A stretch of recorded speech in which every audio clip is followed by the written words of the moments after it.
At the center of the world, in a bleached white desert, there existed a monster. A white serpent that swallowed entire glaciers. A gray bear that shook the globe. A disgusting rodent that defiled the oceans. But an emperor who had once survived and returned from the white desert said, "The most dangerous thing there is the monsters." At that time in the white desert, unending tremors erupted. A barefoot girl felled a monster amid the blizzard. Not far away, an earth-shattering explosion occurred. A man's firm hand clenched the monster's claw. He shouted a piercing cry, asserting his strength. At that moment, another person slowly approached. At the sight of him, the monster trembled in fear. He gripped a sharp weapon. With swift, decisive slashes, the monster received a free ticket to the altar. Afterwards, this person stood with the two from before. Only the Man clan would boast of their own foolishness like that. He stepped up to the bewildered girl and asked, "How much longer must I linger with these rude, ignorant folk?" She looked at him wide-eyed like a 3-year-old. "Ignorant? Can you eat that?" Hearing this, he sighed in helplessness and walked away. Thus, the bald-headed youth and the naive girl sat back and leisurely enjoyed the monster's meat. Just then, Kental devil-like stepped over to them. "I told you not to eat that because it will kill you." A hostile aura rose from him. "Not even a week and you've already eaten it all." The girl sat awkwardly at a loss for words. Then the two of them put on an utterly unconvincing performance together, claimed to be part of some noble trial. "And you say that's something to be proud of?" As he finished speaking, Greta's pupils contracted, her face paling as if she had just been constipated. She writhed in pain, trembled, foamed at the mouth. Then Greta collapsed to the horror of the girl. "Greta, what's wrong? Wake up." Nearby, Kental simply exhaled, "I told you, but you didn't listen." He turned and walked away, leaving the girl to repeatedly punch Greta's face. "Wake up, Greta. Come on, get up." Kental kept his back turned, standing in the blizzard, and murmured softly, "This is not what I wanted." Begin Main's monologue. In a world full of magic and wonder, I quit my job and set off to wander. I climbed the highest mountain on Earth. Set foot at the very center of the planet. And even reached the southernmost point of the globe. But of course nothing happened. Reality was the furthest thing from imagination. Every night I prayed that when I woke I would be in a dream, and one day that prayer came true. Cut to a place not far away, a carriage and a group of people press forward through the blizzard. Damn it, it's bone-chillingly cold. A man with a golden head turned to the person beside him. "Then wrap yourself tightly, unless you want to freeze to death." The young man lifted his hand to shield his face and replied with difficulty, I'm wrapping up, sir." Beside him, another hurriedly said, "Captain, no matter how great the reward, this is foolish. Crossing the white desert, have you arrived?" But the captain only wore a resolute expression. Quiet, didn't everyone already agree? He avoided the gaze, thinking to himself, we had no idea it would be like this. Inside the carriage, the old steward clicked his tongue in annoyance. "Damn it, it's freezing." He raised a hand and coughed softly. Then timidly looked at the person before him. "Miss, are you all right?" The girl with green hair beamed like a flower. "Yes." "Her name is Manhwa of the Akasa family," she cheerfully replied to the steward. "I'm fine." Outside, the groans continued. "Damn, I'm going to freeze to death." Unable to tolerate it, the steward looked furious, peered out and shouted, "How rude." Still, Manhwa was sympathetic. "Don't be too harsh. They are the only ones willing to escort us across the white desert." A flicker of worry crossed her face. "Even so, shouldn't we let them inside? They look about to freeze." Outside, the blizzard grew stronger. People painfully shielded their faces with their hands. Suddenly, the steward awkwardly looked at her. "No, you know what dwells in the white desert." Hearing that, Manhwa lowered her head. "Monsters, right." Long ago, an emperor with ambitions to rule the whole world turned his sights to conquering the white desert. He led countless warriors and soldiers, and he himself entered the white desert. Years later, after the empire had fallen and been forgotten, that emperor returned, having lost his army, a broken husk of a man. The old man had aged decades and spoke like a madman. He told of monsters in the white desert, but the most dangerous thing was not the monsters. It was the Man clan. They were there. A familiar silhouette appeared, perhaps Kental. The old steward continued to speculate, it's probably just a legend. Manhwa retorted, but the emperor's words weren't baseless. Many of the monsters he described were later confirmed to be real. The steward smiled to reassure her, yet no one has ever actually seen a Man clan member. Then she accepted that, true enough, countless tales are passed down but none mention the Man clan. Outside the carriage, suddenly the captain shouted, "Everyone stop." He ground his teeth and stared ahead. "There's something up ahead, what is it?" The captain squinted, trying to make out what was coming. Finally, because the haze was too thick, he exclaimed, "I can't see clearly." A second later, his face turned horrified. "I have good news and bad news." Everyone in the party urged, "Spit it out." The captain froze. "Damn, the good news is it's rather small, and the bad news is..." Kentel's figure gradually emerged through the falling snow. It was approaching us. Hearing that, all wore the same expression. The old steward's eyes widened as he looked out. The captain immediately grew alert and gripped the hilt of his sword at his side, his face never ceasing to show dread. The shape became clearer. A human figure, revealing white-gray hair, with six-pack abs and large scars. Kento strode boldly toward the group, his eyes flashing purple. A member of the party raised his axe, instantly recognizing him as a Man clan member. Kentel's gaze was as sharp as a blade, slowly sizing up everyone there. Then he spoke up, "I went out for a walk because I was sick of seeing other Man clan brutes, and yet I run into outsiders in the snow. What luck." His lips involuntarily curled, revealing a knowing smile. Kentel adopted an excited expression. "I didn't expect to meet anyone here, pleased to meet you." Then he glanced at the carriage. "Are you merchants?" They immediately confirmed yes. Kentel continued to question, "And you are mercenaries hired as escorts, right?" The captain answered honestly, "That's right." Suddenly Kentel rubbed his chin and said, "I advise you to turn back, though I suppose you would." Come this far, the captain's face showed a hint of fear. Abruptly Kentel realized something. There's someone in the carriage, isn't there? Inside, Manhwa immediately startled. The captain trembled uncontrollably, awaiting Kentel's next words. Yet Kentel smiled and uttered an unexpected line, "I'd like to be hired too." The group instantly went on high alert. What? But Kentel remained confident, hands on his hips. "Am I not clear? I'm offering to help you cross this desert." Hearing that, the captain pondered inwardly. A legendary Man clan member asking to join, could that really be all he wanted? Then he replied cautiously, "So you mean no hostile intent?" Kentel crossed his arms coldly. "If I did, you'd all be dead already." As soon as he finished, everyone's eyes went blank as if awakened. A young man in the group turned to look at the captain, and then slowly raised his hand. "Did you hear that?" Manhwa inside remained silent and did not answer. Then she immediately turned to look outside. The old steward was puzzled, wondering what was happening. The captain continued to address her. "He says he wants to be hired as a mercenary. What do you want to do?" Once again, Manhwa fell into thought and posed a question. "What if we have to fight him?" The captain, seeing the fierce murderous aura radiating from Kentel, hesitated and replied, "Personally, I don't recommend that." Hearing this, she bowed her head, momentarily at a loss for words. Then Manhwa looked out the window and ordered them, "Understood, tell him we accept." Receiving the instruction, the captain nodded, "Very well."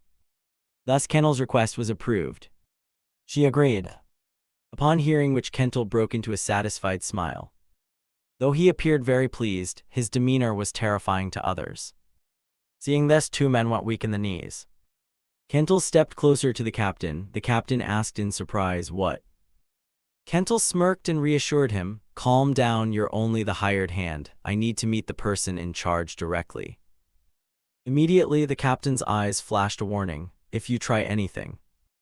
Before he could finish, Kentel cut him off, "You'll regret it." The captain reluctantly let him walk up to the carriage. Seeing that, the young man in the group looked at him in bewilderment. "Captain, are you really okay with letting him meet her? The hirer already authorized it." The boy beside him warned cautiously, "Even so, we're mercenaries, shouldn't we stop him somehow?" The captain replied, "Stop him." Kentel's murderous silhouette remained in his sight. "Seriously, don't be foolish." Inside, the old steward was terrified. "Miss, what are you doing?" Manhwa gently reassured him. "Calm down."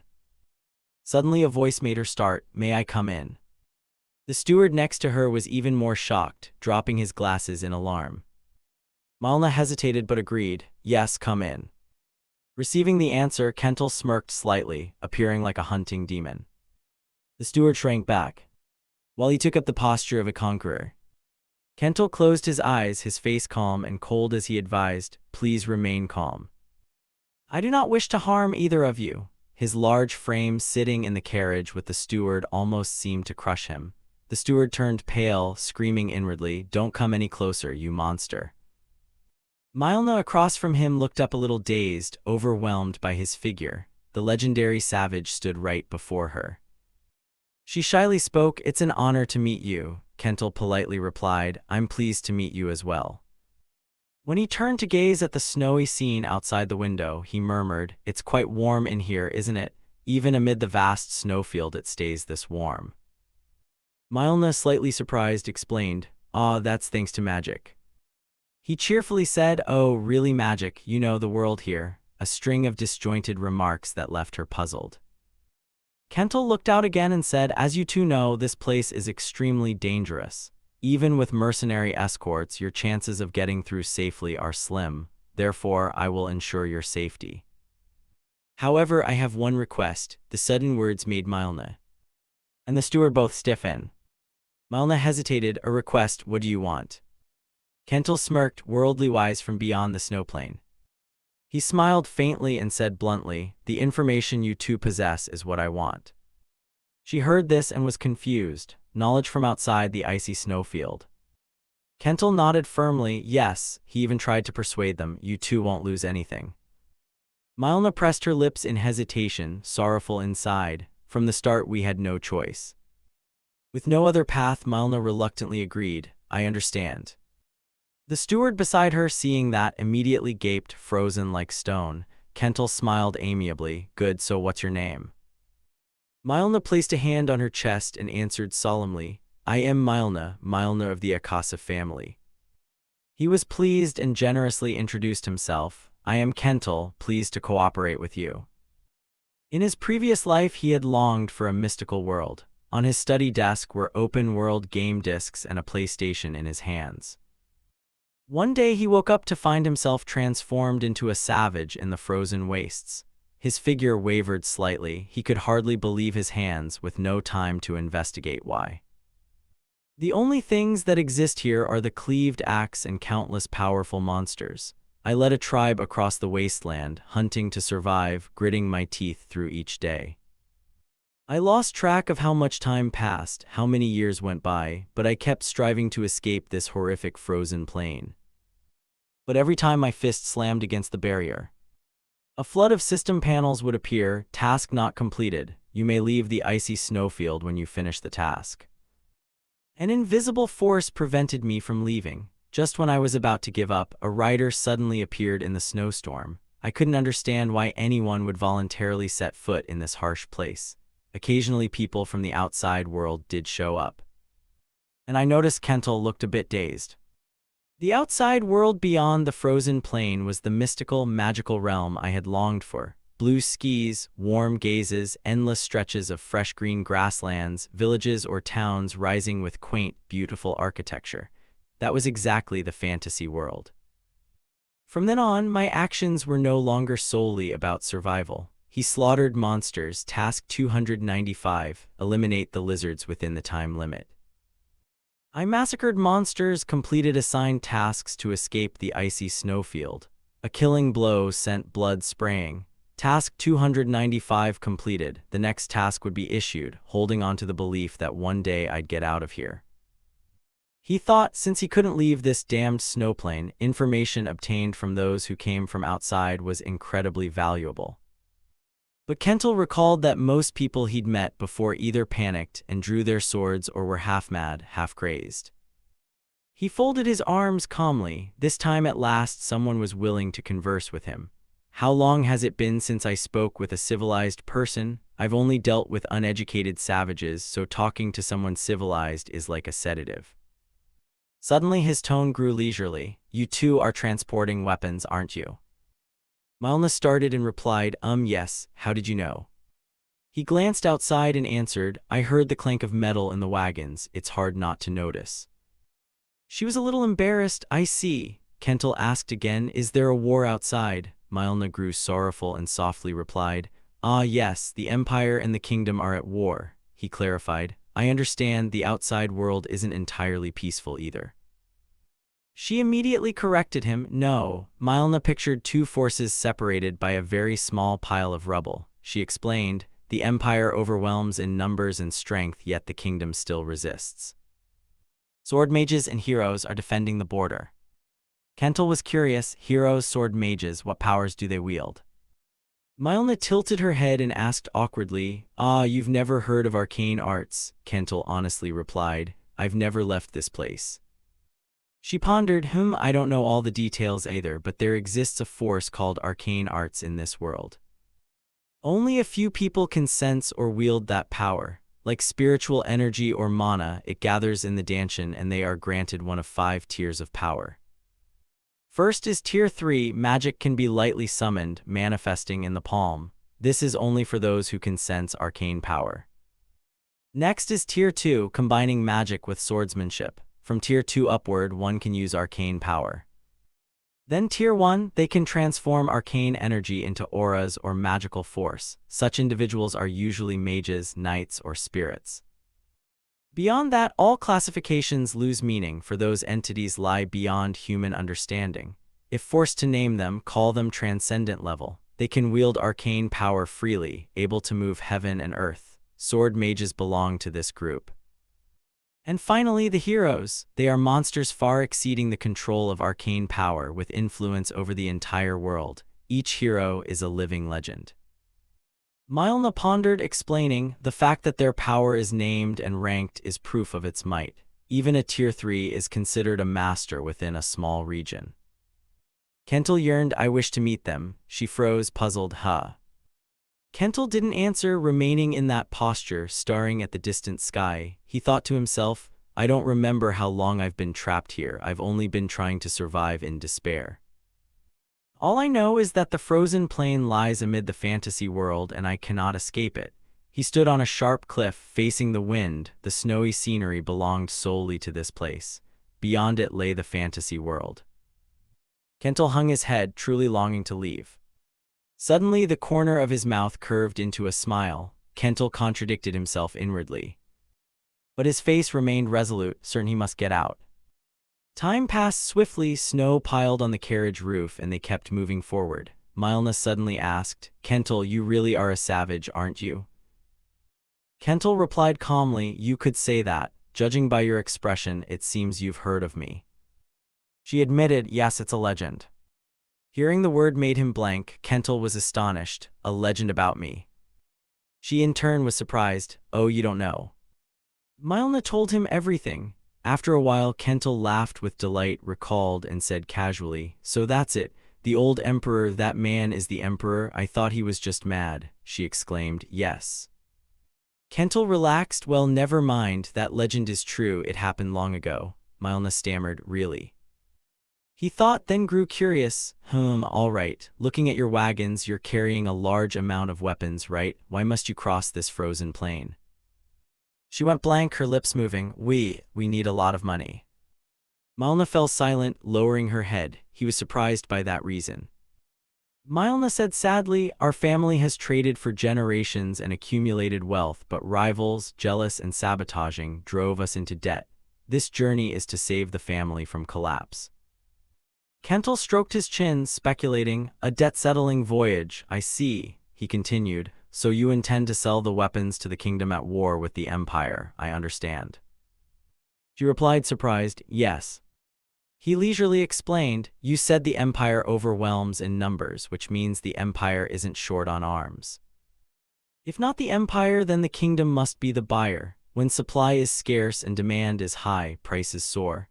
I don't know the exact value out there, but with that quantity, it's surely enormous, enough for you to risk crossing the frozen plain. Malna was stunned. Kental added, it seems you had no choice but to struggle through here. Is there really no other route to the kingdom? Your lands border the empire, right? She was astonished and widened her eyes in confirmation. Mylna's mind darkened, unable to believe it. Impossible, I heard the legendary man Dai is a miserable savage. She croaked cautiously, who are you? Are you really the man Dai? Suddenly, a loud jolt snapped Mylna, fully alert, making her start. The carriage wheels lurched. The steward, horror-stricken, stammered, what is it? Then a piercing screech rang inside the carriage. He shrank in fear, pale with panic. By contrast, Kental calmly glanced outside and said indifferently, we have some uninvited guests. Outside, snow drifted and dust blurred the air. A creature that looked like a lump of slime stirred to life, its eyes glowing red with a glint of bloodthirst. The mercenaries escorting the convoy fell silent. What is this? Mylna was also terrified, her face ashen. A surprised voice called out, a black slime. Kental propped his chin, pondering, is that what it's called? She trembled and confirmed, yes, that's it, it's recorded in the archives. He asked curiously, what archives? Mylna explained, many skilled adventurers have tried to cross this land over the years. Only a few were lucky enough to return, but the wicked ones left notes about the creatures they encountered. Among them, black slimes appear most often. She asked seriously, Kent, do you know anything about it? He replied cheerfully, of course, chewy meat, okay to nibble on, tastes pretty good. Mylna was horrified, stammering, wait, you've actually eaten it? Kental earnestly shared, wanna try? I'll go catch a few. She shuddered, gooseflesh rising, coldly declined, no thanks. Bang, a thunderous impact sounded. Mylna flinched. Outside, the vile black slime screamed. The captain froze, unable to compose himself. She quickly noticed the abnormality and called out in alarm, Kental. Kent remained silently watching outside, not answering. Mylna dazedly called again, Kental. He spoke slowly, I have made a pact with you. Kent closed his eyes and continued calmly, I swear to protect your lives, so I will not strike unless it's truly dangerous. She was astonished, wide-eyed, what do you mean? His voice was nonchalant, that thing, I can deal with it as easily as eating porridge. Kental propped his chin and smiled, continuing to play the attentive spectator. More importantly, I want to judge this team's capability myself. The black slime's chaotic howls finally snapped the group back to their senses. The captain hurriedly shouted orders, raise your shields. The men-at-arms immediately obeyed, yes sir. Just as the shield was raised, the slime slammed into him. His legs were pushed back across the snow, struggling. But before long, it hurled him backward, sending him flying. Another man saw this, leapt up high, swung the axe in his hand, and shouted to boost morale. Boom, a deafening blast rang out. He was flung away, slammed into something, and coughed up blood from the impact. The axe also fell onto the snow, purple smoke curling up from it. Cries of horror rose, what the hell is this? The black slime grew more frenzied, rearing up and roaring with its maw wide open. The captain frowned and instructed, black slimes can only move in straight lines, spread out and strike together. The mercenary underlings quickly shouted back, understood. All right. In the blink of an eye, a cloaked man in blue lunged straight at the black slime. He leaped up, drew his spear back, and came down hard, swinging in a sweeping slash across the slime's face. It angrily opened its mouth and roared louder, goose splattering everywhere. Suddenly, bright green sparks gathered on someone's hand.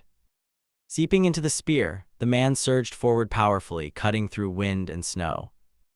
Instantly pierced this huge black slime, to the astonishment of his companions.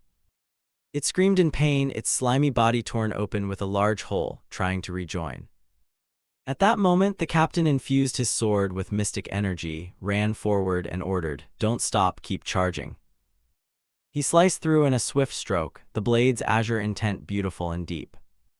He spoke quickly, tense, normal attacks are useless, aim for the magic core, it's hidden inside its body. Time passed with dozens of slashes and stabs almost without pause. Finally, the captain raised his sword high and drove it down with force as mystical power radiated out. The red magic core cracked and broke apart.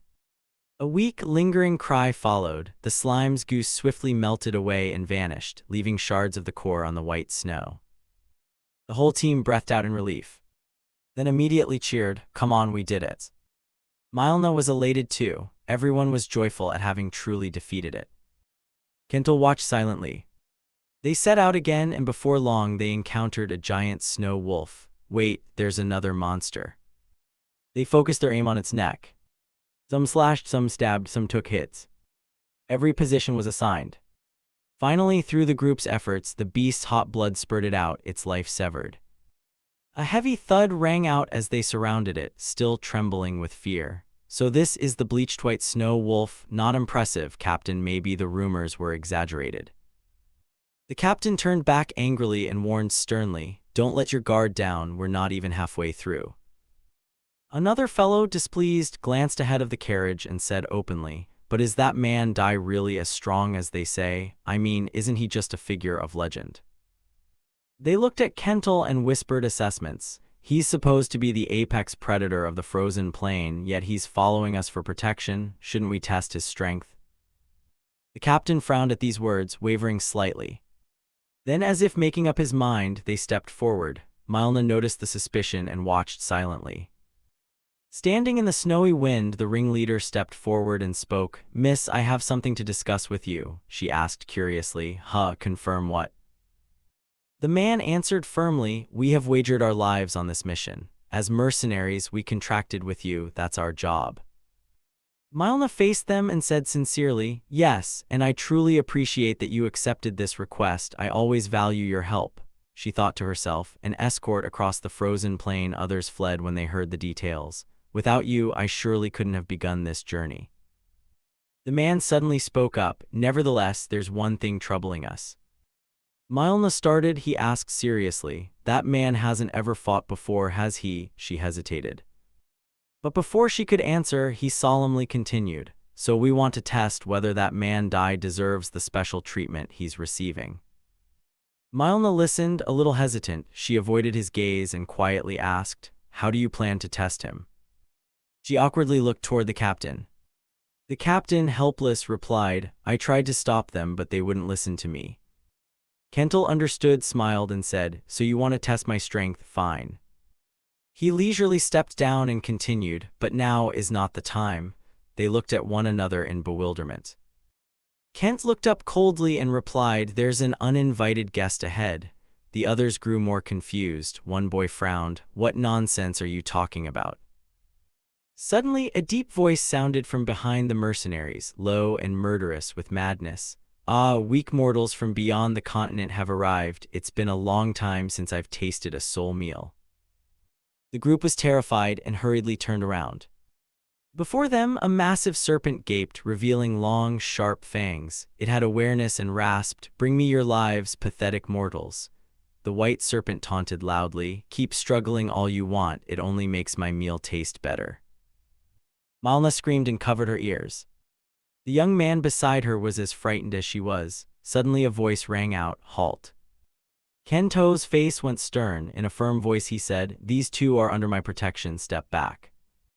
The white serpent, hearing this, appeared before him and said, Why are you here? Have you forgotten the rules of the frozen plain when you leave your tribe's territory?" Kento showed obvious annoyance and snapped, "That's none of your business." The white serpent replied, "How ridiculous." The battle continued fiercely. The white serpent began to roar, "How dare you order me around? I am the one granted eternity." Kento drew back to throw a punch. "Wanna taste the moon strike?" The punch lunged straight at the white serpent, forcing it to retaliate in extreme alarm. Whirlwinds from the clash rose up, terrifying everyone. The young man gritted his teeth and endured with all his strength. As the shockwaves grew ever greater, Manhwa had to shield herself with her hands. "Miss." The white serpent grew ever more ferocious, truly the sort that only heeding a beating would obey. She crouched down, suddenly hesitant. "Kent." His gaze sharp and cold rose. "I'll handle this quickly." His powerful steps were ready. Kental dashed swiftly toward the white serpent. Gradually his fist materialized, the light of the battle, surprising everyone around. Afterward, Kental returned and said, "I committed a grave offense, please be merciful." In front of many witnesses, Kental replied, "It's fine, it's not easy to trust a stranger." Outside, the horse convoy continued through the snow, the cold falling snow making the steward cough loudly. catching Kent's attention. He met Mylna and couldn't help asking, "Now that I think about it, I have a question." She looked at him. "What is it?" He crossed his arms and tense, studied her clothing and bearing. "You don't seem an ordinary member of the tribe. Why would you personally undertake such a dangerous journey?" She quickly answered, "I am Velika's eldest daughter, a concubine of Lord Kasak Akasa." Hearing this, Kental asked, "A concubine, so you're the child of a lesser wife?" She replied, "Yes." Then Mylna recounted her past. She had come here for a political marriage but was later abandoned, a pitiful mother without real power. Kental sympathized with her situation. "I understand." Mylna clenched her hands and continued, "My mother and I only bear the family name. In truth, we are nothing, treated like servants." She shyly lowered her head. "I didn't intend to speak so much." Not long after, Mylna said clearly, "I volunteered for this expedition." Kent folded his arms across his chest and faced Mylna. "Really, even though this is a perilous journey?" She spoke, unable to look him in the eye, stammering, "But someone has to set an example." Kental smiled slightly. "Understood, you're quite sharp." Mylna, surprised, lost confidence again and silently listened to him speak. Yet she still harbored great ambitions, truly ambitious. She broke into a sweat, hesitating. Kent and Mylna both turned their eyes to the window. "Are we there?"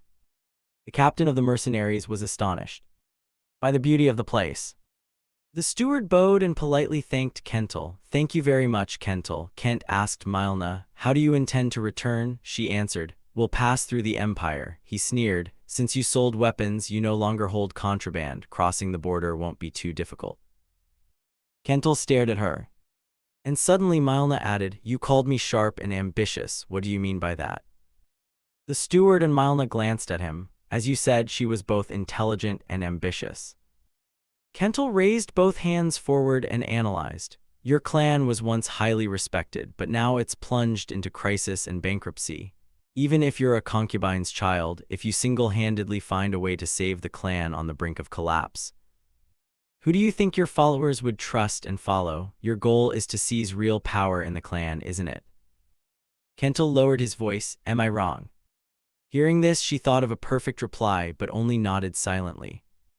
Thoughts crowded her mind, yet the answer remained true. Yes, it's common for a concubine's child to undertake dangerous trials to inherit the clan. Mylna focused on him, thinking to herself that this savage man was sharp, not like the arrogant thugs, and had the strength to defeat the white serpent without hesitation. If this force were on her side, how wonderful it would be.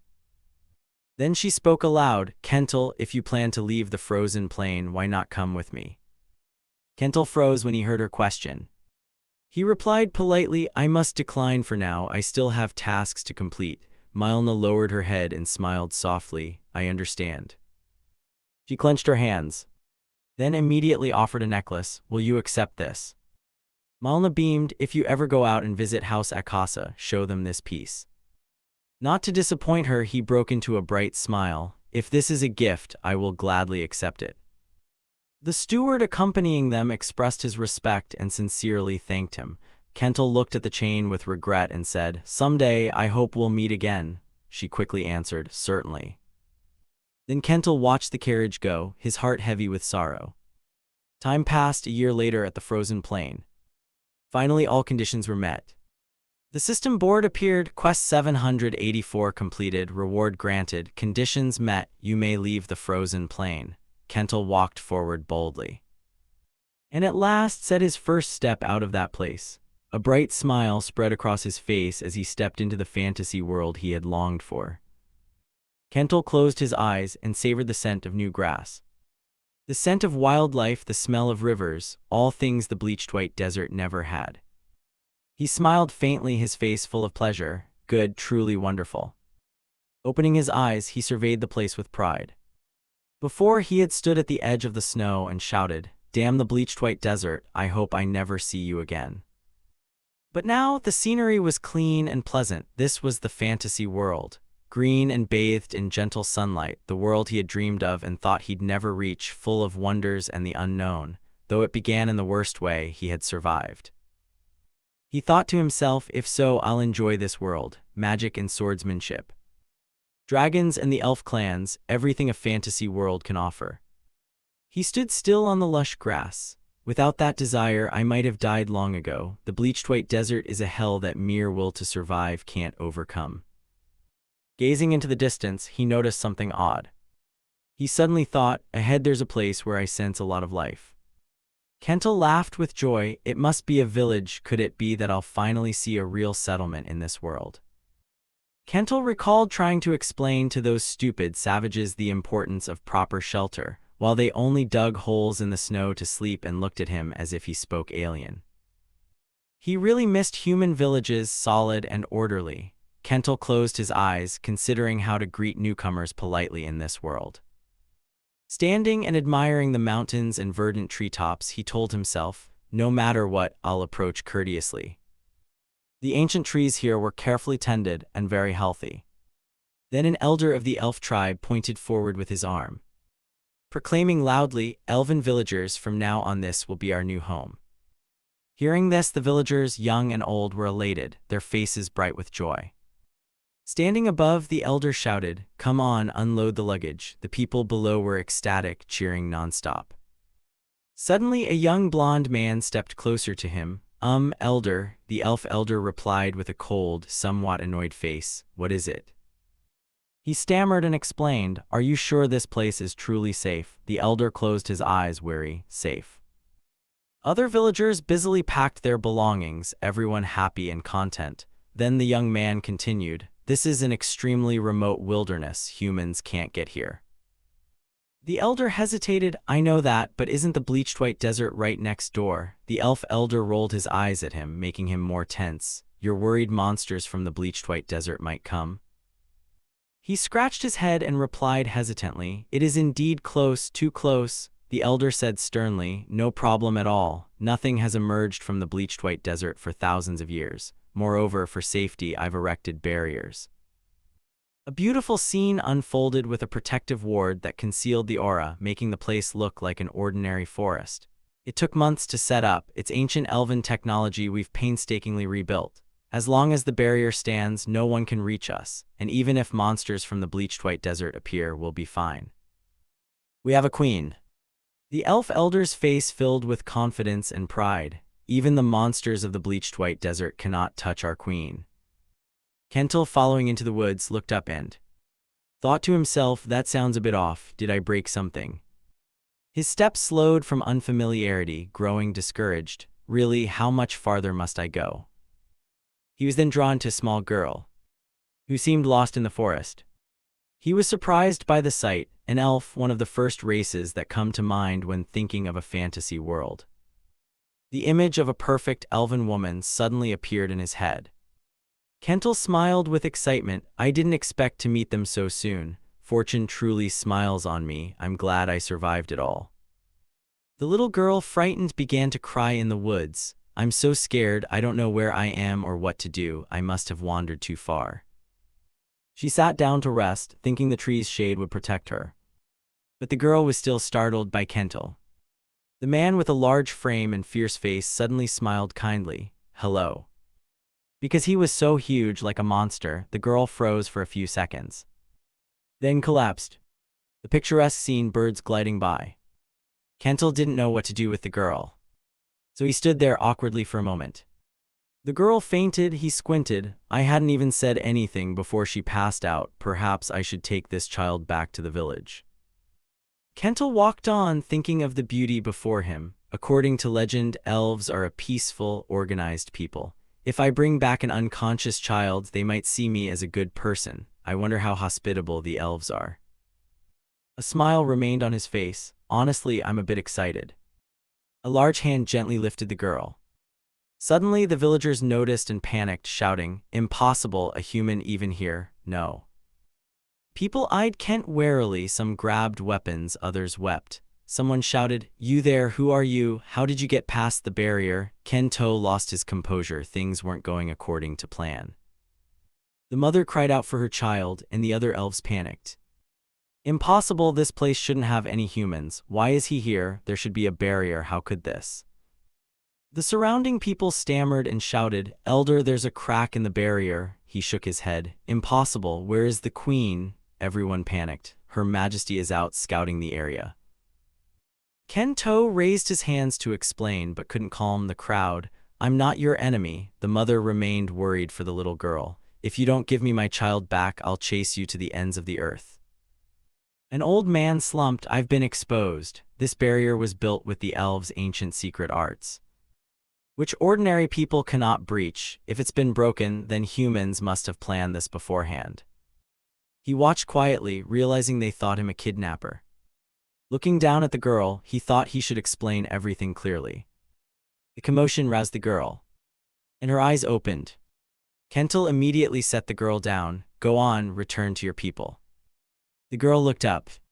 Akel's fierce face burst into tears welling up, then ran quickly toward her parents. Could my face really be that frightening? He stood frozen for a moment. Back in the bleached white desert, he had thought his face was ordinary enough. Facing the villagers, he said, I've returned the child. You elves, as you can see, I am not your enemy. But the elder shouted an order. The hostage has been released. Immediately, everyone drew their bows and fired. Kento hadn't time to explain, thinking, can't anyone let me speak a word? Kale's face darkened. It turned out the elves were wilder in life than he had imagined. Quite unlike the legends of a gentle, nature-loving, peace-seeking race. In reality, elves live in the wild where the strong survive. It's far from peaceful. Their ruthlessness made sense.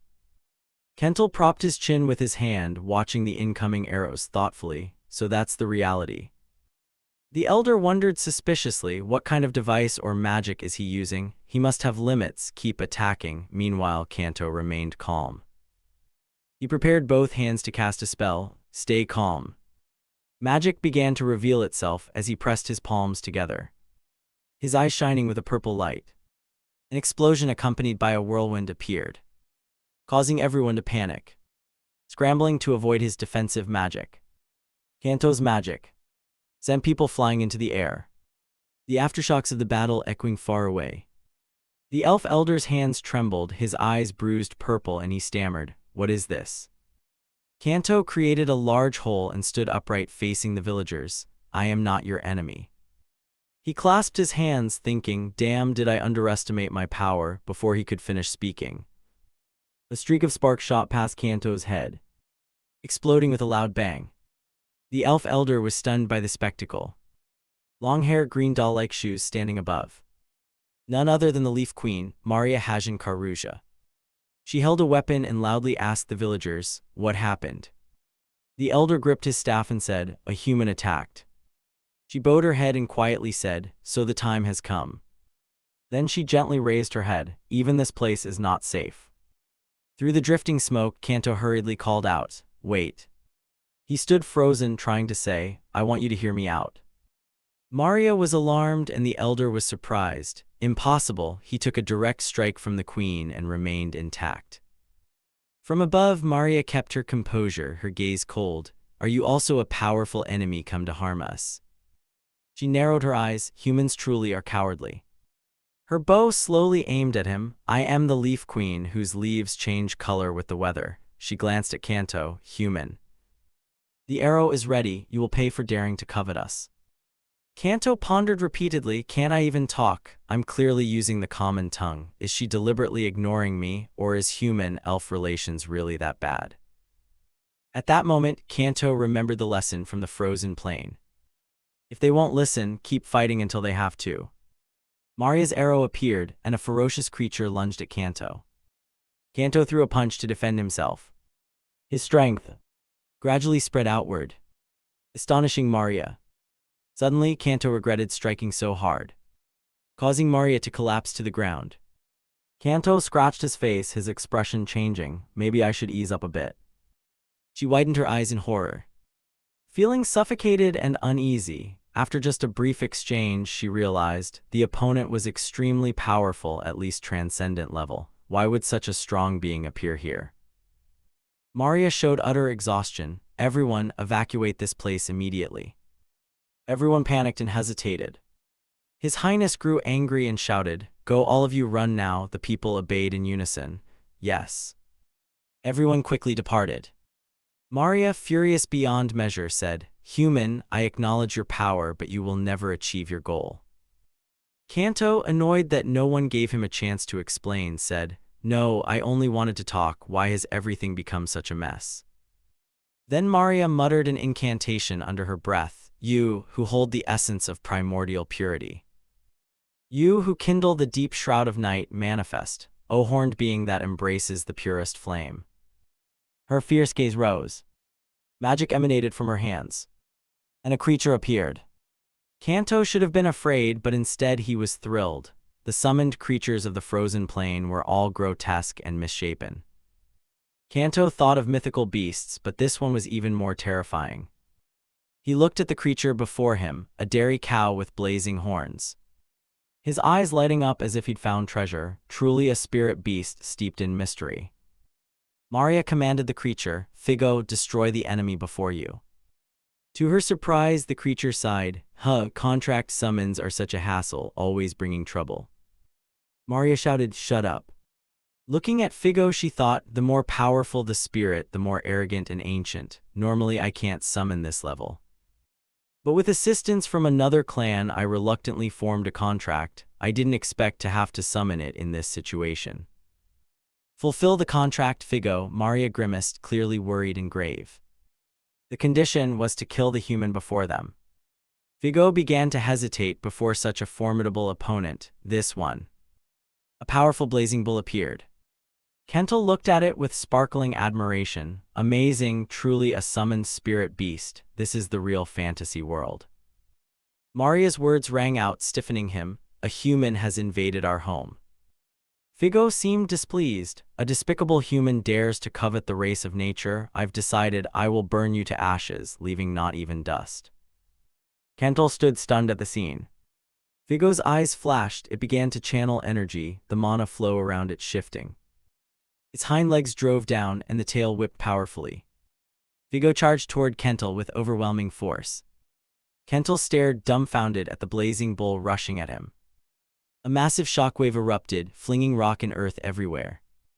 Even Maria, standing at a distance, was affected by the aftershock. She quickly shielded herself.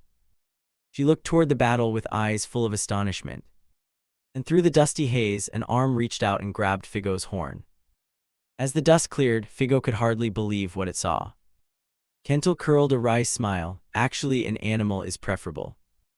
With one hand he gripped the horn, the other pulled back into a fist. "I don't mind smashing it to death with my bare hands."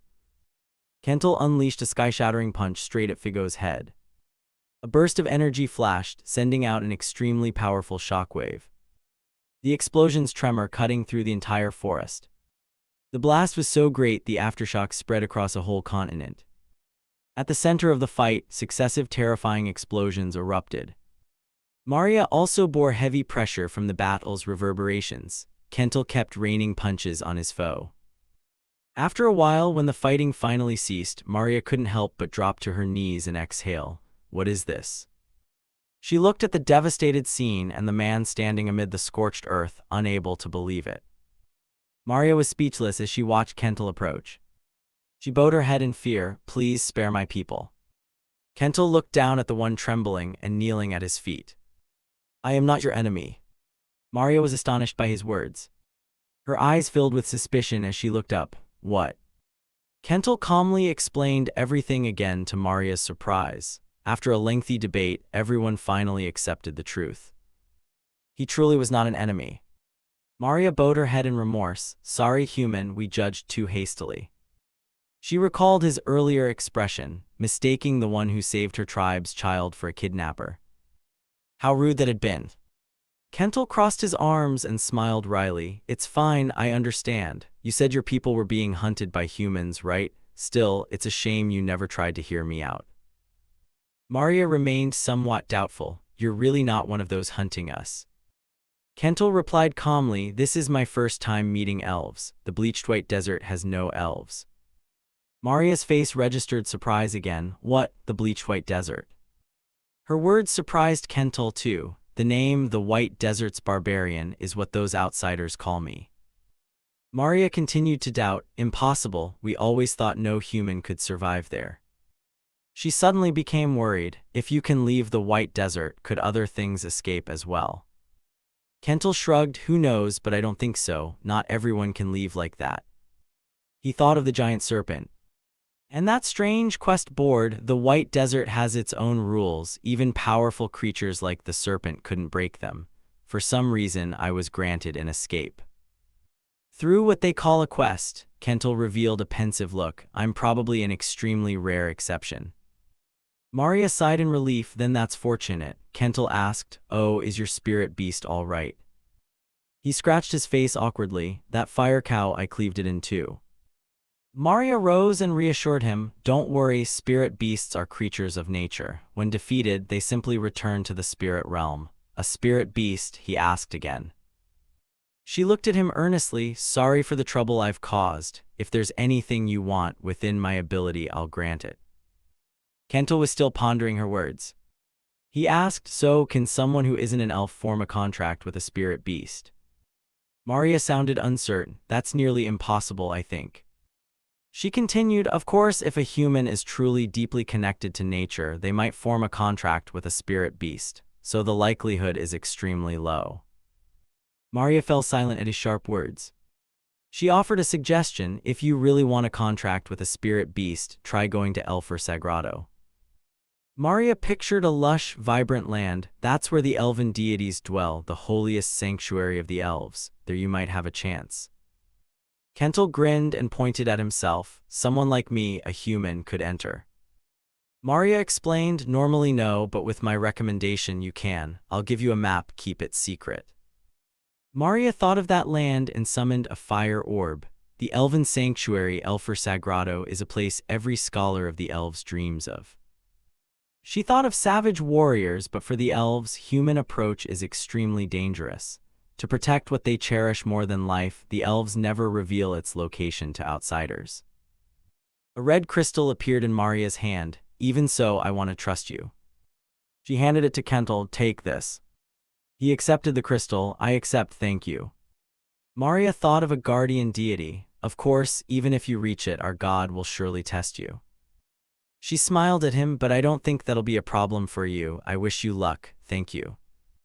Maria cheerfully introduced herself. I am the Leaf Tribe Queen, the ones who brown in autumn, Maria Hajin Karuja, and your name? Kental smiled in reply. I am Kental, the White Desert's Barbarian.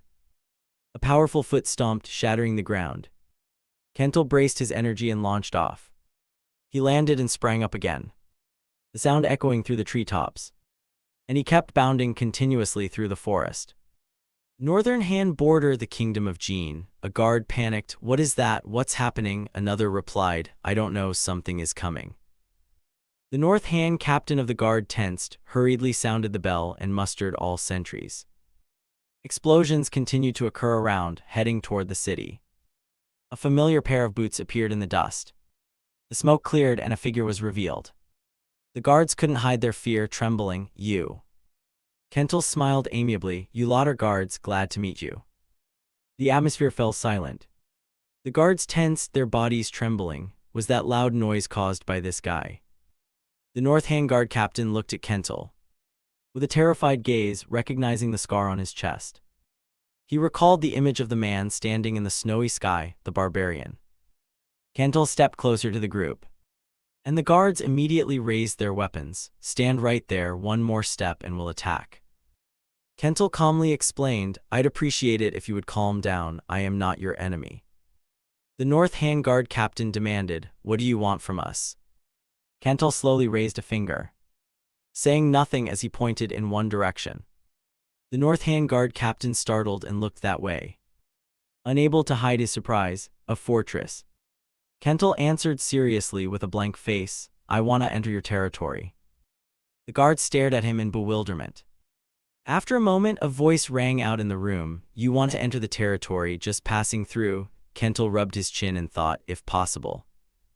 I'd like to stay for a while, I'm not sure how long. The North Hand Guard captain continued, so you intend to stay for a time. What's your name? I am Kental. Do you have anyone to vouch for you or any identification? I have nothing like that. Kental's expression suddenly changed. He remembered Milna smiling and giving him an item. Thank you, Kental. If you leave later, please present this token if you wish to find House Akasa. Kental took the token from his pouch and placed the item on the table. How about using this as proof? The North Hand Guard captain looked a bit surprised. What is that? Kental sat with his arms crossed. The emblem of House Akasa. I received it from someone of that bloodline. The guard captain examined it. House Akasa is a merchant family from the kingdom of Daniel, right? The captain held the token in his hand. The family visited the White Desert a few years ago. Kental was surprised. You know them. The captain did not hide it. That family has been rising recently. Since the new head took over a few years ago, they've expanded quickly. Kental asked, so can this serve as identification? The North Hand Guard captain looked awkward. It doesn't look like a fake, but it's still hard to verify since it doesn't belong to this kingdom. This is the kingdom of Chen. The captain set the item down on the table. Even if it can't be verified, it's useful. Fine, you may enter, but with conditions. Kental was surprised. Conditions? The guard captain said seriously, we need verification. We must ensure you are not dangerous. Kental asked, somewhat doubtful. A team, the captain explained. There are 3 other people currently requesting entry as well. The condition is that you team up with them to clear out a dungeon near the territory. Kental rubbed his chin. Making a team is the condition. Well, that's easier than I thought. Kental gladly agreed. All right, I accept, but I have one more condition. The guard captain looked at him seriously. After you've cleared the dungeon, I want you to report in detail everything that happened inside. Kental smiled sharply. I understand. It seems you don't fully know their identities and want to observe one another, so use this opportunity to weed out suspects. It's not a bad plan, actually quite clever. The North Hand Guard captain was astonished. Not only that, are you really a barbarian? Kental nodded. Yes, I'm a barbarian. The North Hand Guard captain whispered in fear. I always thought barbarians were a stupid species. You're the first barbarian to make me reconsider. He stood up. Enough said, let's go. A mustached man sighed. Even if it's the law, going into a dungeon with pickpockets like sewer rats. The man who claimed to be Paladin Alexandro Tyrannus looked annoyed. What a nuisance. The thief Cassin Black also sounded disgusted. You got a problem. Old man wants to pick a fight with me because he lost all his money to a thief. Alexandro angry. You brat, how dare you insult a paladin? Cassin sneered. Paladin my foot. A paladin dressed like that? If you were really a paladin you wouldn't be showing up here. You're just a self-styled wandering paladin, right? His words made Alexandro uneasy. You're just a vagabond like me. Alexandro gripped his sword as Cassin kept taunting. Tyrannus, where did you dig up that name of yours? He drew his sword in anger. You bastard. Cassin casually twirled the dagger in his hand. Wanna test yourself? You think those torn pieces of armor can withstand my blows? The blade of Cassin began to ooze a strange greenish liquid. Alexandro tightened his grip on the sword. The metal clashed and flashed with brilliant platinum light. A voice rang out. I very much hope you two will stop. A female cleric appeared, sighing as she looked at the 2 men about to fight. Pris H of Kaloja sat in the corner and sighed. Do I really have to clear a dungeon with this lot? Is this going to be okay? She tried to assess the situation. Hey, the dungeon requires at least 4 people. Someone else will come. Pris appeared worried.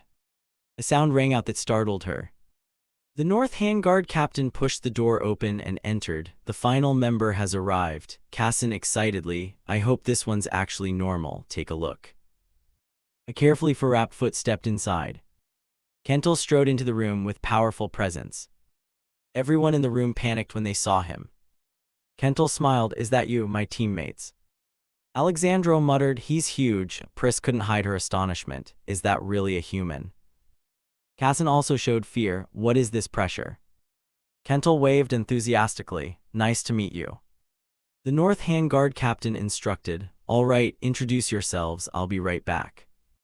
Ken looked at everyone. So, start your introductions. I'm Kental, a barbarian. He glanced at Cassin in bewilderment. What about you? I'm Cassin Black. I'm a thief. A thief. Alexandro cleared his throat and interrupted. I'm Paladin Alexandro Tyrannus. As a paladin, can you use holy power? He was embarrassed. Normally, yes, but I'm a special case. Actually, I can't use it. Kental, puzzled, I see. Pris spoke up as well. I worship deception and illusion. I'm Pris, cleric of Kaloja. You're a cleric. Nice to meet you. Kental was a bit surprised. Even a cleric's identity is so uncertain. Pris looked embarrassed. My god is Koja, the deity of tricks and illusions. My god doesn't have a very good reputation. I see. The North Hand Guard captain pushed the door open as everyone was talking. If you're ready, let's go. Kental and Alexandro showed no emotion, while Pris and Cassin were somewhat uneasy. After a while, the North Hand Guard captain spoke. We've arrived. Kental was surprised by the surrounding scene. The guard captain stood before a cave and announced, "This is the dungeon entrance." He continued, addressing everyone's attention. It's a 3-level dungeon. We'll face undead monsters. Kental smiled confidently at that. Clear the dungeon and bring back the badge. Kental began the discussion. Now let's start planning. Can you explain? The thief Cassin Black panicked, cold sweat pouring down. He stammered, Lord Kental. Kental replied amiably, you don't need to be formal. We're teammates, right? The thief blushed, scratched his head, and forced a laugh. He began to regain seriousness. Then he seriously outlined the plan for each person. Kental and the knight will charge first, forming the front line. I'll handle trap detection. The cleric will stay in the rear and use spells to support during battle. Opinions? Kental heard this, his eyes shining with excitement. I understand. This made Cassin Black smile awkwardly. The 4 of them formed a very strong, enthusiastic formation. Then let's proceed. Cut to night. The 4 looked anxious and alert as they traveled. They were close to the combat site, but it was very dark. Pris worried, oh my god, I can't see anything. Cassin Black was sweating coldly, also filled with anxiety. There were no guards or traps. Everything looked unnervingly calm. Suddenly, Cassin's keen eyes noticed something unusual. He stepped up to Kental, glanced sideways, and tapped his shoulder. Wait, stop, there are monsters. Kental replied blankly, I don't see anything. But Cassin Black pointed at the bone fragments on the ground. Do you see the scattered bones on the ground? Those are bone soldiers. Take another step and they'll revive and rush to attack us. Cassin's eyes went cold as he thought. Just as predicted, the filthy guard captain knew everything. This dungeon isn't a training trial, but a trap to eliminate outsiders from the start. Kental pondered Cassin's words, bone soldiers. Cassin continued explaining, warning everyone, bone soldiers aren't easy to deal with. Even if their bodies are damaged or limbs severed, they still move normally. Moreover, with bodies made of bone, their defense is extremely sturdy. The difficulty of this dungeon far exceeds my expectations. Cassin Black began to assign tasks. Hey, cleric, prepare your spells. Old man, ready your shield well. Kent, you must be prepared too. I'll focus on finding openings during combat. Even if their bodies are destroyed, they still move, so aim for the neck weak point. Also, because they're so tough, you must strike the same spot repeatedly to bring them down. Kental praised, excellent leader, I understand. Cassin moved toward the pile of bone soldiers on the ground as he spoke. Kental opened his eyes wide at the bone soldiers. Damn. The bone soldiers were rising to prepare for battle. Alexandro had his shield ready and secure. Pris clasped her hands and chanted a spell. And Cassin was ready too, focusing for the intense battle. The battle began. Kent swung and delivered a punch to a bone soldier, shattering it in an instant. The time it took to destroy the bone soldier was far too quick and easy for Kental, leaving him and the others astonished. Kental, delighted and radiant, said, Oh, Cassin, you were right. Smash the head and they'll stop moving. Cassin forced a surprised smile at Kent's overwhelming power. However, inwardly he thought, this isn't what I expected. Bone soldiers are creatures made of bone, and their bones are as hard as steel, difficult to break. Even an experienced swordsman without aura would find it nearly impossible to cleave bone in a single strike. Besides, bone soldiers are reinforced by the dungeon's magic. The only way to kill them is to concentrate attacks on the neck, like felling a tree, breaking the cervical vertebrae. It's unbelievable that their heads could be blown off and pulverized like that. Cold sweat ran down Cassin's face. His eyes were extremely tense. He still brooded over Kental. I knew from the start he was strong, but not this strong. Is he really human? The three others in the team were still stunned by the fight with the bone soldier, which had seemed like it would be difficult. It was wiped out by a single punch from Kental. Kental stood on tiptoe and cheerfully said, "That's right, let's move forward." Pris ran up and shouted, "Yes." Seeing that, Kental puzzled. "No need to rush so much." Cassin replied nimbly, "Yes." Alexandro and Pris remained fearful. "I don't want to die here." After a few steps, Kental stopped because he noticed something unusual. At his feet appeared the head of a bone soldier. Those behind called to Kental in confusion. While he stood stunned, the scene before him was many bone soldiers strewn across the ground. Pris cried out in panic, "Bone soldiers!" Cassin by now had also noticed the abnormality. "This time it's real, they're charging." Suddenly Kental spoke, "Can I ask you all a favor?" The other three asked in confusion, "What?" Kent said coldly and arrogantly, "Let me deal with these damned bones by myself. I want to test a few things." Hearing this, Cassin eagerly replied, "Ah, yes, do as you wish." Faces lighting up as if struck gold, "I agree too." Kental's eyes suddenly gleamed violet and he wore a mysterious smile. "Thanks a lot." The battle began. Bone soldiers holding weapons slowly rose. The three others all wondered inwardly, what is he going to do? Kental remained casual, quite confident. He mused, "How is this structure built? It's rather odd." The bone soldiers began to perform maneuvers, swinging their weapons toward Kental to attack. But Kental easily stopped the blade by holding the sword with 2 fingers. Now Kental raised his 2 fingers before him, closed them, his eyes glowing purple as he began to perform a technique. "Now what do you plan to do?" A strange aquamarine light radiated around the bone soldier as it raised its sword to prepare to fight. A gleam of metallic light flashed on the wood. The battle unfolded as the bone soldier swung its sword at Kental. But Kental tilted his head and dodged the strike with ease. He seized the bone soldier's arm tightly and smiled triumphantly. Suddenly the bone soldier's hand and its sword fell straight to the ground.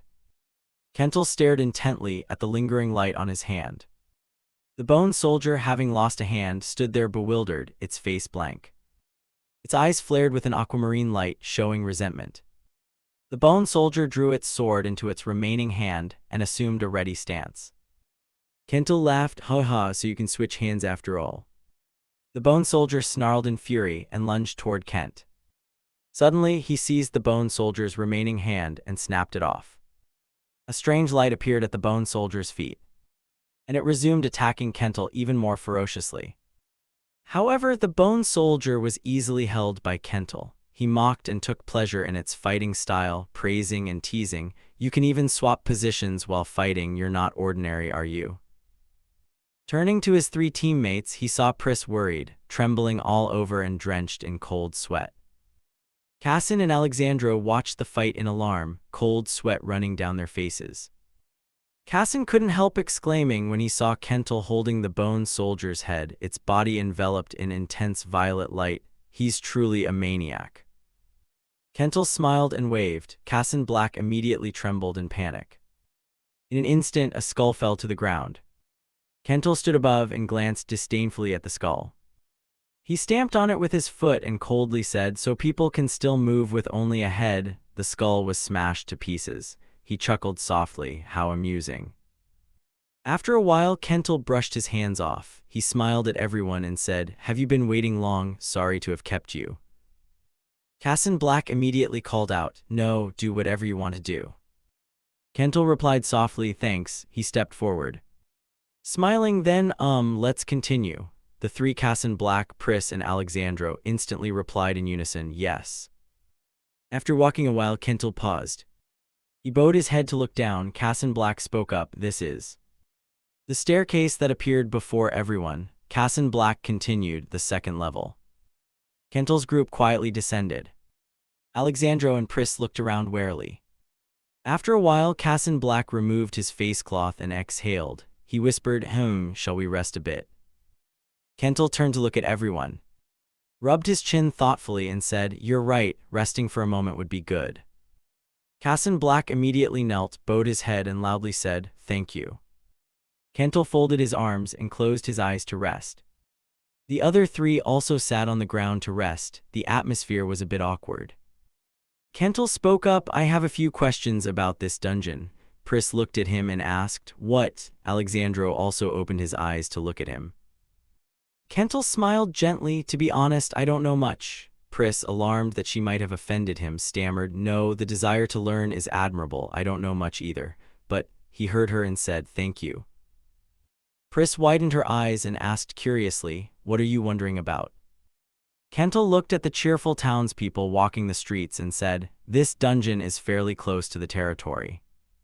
He rubbed his chin thoughtfully, so there aren't any problems with the dungeon and its monsters. Pris explained upon hearing this, basically, monsters inside a dungeon can't spill out. Of course there are exceptions, but those cases have been controlled and handled beforehand. Cassin Black rubbed his chin and cleared his throat softly. He recalled scenes from dungeons and said, dungeons are natural phenomena, sometimes caverns, sometimes towers. They usually appear near populated areas. Kentel seemed to realize something and murmured, so that's why this dungeon is here. Pris looked at him and said, when a dungeon appears, the territory will assess its danger level. Then we outsiders, mercenaries, or guards step in to deal with it. Kentel curled a lip as if hearing something interesting and asked with a smile. So that means there won't be any dungeons inside the territory? Pris shook her head. No, dungeons only appear at a certain distance, away from residential areas. Kentel nodded, I see. His face brightened and he cheerfully said, if it's a dungeon, there's bound to be rewards after clearing it, right? Pris, imagining gold and jewels, said, yes, there's a boss on the final floor. Defeat the boss and you'll receive various rewards. For a dungeon like this, the loot is certainly not bad. Kentel smirked faintly, like playing a game. Pris, puzzled, asked, what's a game? Kentel replied, I was just muttering. He looked at her and said, I have one more question. Pris hesitated, yes, ask away. He lowered his voice, who created this dungeon? Pris froze, question marks forming over her head. She exclaimed in surprise, what? Dungeons form naturally, nobody creates them. Kentel imagined a hand controlling the townspeople and voiced his thought, that seems hard to believe. First, they always appear near populated areas as if someone deliberately arranged them for us to explore. An image of a snake coiling around an apple came to his mind and he thought, they appear where people gather and lure them with attractive rewards. Kentel folded his arms and said coldly, I think it's more of an artificial setup than a natural phenomenon. Pris was startled and realized, that's actually reasonable. She propped her chin and thought to herself, I never considered that perspective, I always assumed it was normal. Cassin Black also bowed his head and thought, actually I've never thought deeply about it. No, I never have. It's an obvious principle and unquestionable truth. Could this barbarian dare to doubt such an obvious truth? He sweated slightly as he pondered. Barbarians have always been a foolish and brutal race. Cassin Black recalled the image of Kentel in the blizzard standing over a terrifying corpse. He thought to himself, the callous and cold-blooded, those truths never change. The image of Kentel's dangerously bright eyes in the snow flashed in his mind. Cassin Black wondered, if what I know is true, is this man actually just an ordinary barbarian? Suddenly a voice rang out, cutting off Cassin Black's train of thought. Kentel smiled softly and said, this is interesting. He stood up, beaming, has everyone finished resting? Those who heard him jumped up in surprise and answered in unison, ah, yes. Kentel turned and walked on, waving and smiling. Then let's continue. Cassin Black immediately replied, yes. After a while, Kentel's group resumed moving forward, everyone alert and looking around. Kentel calmly advanced, indifferent to the worries of those behind him. Suddenly he noticed something and stared. A yellow-locked treasure chest appeared before him. Kentel said curiously, what's that? Cassin Black looked at the chest and said, that's a treasure trove chest, one of the maze's rewards. If you open it, the treasure belongs to you. In his mind, Cassin Black pictured those who had opened trove chests overflowing with gold and thought, easy to say, but to open a high-grade trove you need a skilled thief, at least proficient in lockpicking. If someone had that level, they wouldn't risk coming into a dungeon. Too bad, we'll probably have to skip this trove. Suddenly a voice rang out, cutting off his thoughts. Kentel looked at him and said, Cassin, open it. Cassin was thrown into utter panic, thinking, what? Kental looked at the trove and said, "That's a trove chest." Then he looked at Cassin Black and said, "You're a thief, right? This is your job." Cassin Black went pale and stammered, "Ah, yes."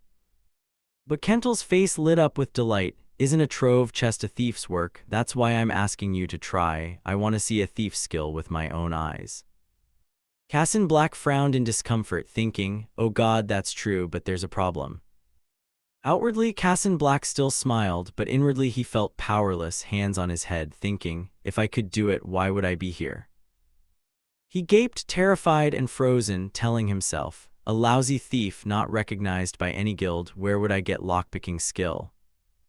But I can't tell them the truth." Cassin Black glanced at Kent, who watched him with hopeful eyes. He thought, "That look is full of expectation. If I try and fail, it will turn into disappointment instantly."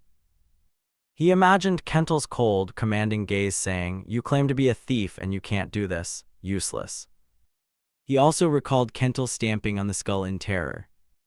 Cassin Black screamed inwardly in agony but outwardly scratched his head and smiled. "Ha ha, fine, I'll try." A moment later, Kental glanced admiringly at Cassin Black as he worked the trove and said excitedly, "Oh, you're using that tool to pick the lock. Impressive." Cassin Black felt immense pressure, worrying, "He's staring at me from behind. If I fail, I'll die." He tensely recalled watching a thief pick a trove lock before, trying to remember the techniques he'd seen while serving as a porter. The more he thought, the more pressure he felt. Sweat pouring continuously, he thought, "Betting my life on this. Thief Cassin, the cry from your soul." Suddenly, Cassin's eyes widened. He looked extremely surprised, astonished, and trembling. Seeing this, Kental was puzzled. Turns out he had accidentally used his talent to open the trove chest. He was so overjoyed he teared up and exclaimed, "Hey, it's open." Those standing aside were delighted and eager. "Oh, really? They say only master thieves can open trove chests. Who knew we'd meet one right here? Amazing." Kental, pleased and surprised, gave a thumbs up and praised, "Is that so? Well done, Cassin." Hearing the praise, Cassin's expression was anything but happy. He was bewildered, thinking, "I wasn't supposed to be able to open it. How is this possible? It opened just by looking." This skill is too overpowering. Cassin, who once prided himself on his survival abilities, now for the first time questioned the meaning of his life. He remained dazed and motionless. Did I really try my best? And thus Cassin lost his pride.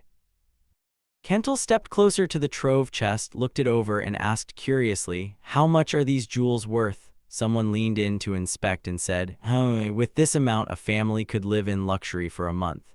Cassin was still trapped in his existential doubts. Kental smiled at that and replied, "I see, that explains it." Then he turned to the thief Cassin and said, "Cassin, take care of dividing the rewards." The thief Cassin was jolted awake by Kental's call and cried out in fear, "Yes." At that, Cassin walked up to the trove and gently lifted a goblet.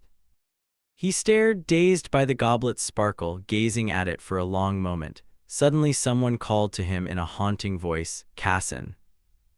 The call terrified Cassin and he shouted loudly. It turned out to be Kental calling him. Kental asked, "Do you need any help?" Cassin was so scared he was panting. Seeing this, Kental asked again, "Are you hurt?" The thief Cassin panicked, as if caught in the act, and shouted, "No, I didn't do anything." The three people present were very puzzled. After a while, the group emptied the trove chest and left. As they walked, Kental suddenly spotted something ahead, stopped and said, "Wait, bone soldiers." At that moment, a pile of bones appeared stacked on the ground ahead. The Kental group saw it and stopped. Kental counted the skulls and exclaimed, "From what I can see, there are 4. I'll handle 3. The 3 behind, Cassin, H, and Alexandro, were startled when they heard that. Kental smiled grimly at the pile of bones and said, "Leave the last one to the others." The thief Cassin answered, "Understood," but inwardly he thought, "This is a real fight, it's going to be tough." Alexandro nodded as well, "Yes." Immediately, Kental sprang forward. Suddenly, the pile of bones on the ground flashed a blue light. The thief Cassin broke out in a cold sweat at the sight, thinking, "No matter how many times I see bones reassemble themselves, it's still horrifying." Then the bones seemed to have souls, assembling themselves and standing up. The group stepped back in fear, only Kental stood his ground. The 4 bone soldiers lunged at the group. Kentel ordered everyone get on. Immediately, Kassen, H, and Alexandro raised their hands. They chanted the holy light magic spell. A golden light appeared surrounding the 3 of them. Come on. At that moment, the thief Kassen bravely rushed forward. He threw a punch at one of the bone soldiers. The 3 remaining bone soldiers angrily prepared to charge. But suddenly Kentel used his muscular arms to easily clamp one around a neck, leaving them shocked and astonished. Seeing the thief Kassen so brave, he exclaimed, "This is rare, don't mess it up, I'll take care of you." The remaining bone soldier then swung its sword with all its might toward Alexandro. Alexandro quickly used his shield to block the bone soldier's strike, his gaze more determined than ever. At that moment, the thief Kassen suddenly leapt into the air, trying to take the opportunity to attack the bone soldier from behind. Kassen raised his sword. The bone soldier, sensing the danger from behind, glanced back. But Kassen's speed was too fast. The bone soldier couldn't avoid it and was felled by Kassen's strike. Then H began to act. Her eyes blazed. She raised her hand and loudly invoked the technique Shadow Cloak. Immediately, it seemed Alexandro was infused with strength. He dashed forward at incredible speed. Alexandro struck the bone soldier unexpectedly. The bone soldier collapsed to the ground, its neck bones beginning to crack.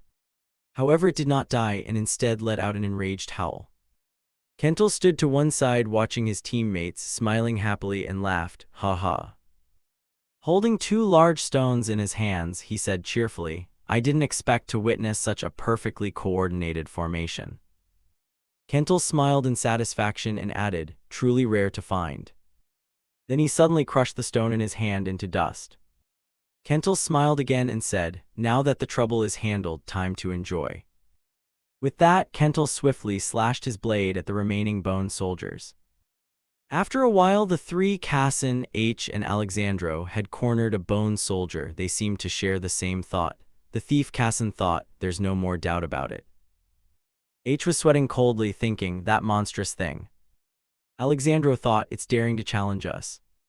The bone soldier now stared with wide eyes, looking at the 3 with a pitiful face, sitting dazed and silent in a corner.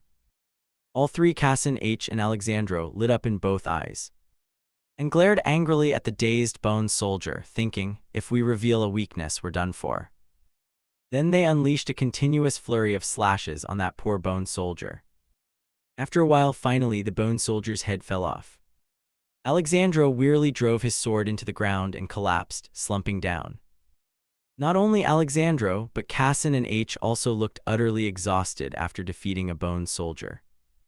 All 3 were very tired. However, only Kentel remained robust after single-handedly defeating 3 bone soldiers. He folded his arms, reflected on the past, and pondered, "No more suspicion, the people of Snow Ice Plain are pretty decent." Kentel thought to himself, "The 3rd-level monsters are also bone soldiers, and their numbers have increased. But thanks to Kentel's leadership, we passed through easily." And finally, at this point, H and Alexandro also watched Kentel worryingly as he thought. Kassen also looked at Kentel with concern. The group had reached the deepest chamber, the center of the dungeon. A bone knight sat there, motionless on the throne. H saw it, eyes widening, trembling in shock as she exclaimed, "A bone knight, how could something like this be here?" Kentel, not fully understanding, asked curiously, "Is it different from the ones before?" H replied, "Yes, it's extremely strong." Her expression looked terrified. She reflected, "A bone knight swinging a greatsword easily and powerfully. If you're not at a knight's level, there's no chance to face it. This is not a monster we can handle." Kentel continued to wonder, "What if we don't defeat it and return?" H replied nervously, "There will be an investigation by the guild. If they accept a reasonable explanation, we won't get into trouble." Suddenly Kentel smiled upon hearing that, then strode forward confidently with a grin and answered, "That makes sense." The group sounded impressed. The bone knight stood solemnly, radiating great power, and smiled dangerously at its opponents. Yet Kentel showed not a trace of fear. He thought to himself, "Can a dried corpse maintain its form in battle? Fascinating." Instantly, the bone knight took an attacking stance. Shock was clearly written on H's face. Her reaction swift, she immediately formed a protective barrier. But it was very dangerous, two powerful sources of mana were clashing. H seemed at a disadvantage, and in no time the barrier shattered. Fortunately, Alexandro timely used his shield to absorb the blow. Then he too fell to the ground, sitting down. This action made Kentel glance over in admiration. Alexandro was extremely surprised, a strike that strong. The Bone Knight's strike was truly too powerful. It didn't stop there, a flash of lightning appeared in the Bone Soldier's eyes. This time his swing was even stronger. Yet Kentel remained very calm. He stood there watching the Bone Soldier advancing toward him. Unexpectedly, before the Bone Soldier could act, Kentel punched it and sent it flying. It vanished in an unbelievable way.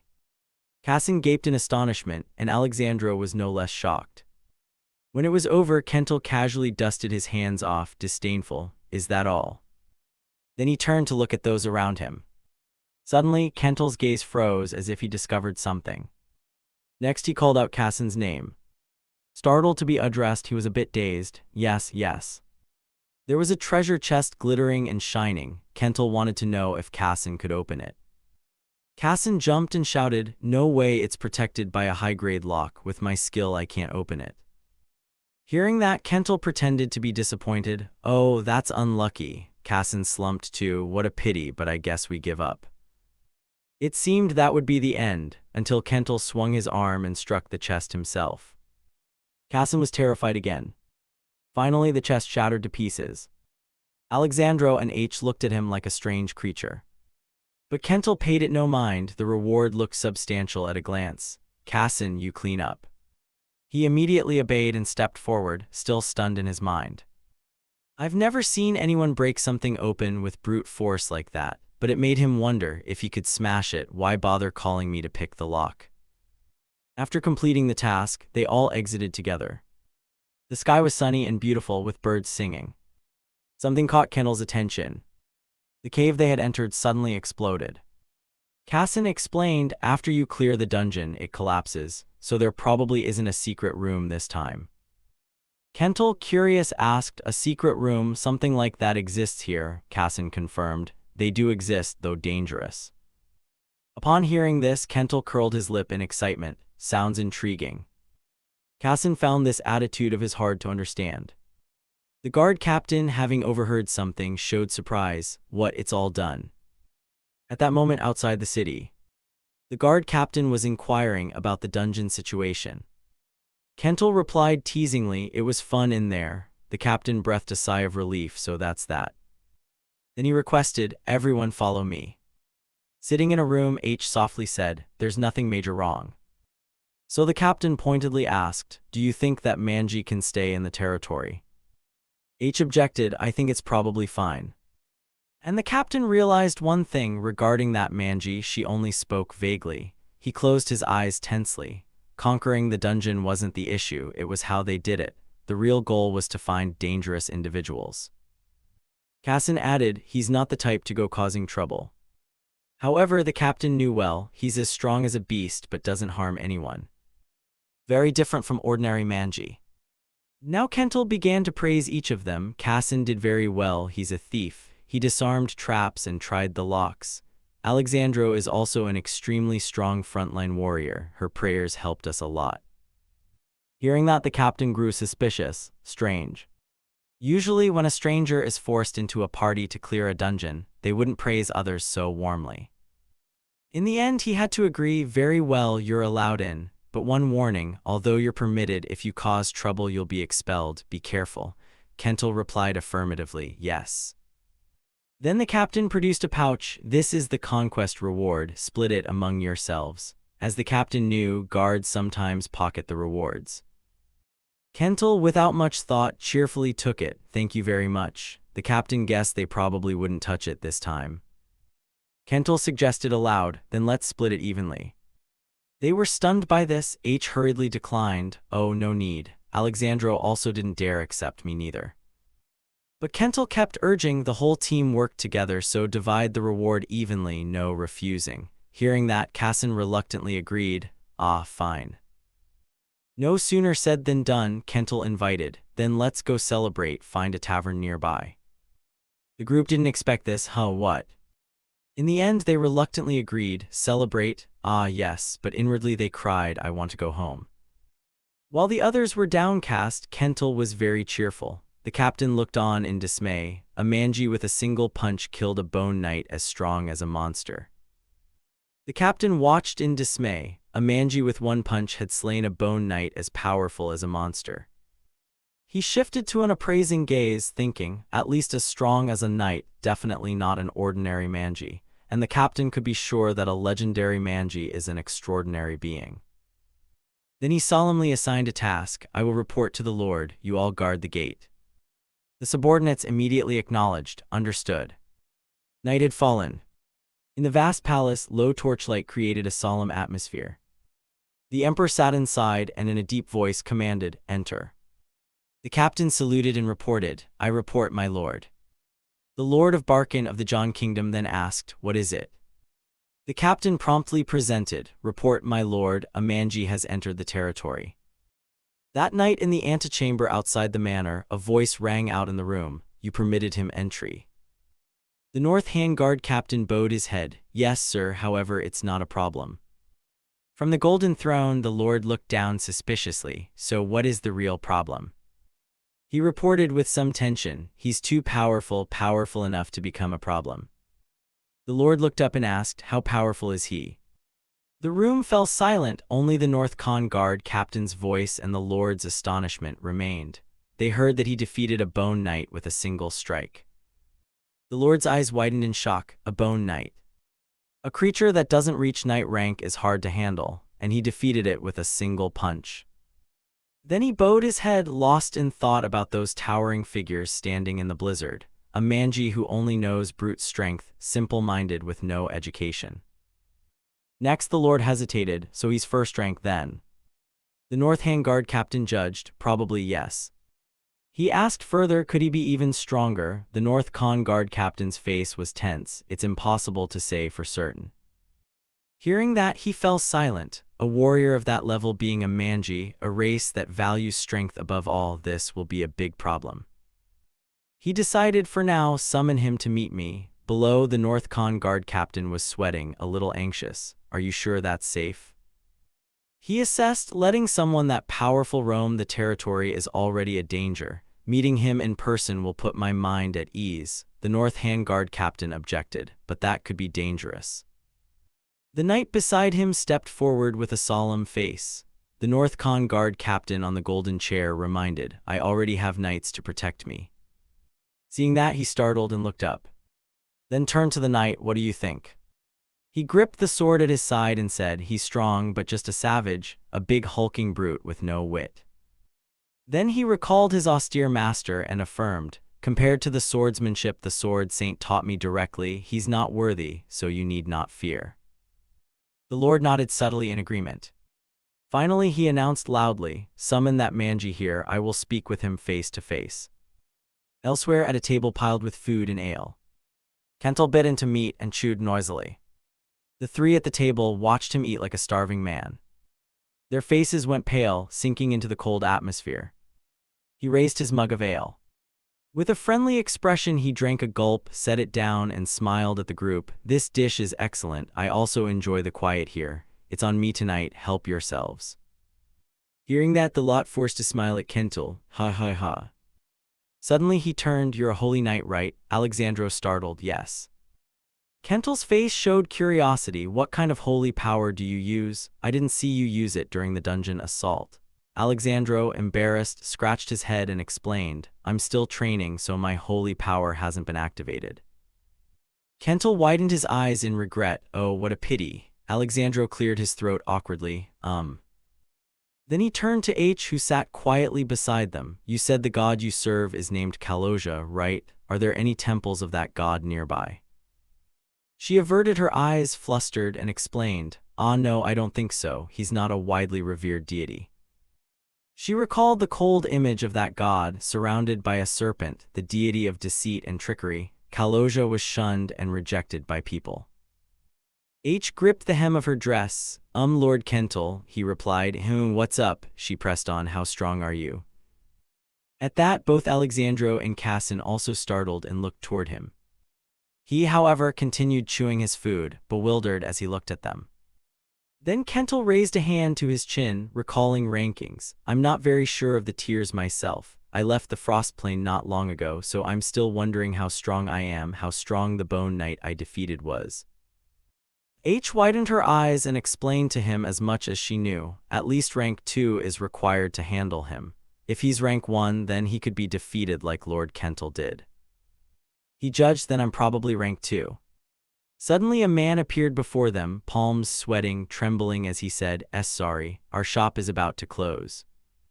Kentel just smiled while the man grew more frightened. My fault, let's go. The group stepped out of the shop. Do you all have any plans or schedules coming up? At his question, Alexandro and H both shouted in unison, Yes, yes, we already do. Immediately, Cassin also anxiously yelled, Yes, I'm very busy. He looked at them, both embarrassed and regretful. I understand. What a pity. Then I suppose we part ways here. See you all another day. The three privately rejoiced at the thought of the princess saying goodbye. No need to meet again. That night, Kentel lay back and propped his feet on the bed. He closed his eyes in comfort and exclaimed, Phew, so comfortable. It's the first time I've lain on a bed since coming to this world. Earlier, at the inn desk, the proprietor had looked at him and practically drooled into his cup. Kentel thought to himself how lucky he was to stay at the inn thanks to the dungeon reward, and that he hadn't encountered too much trouble. Now sunlight streamed through the window. He sat with his legs crossed on the bed, humming excitedly. Compared to the frost plane, this place really is paradise. He remembered when he was still on the frost plane, faced with countless baffling system frames. It took quite some time from when I woke up on the frost plane until I found a civilization like this. So what do I do next? I want to explore more, to experience more of this world. Kentel held up his palms, spread his fingers, and murmured, I want an adventurous journey, then inwardly steer toward the elves' holy land. His eyes slowly dimmed as he thought of the Tower of Magic and the kingdom's splendid capital. Then he fell asleep. The next morning, sunlight poured into the room through the window. He groggily woke up. He sat up, wiped drool from the corner of his mouth, and heard someone calling outside the door. He went out to see who it was. Behind the door, the North Con guard captain looked at him, hesitant. Oh, did I wake you? Sorry about that. He looked at him in confusion. Captain of the guard, what is it? The North Hand guard captain cleared his throat. Then solemnly informed him, the Lord wishes to meet you in person. He muttered, Oh, the Lord. Then imagined the Lord's wealth and splendor. The Lord rules this land, master of the entire territory. Would someone like that want to meet me? Kentel's face was full of bewilderment. Sure, that's fine. Kentel told the North Con guard captain, Can we go now? I'll change clothes quickly and follow you. The captain stood frozen, puzzled. Am I in the right place? Why is inviting him so easy? Then, on the bustling streets and in the market with merchants passing by, Kentel thought, When I entered this territory it was pitch dark, so I only glanced around a bit. Kentel's eyes glittered as he followed the North Con guard captain. Looking around, seeing it by day was truly astonishing. He smiled. With a face full of admiration, he gave a thumbs up toward him. If this is the kind of magical world it is, I'm always ready to welcome it with surprises. The North Hand guard captain's face drained of color, bewildered. What's wrong with that guy? Then he frowned, shouting inwardly, There's not much time left, I must return as soon as possible. Immediately a proclamation was heard, My lord, I have brought the manji here to meet you. Hearing that, the lord turned and ordered, Let him in. The great hall quickly opened. He looked inside and saw his hand extended sincerely. Pleased to meet you, man. The lord stood before the window, hands clasped behind his back, the other hand offered politely. I am Luke Bakken, lord of these lands. To reintroduce, Luke Biletter EAFC Han, lord of the Barkan territory, kingdom of Genhen. He took the offered hand. It is an honor to meet you, the legitimate lord of Barkan. Then he bowed his head and closed his eyes. I am Kentel, a manji. The lord's eyes widened at his courteous handshake. A look of panic. His hand still clasped the lord's, one hand gripping the wrist, bowing respectfully. Luke wondered, a manji shakes hands. He only thought of the coldness he'd imagined in the man and calmed somewhat. Manji don't typically shake hands with anyone. For them, strength is everything, no exceptions. Perhaps I've lived long enough to witness this. He cleared his throat to regain composure. You seem to know a few basic manners. Sit down. On this side, he sat on the throne while Kental sat opposite at the tea table. The interior was both silent and luxurious. Kental glanced around for a moment. So this is what the Lord's castle looks like. His eyes lit up. Even in a magical world, the castle looked exactly like a medieval one. In front of him stood the knight beside Luke. He stood solemnly, arms behind his hips. Is that a knight protecting the Lord? His gaze full of curiosity and wonder, hands on the table clenched in excited childlike awe. When I was small, I loved role-playing as a knight. I never thought I'd see a real knight. He looks so majestic, wonderful. He's exactly how I imagined. The knight noticed his stare too. The knight beside Luke frowned, somewhat surprised. A killing intent. It really is killing intent, unmistakable. How dare someone emit such a powerful, solemn killing aura right before the Lord? To him, it felt as if the man was radiating a pressure to kill. Immediately, the knight beside Luke grabbed the sword at his side. Fool, you won't leave here alive. Suddenly, Luke spoke. The reason I invited you here is very simple. He paused, Luke's expression probing. I only want to verify a few things about you. He calmly crossed his arms and looked at him. Suit yourself. What do you want to verify about me? Then he asked, where do you come from? Kental closed his eyes, recalling the snow-covered mountains. So that's what you care about. I come from the coldest place on this continent, a land blanketed in white snow. Hearing that, both men gasped in astonishment, the ever-frozen. He stared at him while Kental remained with arms crossed and eyes closed, thinking, he truly is the legendary Manji warrior, and now he's standing right before me. Then Luke looked down, doubtful. What you say is hard to believe. He folded his arms and sighed. It's a harsh place, believe it or not, that's up to you. His voice echoed through the room. Then let me ask a different question. His eyes sharpened as he probed him. How strong are you? Luke imagined him rampaging to dominance. The question was whether his strength was truly as terrifying as rumored. Hearing that, Kental retorted, your question is wrong. I don't know the strength standards here, so I can't really answer. He replied, I understand. Then he glanced at the knight standing nearby. The knight gave a slight nod in silent agreement. Luke then proposed, would you like to spar with one of my knights? If you accept, I will ensure you receive a proper reward. Kental was momentarily surprised. Spar. He added, of course it won't be a fight to the death. I trust you can restrain your power. Hearing that, Kental smiled. I'm interested. His excited laugh startled the two. A match against the Lord's knight. Inwardly, Kental pictured the knights from fairy tales, not ordinary knights but those of a magical world. Who wielded magic and radiance. This was a chance to witness a true knight's combat ability. Kental put a hand to his chin, smiling with delight. I'm really eager for this. Luke gripped the armrest tightly and looked toward Kental. Kental, meanwhile, wore an expression brimming with killing intent. Luke thought to himself, indeed, Manji are still Manji. No matter how polite and refined he seems, the wild nature, thirst for battle, and love of war remain unchanged. Kental's excitement made both of them involuntarily startle. Above at the arena, Luke sat in the observation chair. Below in the yard stood the knight beside Luke and Kental.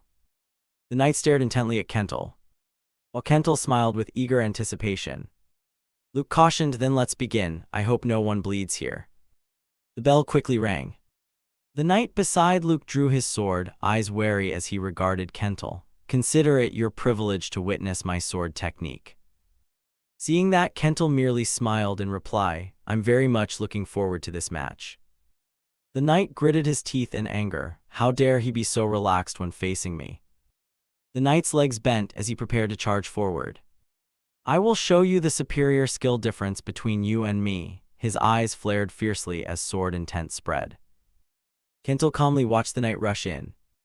In the next instant, the sword tip split into three at extreme speed. Kental's eyes widened as three spearpoints of the blade thrust forward simultaneously. An illusion. No, this was not an illusion at all. Kentel gently dodged each strike with ease. All three blades were real. This was his opponent's sword technique. Watching, Kentel affirmed inwardly, "Indeed." The knight gritted his teeth smugly. "You'll have to struggle a lot to avoid my blade. HMPH, reaching this level against me is already commendable." The strikes grew more and more relentless, but this fight didn't need to drag on any longer. Suddenly, Kentel raised a hand and flicked it. Crack, the sword shattered into many pieces. The knight's eyes went wide in panic. "What is this?" Kentel placed his hand on the knight's chest. The armor and the remaining fragments of the sword instantly crumbled. He grabbed the armor tightly, crushing it, then hurled the knight forcefully backward. The man flew away and lost consciousness. Above, Luke shouted in alarm, "Wah, what is that?" The knight lay motionless against the corner wall, and a long skid mark trailed across the ground. Luke stared in fear and astonishment. With just one punch, a first-rank knight was taken down. What kind of terrifying power is this? Kentel turned around and smiled, asking, "So the match is over, right?" Luke sprang to his feet as if his soul had left his body. He squinted. "Indeed." In his mind, he replayed the moment Kentel casually threw the knight. A manji who could defeat a first-rank knight with a single punch, that's monstrous strength. At least he had reached the superhuman tier. But that was only the minimal level of strength he had shown. His true, deep power could not yet be measured. Luke sank back into his chair. A manji with such strength could shake this entire continent. He thought of the hero and his dragon. If so, this needed to be reported to that person, the rare few on the continent who held the title Sword Saint. Luke murmured, bowing his head, "It's time for him to step forward. I wonder if he'll be interested to learn of such a manji." Suddenly a voice rang out, "Are you speaking about me?" When he jerked his head up, the window was wide open, the wind blowing the curtains aside. A figure stood there with arms crossed, composed. When he sighed, rolling his eyes, "Your tastes are as eccentric as ever." The other man laughed teasingly. "Ha, who doesn't need a little amusement now and then?" Then he folded his arms, face serious. "So why don't you share that fascinating tale with me?" That was Sword Saint Kan. When he stood up and bowed in salute. "It is an honor to have you here, though my notice was sudden. Allow me to present the great Sword Saint, Lord Kan." Kan smiled, his gaze sharp. He remained bowing respectfully. In the knight's room, he lay on the bed with his hand on his forehead. The door opened and Luke stepped in, asking in a way that startled him, "Has your body recovered?" The knight sprang up in alarm. "In a few days I will be fully well. Please forgive me, my lord." Kan also entered and stood behind him. "You should be the one apologizing to me." He clasped his hands behind his back. "My foolish disciple was defeated by an unknown barbarian." Kan's gaze landed on the armor torn across the knight's chest. There wasn't a single wound on his body. He inwardly grew more curious about Kentel. The armor shattered like that, yet the body was unharmed. Could he have held back intentionally? Kan said in a low voice, "He's not an ordinary stupid barbarian. He can control his power with extreme precision." The knight stammered, I understand." Kan continued, his eyes cold. "He's far beyond a knight's level. He can fight while holding back as if to toy with you. At minimum, he's reached the superhuman tier." Hearing that, both Luke and the knight were astonished. Luke muttered, then looked at Kan with doubt. "Forgive my rudeness. But compared to you, how does he measure up, Sword Saint Kan?" The old man turned to confirm, "He is quite strong, but I am the Sword Saint. Even if he possesses superhuman strength, he still cannot reach me." Luke looked somewhat embarrassed. "I see." Old Kan remained pensive. But I didn't see him emit any aura while fighting, yet his power is already at this level." Those words surprised Luke as well. That would be unimaginable by normal standards. Is this the strength of someone from the Ice-Snow Plain barbarians? Kan bowed his head, recalling Kentel in the Ice-Snow Plain. "At first I couldn't believe it either, but it seems he really did come from the Ice-Snow Plain." Suddenly Kan looked up, "A barbarian from the Ice-Snow Plain." He thought of Kentel's cold solitude amid blizzards, the legend of one who survived the Ice-Snow Plain. Is he even human, or... He cautiously stroked his beard, or a mutant? Images of packs of snakes and ferocious snow bears flashed through his mind. But he denied it to himself. No, that can't be. Luke beside him was confused. Ken then pictured vicious demons and white serpents and judged to himself. If he truly were a mutant, he wouldn't have shown you such mercy. He remained puzzled by Kentel's origin. I was wrong, but he comes from the ice-snow plain. Why there and why now? Ken sank into bewildering thoughts, and Luke beside him didn't know what to say either. Is something the matter, Sword Saint? He looked up. It's nothing, leave that for later, the Emperor as well. He recalled the sight of soldiers marching into the snow mountains, always asking for the strangest things. Ken turned his head away and instructed, there's no need to worry about that now. Luke nodded, I understand. He asked further, is that Barbarian still in these lands? Luke quickly replied, yes, he said he'll stay here for a while, so certainly. Having heard that, Ken turned and left. His face serious and full of curiosity. I must verify his strength myself. The next morning, sunlight poured down on the White Castle. The captain of the Northcon Guard asked, what are you planning next? He stared at Kentel, waiting. Kentel hesitated. A pouch of gold had just been set on the table in front of him. It was the reward for the recent battle. He spoke, then closed his eyes and declared, from now on I will not interfere with your actions in this territory. Kentel put his hand to his chin and thought, I don't have a clear plan yet, but it would be better if I could have my identity confirmed here. Having to clear dungeons every time I enter a new territory is truly troublesome. The North Hand Guard captain offered a suggestion. If you're worried about that, there's a way. You can find someone of high status to vouch for your identity. Or, he paused, making Kentel curious. Or what? He continued, you could become a mercenary. He closed his eyes, considered, then explained. If you accumulate many achievements and are recognized by the Mercenaries Guild, your identity will be accepted. In the captain's mind there was also calculation. Still, mercenaries are just doing odd jobs. Unless you reach a certain rank, it's hard to have your identity recognized. But with this Manji's strength, finding a sponsor would be the easiest option right now. Kentel muttered, mercenary. His eyes lit with curiosity. Is there really such a way? In his mind rose the image of mercenaries fighting coolly, lost in daydream. Mercenaries were specialists who hunted monsters and escorted caravans. They were the emblem of a romantic, fantastical world. If so, Kentel smiled excitedly, where do I go to become a mercenary? The captain of the North Hand Guard looked up at him in surprise. There's a guild in the city. Kentel's face lit up, his eyes sparkling. Take me there. The other man stared at Kentel in disbelief. All right then. Explaining mercenaries. Mercenaries are wanderers who travel everywhere to complete assigned tasks. Some romanticize them as symbols of freedom, but in reality, mercenaries are the lowest class in society for those with unrecognized identities. They are often attacked by monsters in dungeons. Even powerful mercenaries frequently die in unexplored dungeons or are sacrificed for dark work. Thus, low-ranking mercenaries are usually crude, filthy, and noisy. At the guild, a man in a green coat angrily punched a man in a brown coat. Bastard, how dare you lay hands on me? The man in the brown coat collapsed onto the table. Then sprang up cursing, you want to start something? The man in green roared, if you're so tough, come at me. Others standing around cheered, hey, right side guy, I bet on you. Try to win, I bet on the left side guy. They lunged at each other, grabbing hair and trading punches and kicks. Nearby, the pink-haired woman adjusted paperwork and glanced over. So, how's this batch of recruits? Ross sighed wearily, HMPH, they're no good, all weirdos. This is Rosa, the Mercenary Guild's receptionist. She recalled Alexandro, a madman who called himself a holy knight, then thought of Cassin and another talented thief.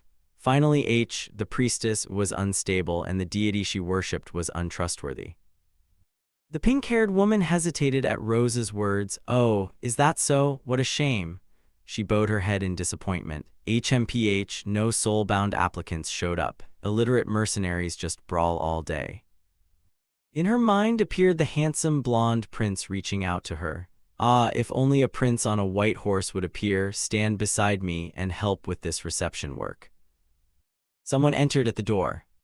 Rosa looked up, eyes widening in surprise when she saw Kentel. He stepped in, smiling as he looked around. So this is the mercenary guild. The two who were fighting turned to look astonished, impossible as savage. The rest gaped at him as well. Seeing everyone stare, Kentel felt a bit uneasy. Then folded his arms and sat at the table, smiling. I've come because I want to become a mercenary. Across from him, Rosa held the paperwork, trembling with tension. You really want to be a mercenary? May I ask your purpose?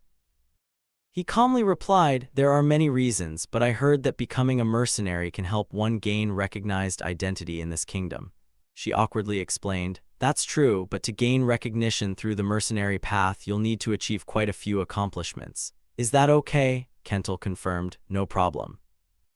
She took out a typewriter and announced, then I'll register you as a mercenary for a fee of 5 silver pieces. May I have your name and age? He placed the money on the table. I'm Katu and I'm not sure about my age. She typed deftly, then I'll enter an approximate number. Finally, Rosa handed him a card from a wooden box. Done, your mercenary registration is complete. This is your mercenary badge, it's your identification, don't lose it. He stared at the card, then happily took it. I'm accepted. Then he looked up at Rosa with a completely innocent expression. Are there any jobs available right now? I want to start a job immediately. She stammered, a job? Yes. She pushed a sheet of paper toward Kentel. These are the jobs you can take right now. He took the stack of papers from the table and flipped through them. Wait, are these all just low-level jobs? The job board read rank F-. Tasks, herb gathering, basement cleanup, sewer sanitation, street sweeping, night patrol. Rosa's face broke into a nervous sweat as she forced a smile. It's because you're only an F-rank mercenary right now, so these are the tasks suited to you.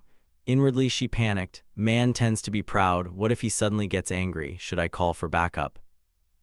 She squeezed her eyes shut and explained awkwardly, if you complete simple tasks and accumulate achievements, you'll be offered harder jobs later. He answered, I'll take this task. She opened her eyes and regained her composure. She looked down at the paper he pointed to. Are you sure?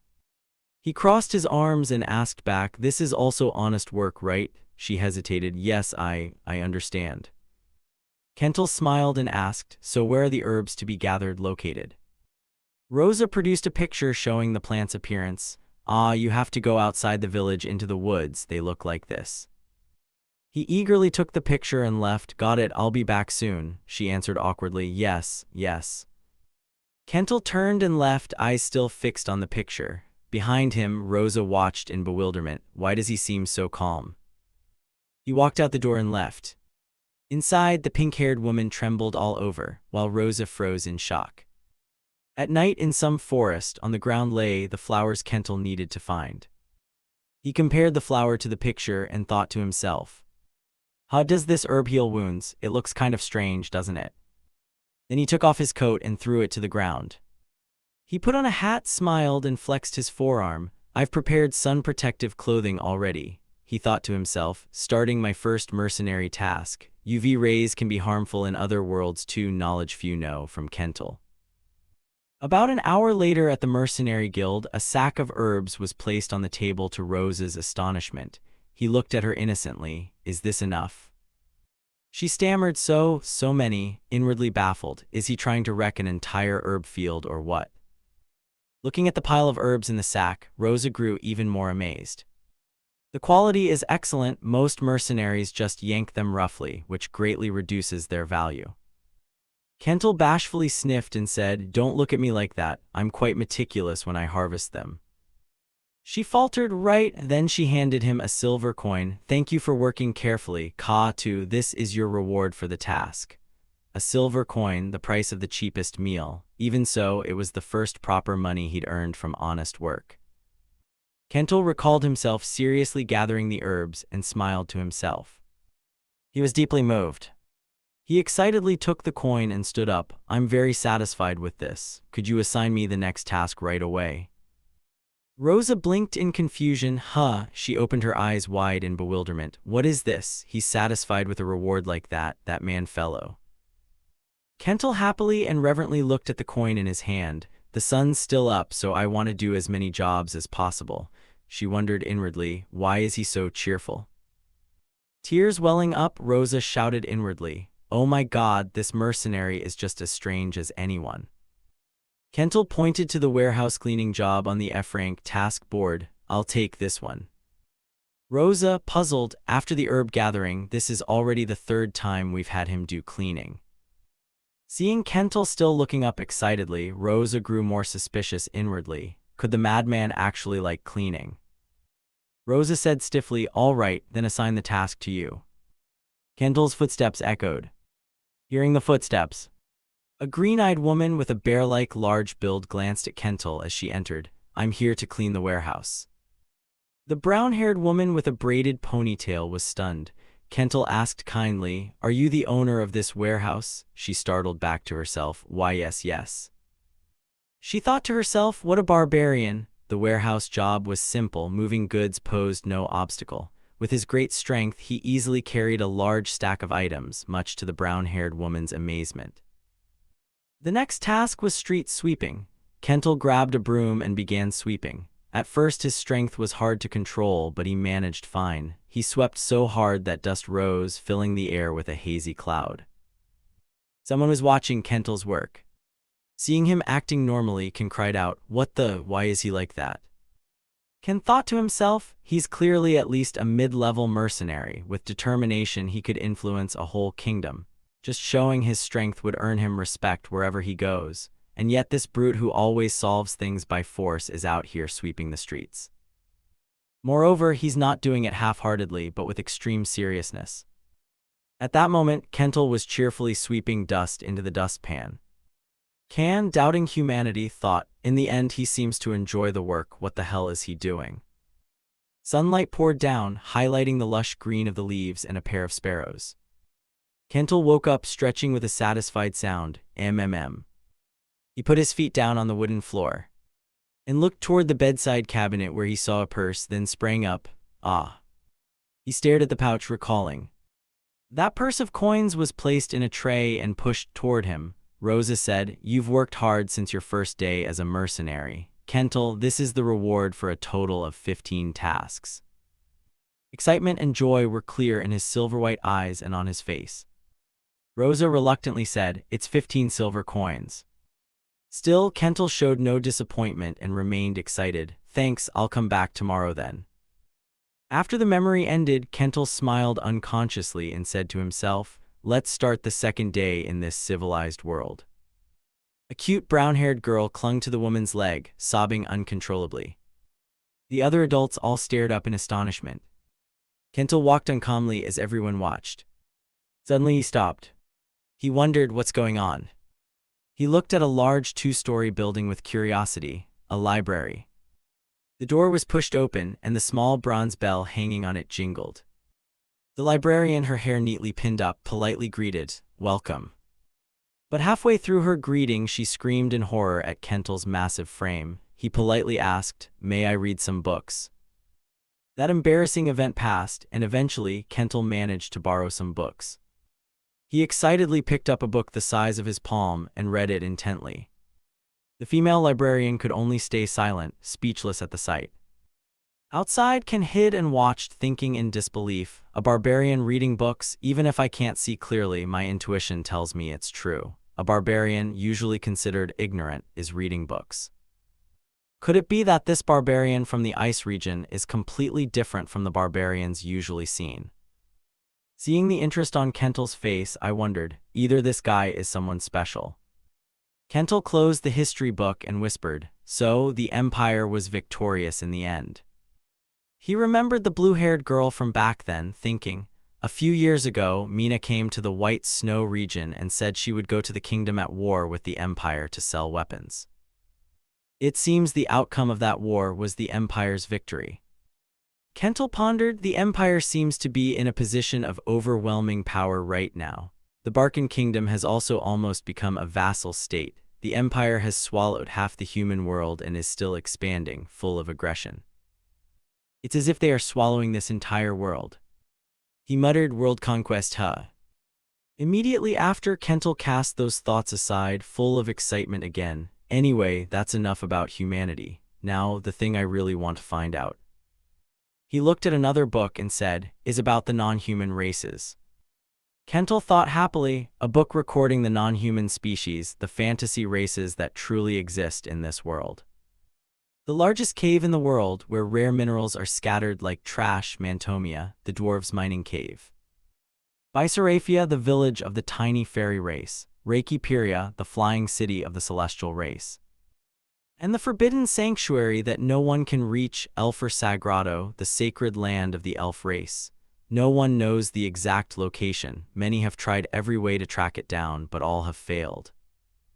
Kental muttered, so I have the rare qualification to enter the elf sanctuary. Suddenly he exclaimed in surprise, Then he lifted the book in surprise. What, is there another place like the White Snow region? Demon realms do not permit humans to enter. They are places full of warped, insane, and twisted creatures. There are many demon realms, but this world exists with exactly 5 giant and special demon realms. The Silent Forest, a place of silence and lingering fear. The Abyss, a place that sinks the world into a deep pit of evil. The Deep Sea, a place where souls still breathe and live. The Deep Pit, a place where nothing exists. And finally, the White Snow region, where terrifying creatures called xenomorphs exist. However, the existence of demon realms cannot spread to the human world. Kental finished reading and asked himself, how wide is this world anyway? The White Snow region alone is vast, yet there are so many other places. He stood up and said, for now, the data here is probably as far as it goes. His action startled the female librarian. Kental told her, thanks to this, I've verified enough, thank you. The female librarian replied, trembling with fear, yes, yes. Kental opened the door and left happily. He returned to the mercenary guild and asked Rosa, are there any missions today? She started. Kental, you're here. Rosa offered the list. Here is the mission board. Kental's face lit up like a squirrel finding a chestnut. Ken hid to one side, unbelieving. This is really strange. Finally he resolved, it seems I must meet him in person. After a long period of secret surveillance, Sword Saint Ken finally took action. By now the moon was high and the streets were deserted. Kental walked along the road, smiling contentedly. Today I've already handled more than 10 commissions. Even the little odd jobs, earning this much from them is pretty decent. If I keep up this pace, the day I'm recognized as a proper mercenary won't be far off. He whistled as he walked when someone hiding behind a wall watched him. Seeing Kental approach, the watcher stepped out, surprising him. It was none other than Sword Saint Ken. The two stood face to face for a long moment. Kental spoke first, you're the one who's been following me all day. Ken, stunned, exclaimed inwardly, what? He folded his arms and asked, what do you want? Ken still couldn't believe it. You've noticed already. I clearly used magic to hide my presence. No matter how keen your instincts, detecting my aura should have been impossible. Suddenly, Kental deftly grabbed his coin pouch and on guard blurted, could you be a thief? Ken felt struck by lightning. Kental's sharp gaze confirmed it without answering, seems I guessed right, even with good security, petty thieves still show up. He, eyes milky, tried to explain, no, I'm just, but inwardly wondered, if I say I'm the Sword Saint, will he believe me? Kental struck like a critical blow. That old man has to resort to thievery. The economy must be really bad. Ken was deeply wronged. Kental then mused, what? Then his face brightened. This could also be a good opportunity. Ken remained stunned, still not understanding what was happening. After a moment, seeing Kental's dumbfounded expression, Ken thought, he thinks I'm a thief. One way to learn this man's power and identity is to confront him directly. Let's see what the strength of a legendary Mandy is like. Then he began rolling up his sleeves. On high alert. Kental was silent. He suddenly vanished from Ken's sight. Ken cried out, gone, what the? Kental abruptly reappeared right in front of him. A hand reaching out. His feet moving with agility. Ken dodged while thinking, if I stand still like this, my throat will be grabbed. Kental suddenly let out a sound and smirked, pretty quick, huh? He said, then resumed moving. Ken panicked, impossible, I was almost caught. If my reflexes had been a moment slower, I'd have been grabbed, but even more astonishing is that I couldn't sense any flow of magic from him. Kental crossed his arms and laughed. Interesting. Ken was still stunned inside. With a purely human body he can move that fast. This is no longer a test. I'll attack with everything I've got. Having thought that, he lunged forward. Kental's expression turned grave, then he suddenly vanished from Ken's sight. He appeared right behind him, eyes blazing, and clamped down on the other's wrist. Ken broke out in a cold sweat, panicked. What is this? I clearly widened my senses, yet I still couldn't react in time. Kental twisted his hand backward. It wasn't just that his hand was seized, he felt pinned to stone, his whole body swept up by a force. Ken roared in pain, teeth gritted, gums clenched. What kind of demonic power is this? Just strength alone is overwhelming. With that thought, he pushed himself to the limit, releasing power. A surge of energy burst from his body. Kental watched in astonishment. A stream of blue light radiated from Ken. He observed closely, and immediately an explosion of mana erupted. Ken slid free, escaping Kental's restraint. Kental looked down at his hand. Ken across from him stared intently at him as well. Suddenly, Kental casually let slip. Even petty thieves nowadays have impressive skills. He felt powerless inside. Why does he insist on calling me a thief? Ken then assessed seriously. A rare form of mana materialization. Only those who reach a transcendent realm can do it. Yet he envelops his body with it. Why would someone like that stoop to petty thievery? But Kental truly believed it was the skill of a thief. Ken continued thinking. By reflex, he had materialized mana. The mana took form and could even tear through solid steel.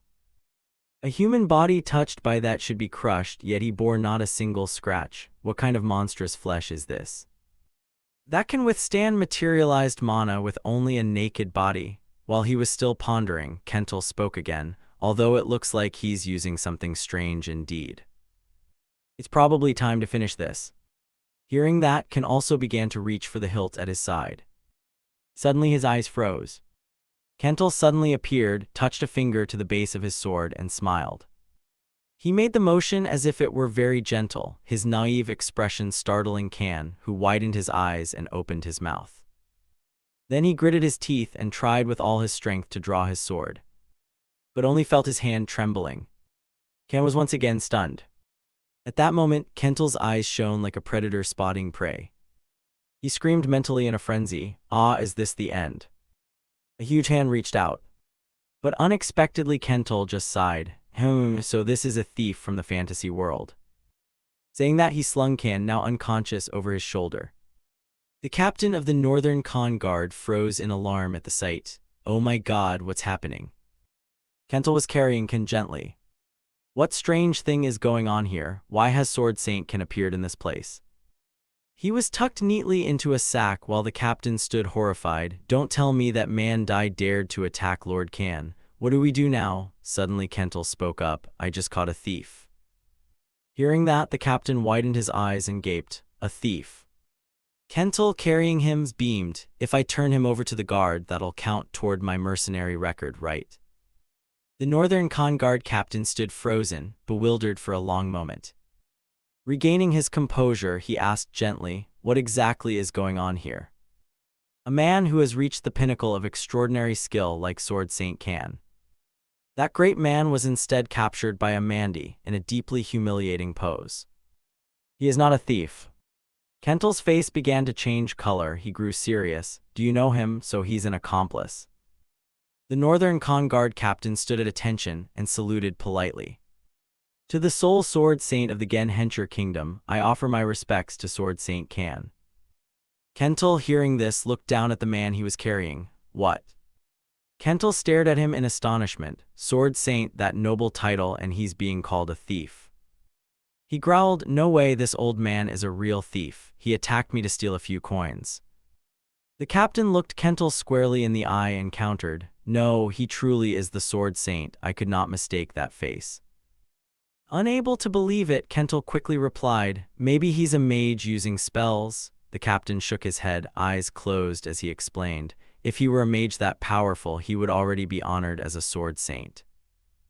Kental couldn't accept the truth, or maybe Sword Saint is just a fancy name for thieves. Helplessly he thought, what nonsense am I talking? The exchange continued. So he really is the sword saint? Yes. Kental still stared at him in disbelief. I'll report this to the Lord. A while later, the Lord slammed the table in anger. What Lord Can is missing? Kental bowed his head respectfully to the locals. I'm sorry, I should have let him explain. Facing Kental, he replied, No, I am also at fault for remaining silent. The two sat in silence, one large, one small. When the Lord entered the room, he was shocked by the scene before him. What the hell is happening? I thought Lord Ken would challenge that Manji, but I didn't expect him to lose. Lord Ken pondered. Lord Ken was defeated by the Manji. I don't know the details, but it's true. He looked at Kental and a thought flashed. So that Mandy is stronger than the Sword Saint. Then he turned to Kan. Of course, even among the transcendent ranks there are levels. Lord Can only recently earned the title Sword Saint, so he may still be lower ranked. But in any case, a Sword Saint is one who has achieved the exalted rank of Swordmaster, and that Mandy has defeated such a person. He looked at Kental, imagining an even more terrifying form which made him completely uncontrollable. At that, the Lord was so frightened sweat ran down his face and his head ached. Then he offered advice. It seems there's been a misunderstanding. I will take my leave. You two should talk this out clearly. With that, he left the room. So the two sat in dead silence. Kental looked at Kan as if he wanted to say something. While Kan trembled, sipping the cup of tea in his hand and thinking to himself, how humiliating. Still, I can't deny it, that was a complete defeat. My pride was not only wounded but utterly shattered. He set the teacup down. Kan placed a hand over his chest and raised his head. Allow me to introduce myself properly. I am Sword Saint Kan. Kental asked, Is Sword Saint your family name? He replied gently, Once one reaches the realm of Sword Saint, a person's name becomes nothingness. Kental continued, I see, so what you just displayed is the skill of a Sword Saint, right? His eyes seemed to recall something suddenly, and a stream of greenish magic light flowed from his hand. Is this what you mean? Kental's eyes widened, showing interest in this peculiar magic. Oh. He remembered the scene when the man cast the spell. At first I thought it was just a thief's trick and paid it no mind, but now that I know it's the Sword Saint's skill, I'm intrigued. Kan immediately clarified, this is the manifestation of what is called aura. Kental surprised aura. He looked at the magic in his palm, pride in his eyes and his cheeks flushing. So that's aura. Unable to contain his excitement, Kental stood up, his eyes shining. How can I learn it? He looked down at his palm. Basically, you must control mana and express it outward. Kental asked again, so is it like mana? He began to explain. Saren is the term denoting the nature of arcane arts. When you use it as aura, you are a swordsman. When you use it as mana, you are a mage. Kental smiled. So both swordsmen and mages use the same energy called Saren. Would you be willing to teach me that skill? He stood up, voice clear but sincere. It is embarrassing to admit, but I'm still learning and not yet proficient in this technique. Kental's serious expression made him hesitate. But he answered nevertheless, very well. Kan asked sternly, but do you really need my instruction? Aren't you stronger than me? Kental sat down, arms crossed. I know nothing of swordsmanship. I actually just swing a sword at random. He asked in surprise, really? Kan reflected on the image he described that made Kental admire him. Yes, I am the Sword Saint. I may have lost, but I hadn't even drawn my sword yet. All right, I'll teach him the way of the sword and show him its greatness. I will regain my pride. Putting that thought aside, he quickly agreed. Very well, I am the Sword Saint, a wielder of the sword. Without a sword, I'm merely a half measure. Suddenly Kental blurted out, I thought so. No wonder you're so weak. It's because you weren't using a sword. Kan was astonished. Exactly. Kental crossed his arms and continued, I mean, called a Sword Saint, yet only that much power. I thought something was off. He fumed, you brat. Kental added, if you had used a sword, you might have won. Kan, displeased, wondered whether he could have beaten Kental simply by wielding his sword. Kental brightened, I'm really excited. Conversely, Kan was gloomy. My pride, I'll get it back, won't I? I feel like I'll be crushed even more horribly. Before regressing, I once practiced sword techniques. But this is the true mystical sword technique, a wondrous sword art that uses the mysterious aura. This is the mystical sword technique. In the training yard, Sword Saint can look serious, holding his sword in one hand and standing sideways as he instructed. The standout feature of my sword art is the fusion of illusion and reality. When you faced my disciple, what did you see? Kental recalled the knight beside the Lord, thought for a moment, then answered honestly. His sword art split into 3, and all 3 were real strikes. Kental, quick to realize, said, "Oh, so that's what you meant by the fusion." He asked, "Is that a technique based more on skill than raw strength?" Ken affirmed, "Exactly. Sword art is the craft of blending swordsmanship with arcane arts, and those who reach the pinnacle of that path become sword saints." Having said that, he made a cut, and from the hilt surged brilliant streams of green vitality. In the sunlight, the aura seemed vivid and potent, enveloping and dancing along each blade. Kental admired it, his eyes shining. "Oh, so that's aura," Sword Saint Ken forced a reply, "Yes." He closed his eyes, a little restless inside. "I still can hardly believe this is happening." Ken cleared his throat, and with his other hand gripped the sword's pommel, saying, "Talking about the fusion of illusion and reality sounds a bit abstract. Inside, I'm truly teaching sword art to a Mandy." Outwardly, he maintained composure, shouldering the sword forward beneath his shoulder, his tone solemn, "So I'll let you experience it directly." Having spoken, his gaze suddenly sharpened. He brought his body down and struck, the sword intent curving miraculously. The blade's tip slammed so hard the floor cracked into a deep gouge. From that spot, the aura split into 5 streams carrying sword intent and shot forward. Kental was shaken. "Your sword art." Seeing the sword intents clearly split into 5 paths that converged on a single target, he gazed in awe, disbelieving. "Split into 5 parts." The dust quickly cleared, revealing a deep dent in the wall. Sword Saint Ken said calmly, "There are many techniques that create illusions with aura, but making those illusions real is something only my sword art can do."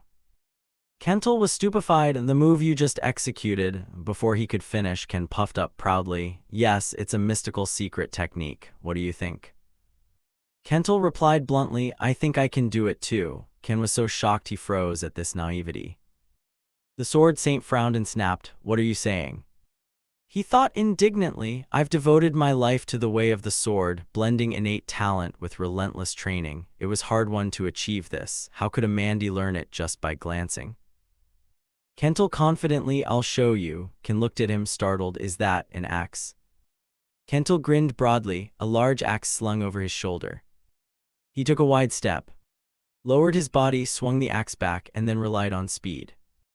In a second, he unleashed dozens of axe strikes. Ken narrowed his eyes. "That sword art." He watched in amazement as Kental hacked wildly, using only brute force and overwhelming speed.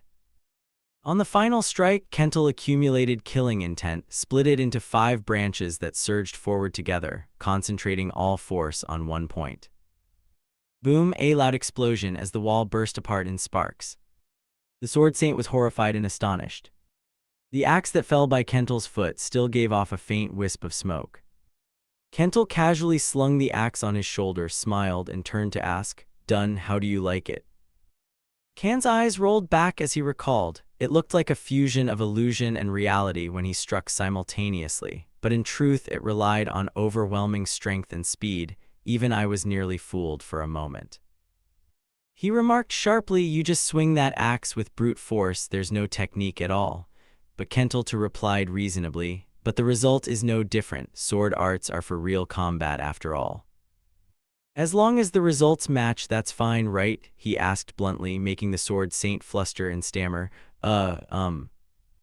Outwardly, he kept a calm expression, but inside it was like an ocean of tears. A delicate tear welled at the corner of his eye. "He's not wrong, but he wounded my pride too much."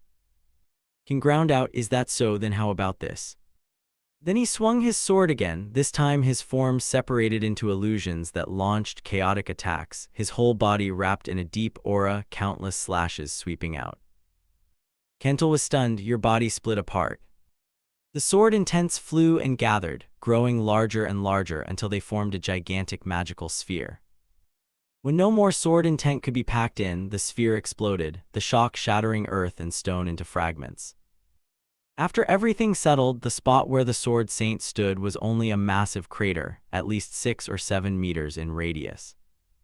Ken panted and said coldly, "This is a cloning technique achieved through the supreme mastery of using aura." He wiped sweat from under his chin and asked cautiously, "Can you imitate it?" Kentel pivoted his foot and quietly moved to one side, his face growing serious as he swung the axe over his shoulder, eyes calm. He repeated the old move, relying on his extreme speed to wildly slash out countless blade intents. Ken's eyes widened in astonishment. Kentel held his stance and swung the axe steadily. Each killing intent merged into a towering vortex. The sharp intent smeared and whirled around him. In a single stroke, the lofty vortex was stained deep purple, dark, wild, chaotic. Time passed and Kentel's clear voice rose. "So, what do you think?" He stepped out with a proud chin. Ken collapsed, kneeling on the cracked ground, trembling and unable to cry out, "My life's work." Amid that battlefield crater, the two faced each other. Kentel smiled at him, puzzled. Ken was gaunt and wretched, his mind screaming, "My sword art." There really were no words. It was bullying the old man. This youth was outrageous. Returning to the thread, the sword saint painfully collapsed, muttering, "Impossible," then began to cry pitifully. Kentel folded his arms, sighed, and calmly said, Your psyche is weaker than I thought." He walked forward deliberately and said, "Your sword art is truly marvelous." Even Ken, who was crying, froze. Kentel bowed his head to him and said frankly, "I only swung the axe fast. That's not the genuine sword art. The move you just used wasn't just an illusion, that was real sword art." Ken listened dazed. Kentel stammered a little, I cannot reach the true mystical realm." He pressed his lips together and, proudly thinking, "Yes, my sword art still has value, combining illusion and reality into a definite entity. Only I can do that in this world." Ken revived with a flame of resolve, clenching his fist as he thought, "Yes, my technique is perfect. That Mandy is just a madman." Ken glared at him angrily, thinking, what kind of madman can move so fast he becomes a blur in the air without using aura? That's not something a human can do. Suddenly Kentel asked, "Could you teach me the true meaning of this sword technique?" The sword saint paused, then quickly composed himself. Sorry, I let my emotions get the better of me. Please forgive me. I understand." Ken calmed down, cleared his throat, and began to explain the genuine technique.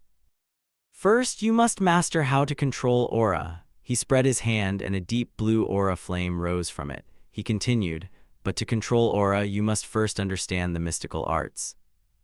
Whether mage, swordsman, or warlock, no one can advance to higher realms without awakening the mystical arts. Only those who trust in gods are exceptions."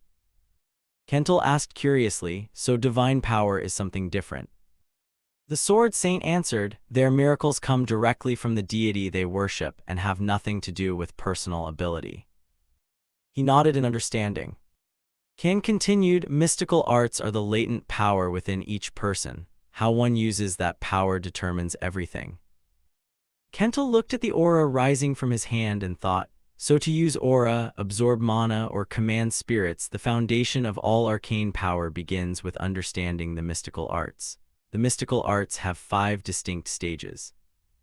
Ken raised a finger, his face serious. "The most basic is sensing the mystical arts. That's the realm of perceiving, awakening, and feeling the arts." He asked, "Not everyone can sense the mystical arts, right?" Ken nodded, "Of course, without talent you cannot perceive them. Those who can sense the mystical arts, we call them third rank." He explained clearly, the ability to use mystical arts is divided into 5 levels. Third rank is the entry level. Kentel recalled when Manhwa once explained to him, "We generally classify them as third rank, second rank, first rank, transcendent, and hero."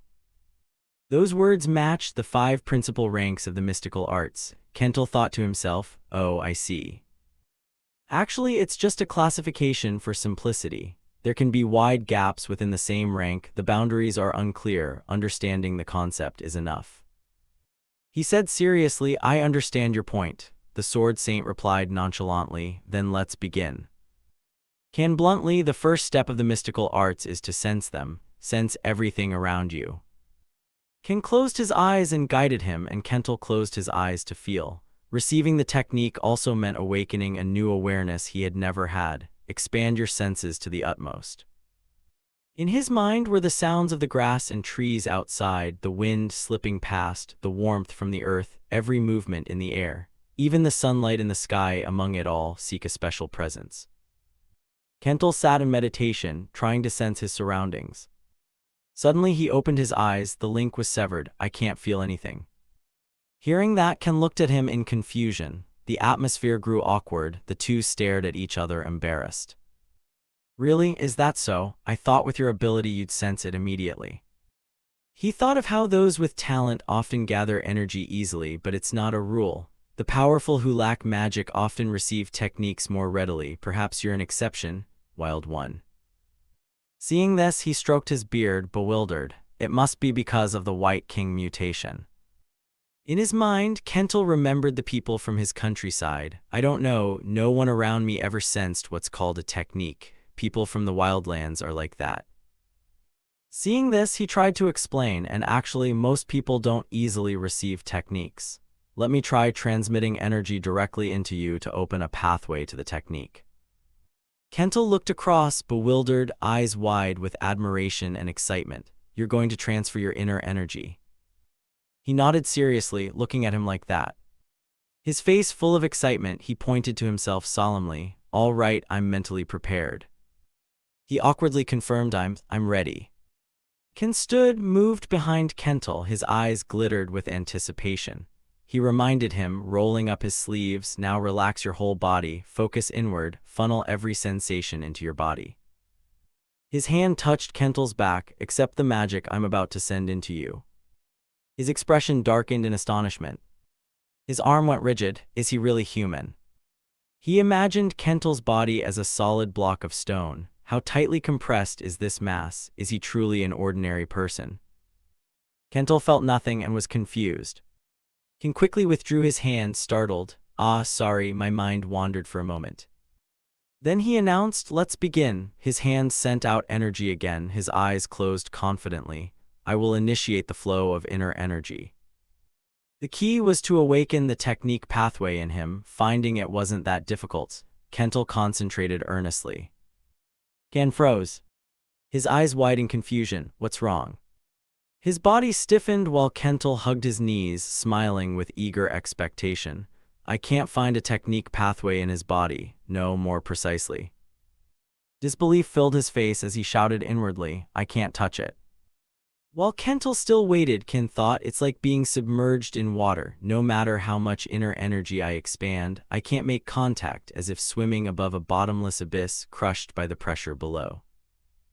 Finally, he closed his eyes in resignation. It's not working. Ken cleared his throat, making Kental stare in bewilderment.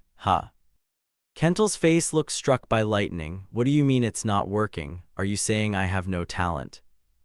Ken tried to explain, no, it's not that. Simply transferring inner energy into you isn't enough to find the technique.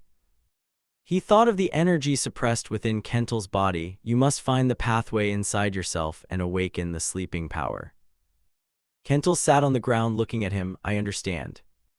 But Ken said plainly, I cannot find a pathway to the technique in you. He widened his eyes in confusion, his face incredulous. You mean I can't receive the technique? He stood before him, stretching out his hand. No, not exactly. I can't even determine whether it exists. Kental looked up. What do you mean? Ken affirmed, your body is damaged. Kental started and looked up. He calmly added, to find a technique, inner energy must permeate deeply. But your constitution is too dense. My inner energy can't penetrate deeply enough into you.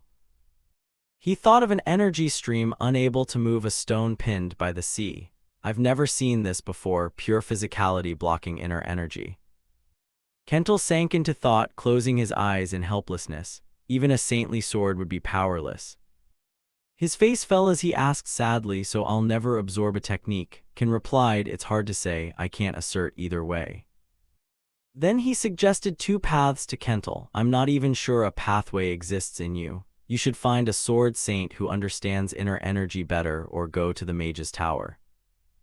Next, he placed a hand on his chest and bowed sincerely. Anyway, I apologize. He looked at him. It's okay. Kental raised a hand to his chin, lost in thought. There's still hope. That's enough for today. Then he pushed off his knees and stood up. Still smiling optimistically, I've learned a lot these past days. I'm very grateful. He looked at him speechless. Then he recalled those terrifying savages from before. Every wild person I've met was fierce and hard to control. They pillaged, drank, and lived by violence. That's why society shunned them. But this one was different. Ken stared at him. Have you ever considered joining this kingdom? Kental looked puzzled. What do you mean? He reached out to explain. I mean swearing fealty to the kingdom and receiving a title.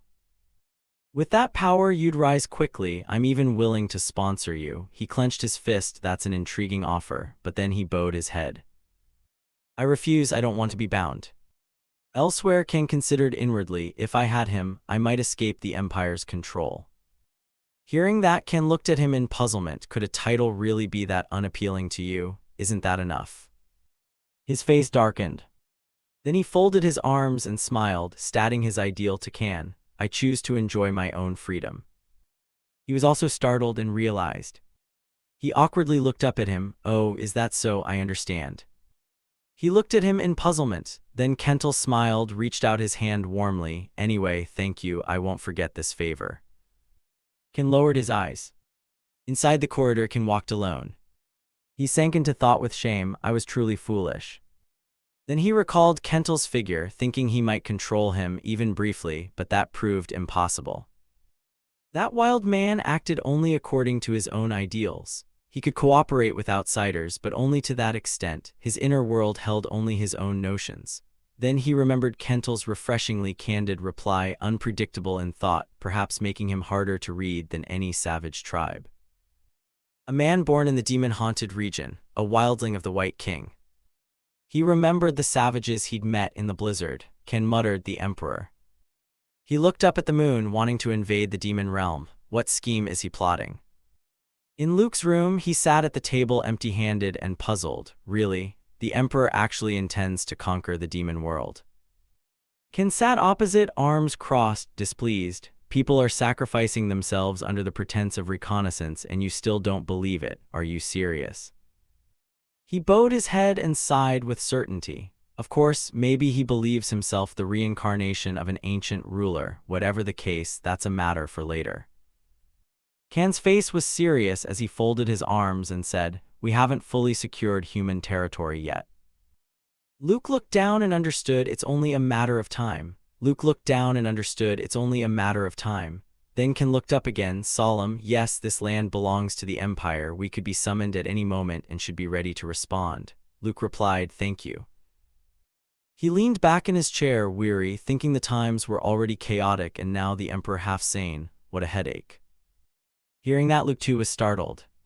His gaze sharpened and turned cold. Could the rumor be true? He calmly confirmed, yes, the demons have begun mobilizing their forces. He opened his eyes wide in alarm.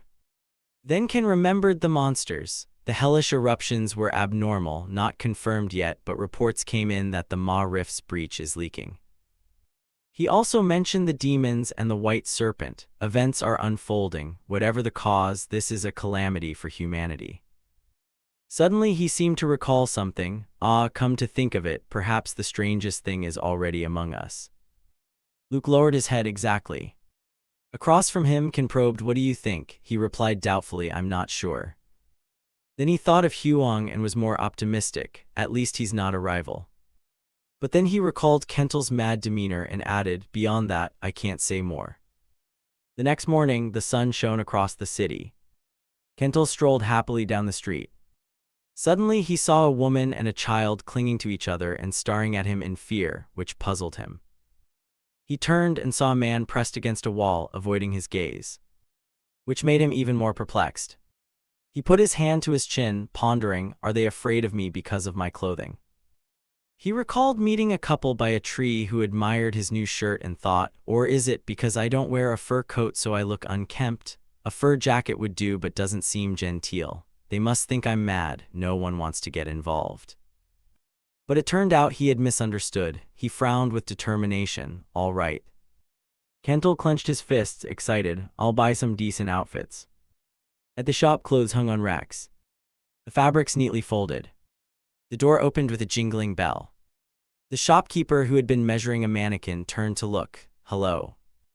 His face went pale with fear when he saw Kental. Across from him, Kental stared at the man, an unconscious aura of menace radiating. I need to buy clothes. The shopkeeper panicked inwardly. A savage. The shopkeeper stammered, tears streaming in fear. I'm sorry, but I'm afraid we don't have anything that fits your build. Hearing that, Kental folded his arms in annoyance. What a nuisance. So there's really no other way? The man bowed his head and offered, if you can wait, our shop does take custom orders. Kental smiled excitedly and accepted. Oh, is that so? Then do it. The shopkeeper looked up in confusion. Yes, of course. We'll notify you when it's ready. In his mind, he pictured Kental furious at ill-fitting clothes, grabbing the collar and glaring, call this clothing. His expression darkened as he sank into the past. Can I survive this? On the way to the guild, Kental suddenly noticed something at his feet. What's this? A blue gem. Kental picked it up. Kental held it up to the sun curiously. A gem. Inside the gem, something sparkled. He squinted in amazement. Then he put it into his hip pouch. All right, I'll ask the guild about it. At the trade guild, Kental asked Ra, do you know what this thing is? Rosa, the guild receptionist, took the gem dumbfounded. I found it when I arrived here. Kental sat opposite, arms crossed. It didn't look like an ordinary orb. Rosa stammered, I see. She examined the gem carefully. It wasn't a jewel. The surface was extremely smooth, as if crafted by someone. She stared at the sparkling blue gem in her hand, her eyes growing hazy. There were no sigils or names. Why does it give off a sense of value? Suddenly, a snap of fingers snapped her back to reality. Rosa jolted awake. She looked up at Kental in bewilderment. He withdrew his hand and asked, are you all right? She was still dazed. What do you mean? Kental explained, you looked like you were hypnotized by that orb. She remained vague. Kental shook his head. Yeah, never mind, forget it. Rosa glanced awkwardly at the stone and suggested, even so, this orb is strange. I sense a bizarre energy from it. Do you want me to have an expert examine it? He smiled and declined eagerly. Thanks, but I'll investigate it myself. The fun is in that.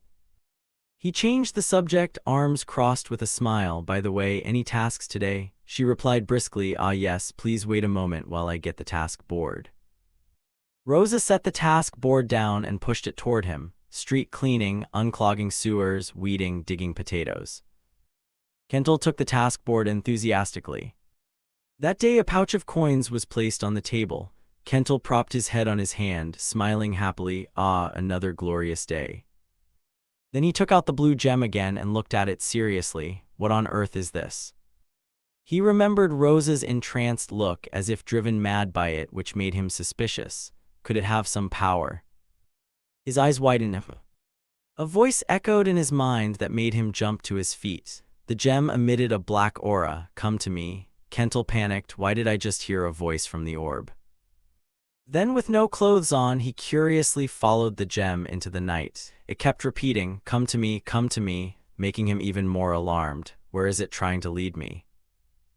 He closed his eyes, thinking of the directional arrows that had appeared in his head. Now it displayed a map like a form of control magic. Kental looked at the gem, emitting a black aura in his palm. It urged, come to me. He calmed himself and snorted lightly. Then he returned to his room, looked out the window with excitement, and said, then let's go. At a thicket, Kental brushed it aside. The voice still echoed. Come to me. He sighed. I'm coming. Shut up. He stood before a path. He looked up HMPH.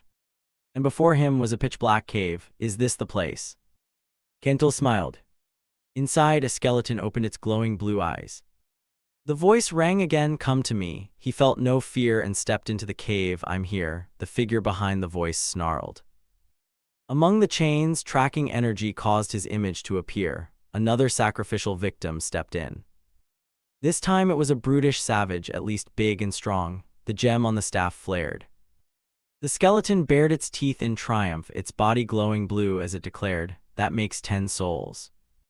He sat within a magic array, one hand holding a staff, the other channeling energy, with sacrificial instruments behind him. He wondered, is this an illusion? Can even resurrection be done? In the past, during a chaotic era when many kingdoms fell, behind it all stood an evil mage, one who manipulated and twisted emotions, controlled the minds of countless kings, provoked wars, and ruled realms. But his ultimate cruelty was exposed, and heroes defeated him. However, just before his fall, he transferred his soul into a vessel of life, becoming a Lick. A deathless necromancer, an undead wizard, an immortal entity until destroyed. He grinned savagely, wickedly raising his bony hand to manipulate. Thus the once world-conquering warlock became a Lick and began plotting his rebirth. His dark magic spread through every corner, and the resurrection ritual required vast life force. He settled near a remote estate, releasing enchanted orbs to gather sacrificial offerings bit by bit. Those orbs acted as mana cores necessary for the ritual. The stone emitted sparkling radiance amid the tainted, deadly miasma. With immense power, he intended to conquer the world once more, mad and ambitious. That goal was nearing success. His deep voice rose. Why is a savage here? The peaceful wood village holds abundant vitality. This remote domain is where I chose to gather power, a hidden place unnoticed by the populace. That is why a savage appearing here is unusual. Kentel's blurred silhouette was reflected back. The mage watched the ghost fire, tracking Kentel, plotting maliciously. The creatures from the north have come far. Given your size, you'll make an excellent sacrifice. I've placed a special effect on the orb. It only enchants those unaware of the mysteries. Anyone hypnotized by the orb here will be unable to perceive the truth. His bony hand released the thaumic orb into the cave, then he laughed calmly. Come, savage, become the stepping stone for my glorious resurrection magic. Time passed, scene transition. Kentel stood before a large wooden door, its height roughly twice his own.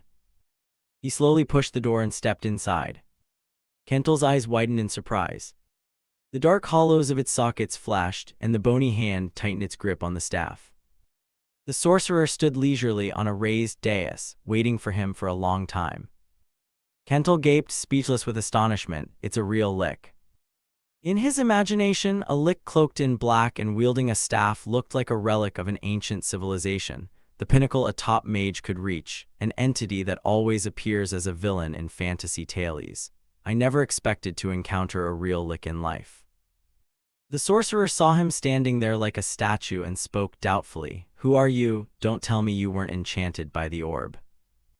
Kentel finally came to his senses and laughed aloud. So that's how you lure people here. The ground is full of scattered, bleached skeletons. The sorcerer fell silent. The sorcerer was puzzled by the situation and mused, what's going on? I can't sense any mystery from him, which means he's just a common savage. If that's true, his voice was mocking and hoarse, you must be carrying a mind-protecting artifact, a high-tier relic I cannot sense. I don't know how a savage could possess such a thing. But the sorcerer jested, it seems you got lucky and picked it up somewhere. Kentel retorted, denying it, I don't have anything like that. The sorcerer didn't believe him and said, you think you can fool me? With that he channeled magic. The gem atop his staff cast curving white beams of light that shone down on the skeletal remains on the ground. He continued, if you had obediently fallen under my charm, you'd have died peacefully. The sorcerer said in a hard voice, but now I will destroy you. Immediately, the white bones on the floor, once inert, began to rise. His voice was vicious, advance my soldiers. As soon as he finished, a skeletal warrior brandishing a sword lunged forward. Kentel thought to himself, a dungeon hiding an evil Lick. Ha, the corner of his mouth curled in mockery. I roughly understand what's going on here now. The skeletal soldier leaped valiantly, the dark eye sockets about to swing its sword. But before it could strike and before anyone noticed Kentel move, he went cold-faced and flatly smashed it on the head. The sorcerer flinched. The skeletal warrior immediately collapsed to the side, its skull crushed into 3 pieces, then slowly disintegrated into dust. Kentel waved his hand and coldly judged, you're more shallow than I thought. For a moment the sorcerer was wary and fell silent. But the sorcerer quickly regained his composure and arrogantly said, let's see if that mouth keeps jabbering after its limbs are severed. With that he raised his hand. Magic flowed like a running stream, reviving the skeletal warriors to stand before him, his voice hoarse. "As long as you live, that's enough." "Take him down," the sorcerer ordered. Immediately, the skeletal warriors all charged at Kental. He clenched his fists so tight they made a sound. Cold-faced, he swung a punch. The skeletal soldier on the right took the blow and was sent sprawling backward. Kental then thrust forward, his left arm ramming hard into the head of the soldier on the left. Finally, he delivered a kicking punch that the skeletal warrior in front couldn't react to. He struck on and on as if locking onto the skulls of the skeletal soldiers, hitting them squarely. Each blow was a knockout, precise and lethal. The sorcerer watched in horror with his mouth agape as the white bones slowly dissolved. Kental slowly stood up and calmly said, "Indeed, as the saying goes, lose your head and you die." He boredly scratched the back of his head and assessed him. "I thought you'd at least command death knights or undead, but are you really this weak?" The remark struck the sorcerer's pride like a critical blow. The sorcerer's voice grew heavy. "You bastard, I've played long enough." Kental was stunned. The magic stone atop his staff blazed brilliantly. His hoarse voice, "Wake up!" Mana quickly enveloped the remains, forming into armor-clad phantom knights. Kental startled. It was a skeletal knight. The magic had reconstructed it perfectly. Before him stood a skeletal warrior wearing a full helm, shield, and paired sword. He was a bit surprised. "I didn't expect to find a skeletal knight here." Kental remembered the earlier skeletal cavalry and grew more eager. Since this was created by a lick, its structure might be slightly different. This is getting more interesting. Suddenly, the sorcerer's hand unleashed even more magical energy, surging violently. "Kill him." The skeletal knight received the command and immediately charged, its momentum fierce. Kental gripped his fist with delight and laughed, a knight created by a lick. Before he could wait, the skeletal knight swung its sword fiercely. Kental, Chinese letter Ly. "I'm curious to see how it fights." In the blink of an eye, he closed in and decisively drove a piercing strike into its abdomen. A powerful palm strike followed, blasting the skeletal knight all the way toward the foot of the wall. A deafening boom exploded. Dust and smoke filled the air. If one had keen eyes, they'd see shards of armor and shield burst apart in successive shocks. The white smoke gradually cleared, and the dark silhouette of the skeletal knight remained faintly in the air. Worn but still bearing a suicidal will. Kental admitted, "It's tougher than I thought." The sorcerer's eye sockets shone with blinding blue, his voice deep. "Take on my ultimate dark mana." Rings of magic coiled around the skeletal knight, the force erupting. At that moment, another skeletal warrior lunged forward in a terrifying form. Kental exclaimed, "What is that now?" The skeletal warrior prepared to attack. Kental's hand clenched. Then he threw a powerful punch into its face, sending it flying backward. Another loud explosion rang out, all smoke and dust. Kental observed the situation seriously, while the sorcerer flinched in alarm. Only after a long while did the smoke clear. Kental stomped hard on a skeletal hand and said, "Strange indeed. But it doesn't seem all that different." At that moment the sorcerer demanded, "Who are you?" He thought to himself, "I can't sense any mysteries or magic from this savage. If he used an artifact, I'd at least detect some mana, but there's nothing." He wondered, so is this truly his pure strength? He defeated a knight using only physical power. The sorcerer exclaimed, "You are truly special." Kental jolted and looked in that direction. The sorcerer's skeletal hand gripped a weapon. "Fine, I will face you personally. Consider it an honor." Immediately, a surge of dark power radiated and filled the space. Kental panicked. He was swallowed by darkness at that moment. Two blazing eyes appeared. "You're afraid? Yes, fear me, savage. You will pay for trespassing in my sanctum." Suddenly, Kental replied calmly, "No, I only came because the orb called me." "Aren't you the one who dispersed that orb?" The sorcerer broke into a sweat at that, since people came here drawn by the orb infused with his mana, and Kental was no exception. He shouted furiously, "Shut up, savage! I am the great and supreme sorcerer. I destroyed the southern kingdom and fought heroes." Hearing that, Kental thought of the elf queen Maria Haja Kaja, the name longer than 2 lines. Is that the trend in this world? The sorcerer continued to unleash his corrupted power, becoming the catalyst for Taji's revival. That vile surge of power shot straight toward Kental, looking both eerie and potent. But he watched it calmly. Kental's gaze rolled as the emotion control magic flooded, bringing forth negative feelings that devoured victims until their minds shattered. This is a signature spell of dark mages, extremely powerful relative to its mana cost. An ordinary savage couldn't withstand this power, utterly helpless before true magic. The sorcerer kept calculating, what should I do next? What makes this savage different? He doesn't seem to be carrying any special artifact. Then the sorcerer snapped his fingers. I'll take him with me and study him. Immediately, the skeletal soldiers lying on the ground moved again, controlled to advance toward Kental. Kental shifted his step, and the skeletal soldiers grew stronger. Suddenly, Kental's eyes flashed. He launched a powerful kick that sent a skeletal soldier flying into the air, its skull flying off as well. Kental remained composed, while the sorcerer panicked, unbelieving.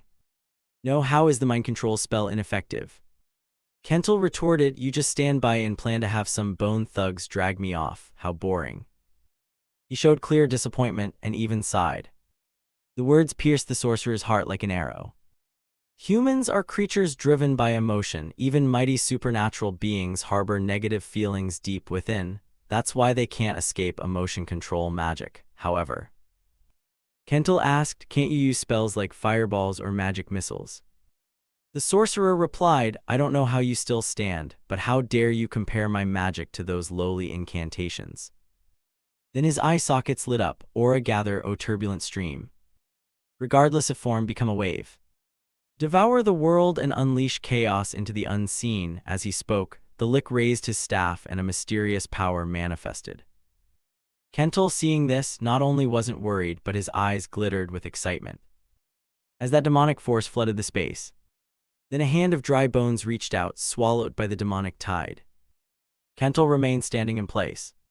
As the demonic tide swept across his body, it gradually dissipated into the air. The Lick opened his mouth and shouted, laughing loudly, ha ha, victory is mine. He was extremely pleased, but a moment later an invisible spray of blood burst from his throat. Cough, ha ha, cough, cough. His body collapsed to the ground on his knees. The Lick grimaced, thinking, that was too much. I've used everything except the mana needed to sustain my body, but with that move, that one should be gone. At that moment, Kental's voice rang out, startling him. Impressive. He calmly appeared right in front of him. Kental asked coldly, but that's all you've got? The Lick panicked, his expression contorting, screaming inwardly, even that didn't work. I used the strongest dark mind control spell. Even a great hero, if hit squarely, would have his mind torn apart. What kind of monster are you? Kental looked down at his hand and said calmly, that move was impressive, but I didn't feel anything different. If that's your strongest move, he said as he drew his weapon. Kental swung the axe, his gaze cold. Now it's probably my turn. The Lick shouted in panic, stop. Kental asked, what is it? He continued, you came here knowing who I am. Exactly, everything is clear. But the more Kental heard, the more confused he became. What's wrong with him? The Lick suddenly threw his head back and laughed with glee, excited. Ha ha ha, Empire, do you fear me so? I must admit your intelligence network is formidable to find me so quickly. But I will return, I will destroy your sword and rule the world once more. HMPH, I've heard there's a human training school in the Empire that produces many oddities. That savage must be a product of it. A sword forged specifically to kill me, an assassin sent by the Empire. He laughed increasingly wildly, shouting, in any case, I am Keto's Brantum Lessie. I will destroy the savages and overthrow the Empire. Kental stared at the display, his face blank and full of question marks. Crazy. At that moment, an invisible vessel released a powerful surge of energy. Kental's expression turned subtle. The Lick roared, offer your body to me. That surge of power shot straight into Kental. His eyes went milky white, still full of question. The Lick thought, I've invaded the savage's body and swallowed his soul. Then, if I can't become a Lick again, I'll be trapped in this body forever. I have no other choice, he he he. The Lick was immensely pleased, this body now belongs to me.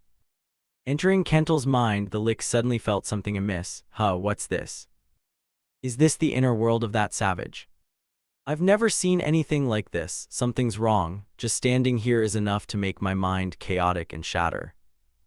Could it be the Empire? Immediately after, an image appeared that filled him with terror. The Lick clutched his head and screamed in agony. No, not the Empire. Even the Empire couldn't create this. Kentel now appeared as a giant, completely dominating him. Everything fell into chaos. The Lick panicked utterly. No, my mind is collapsing. Outside. Kentel scratching his head with a bewildered look. What just happened?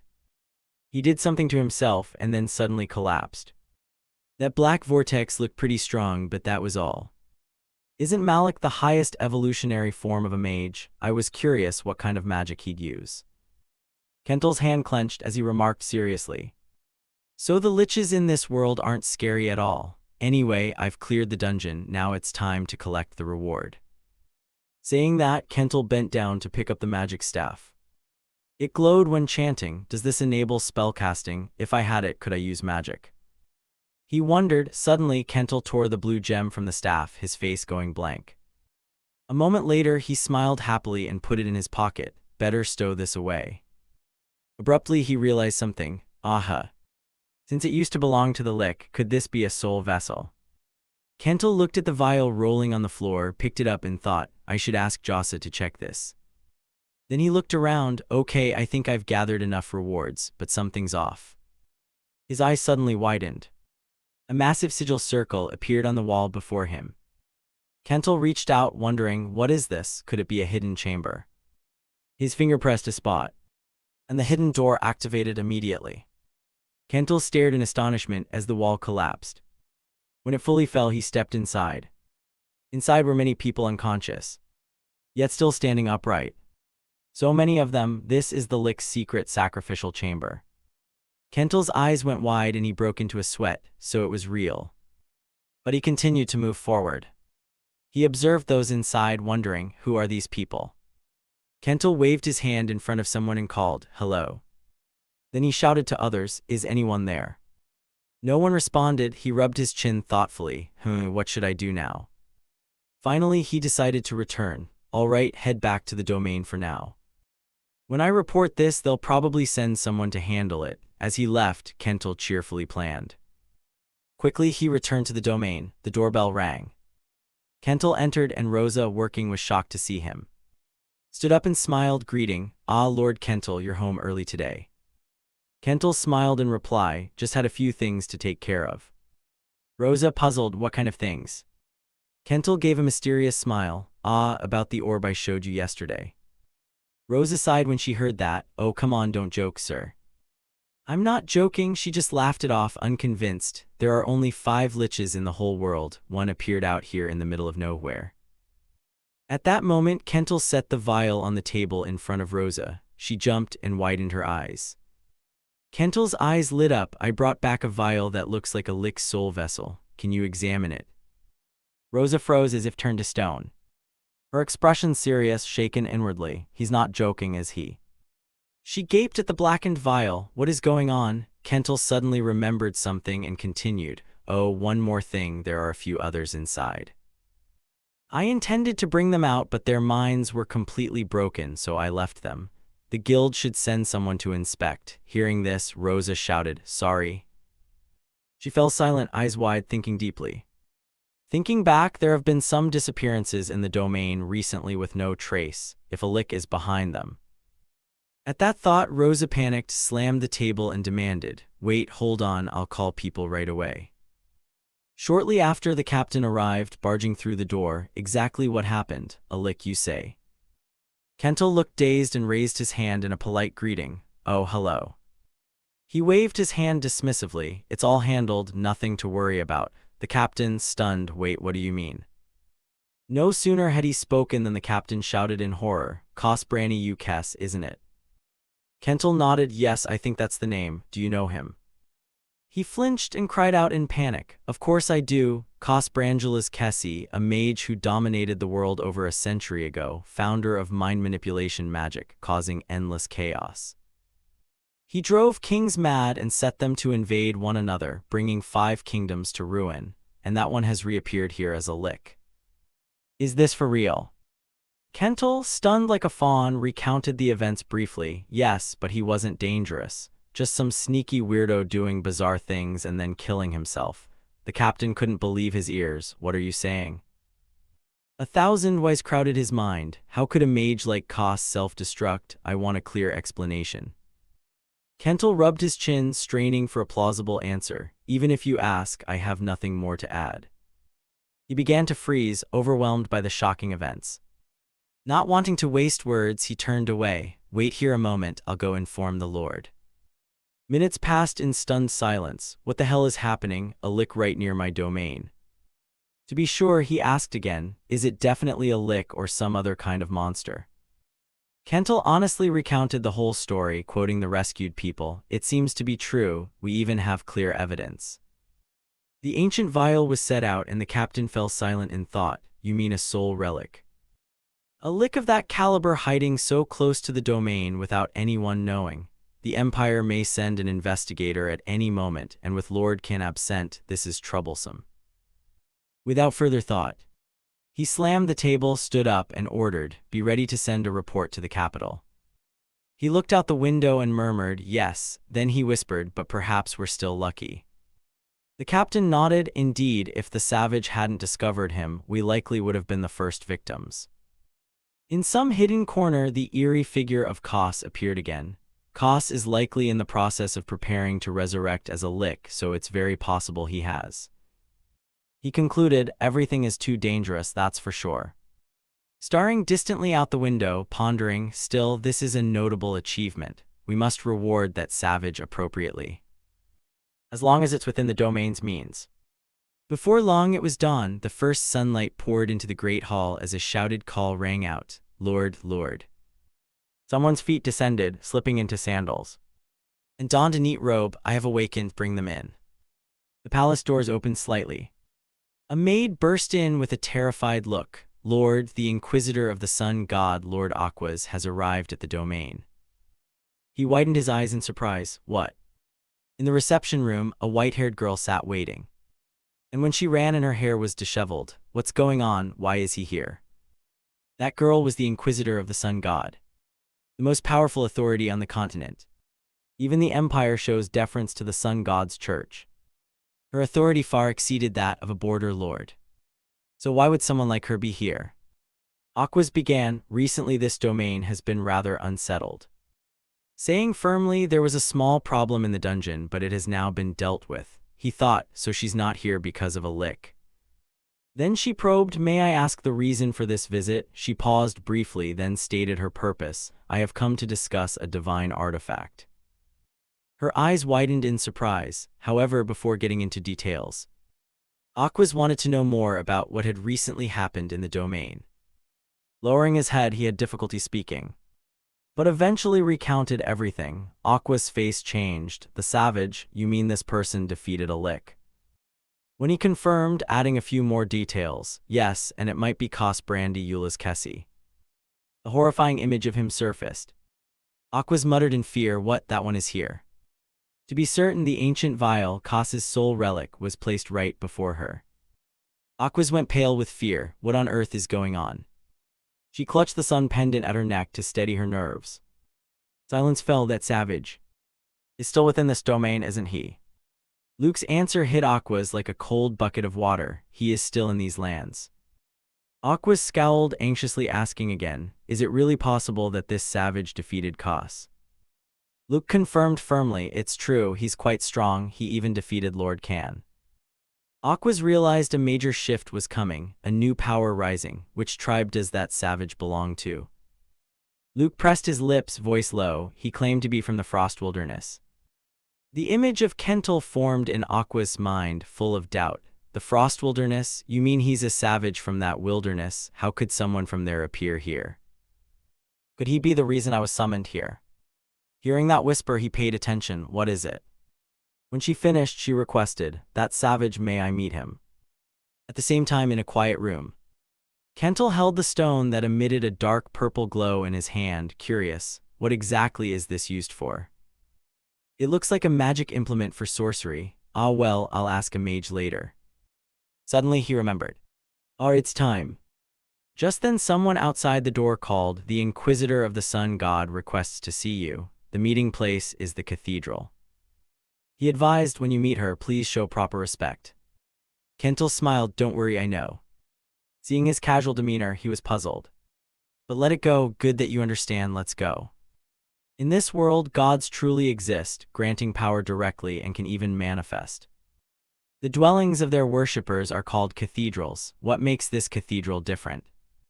After a while they arrived, and he signaled to Kental. "We're here. This is the Sun God's cathedral." He let Kental enter on his own, someone would guide him. "Thank you, sir."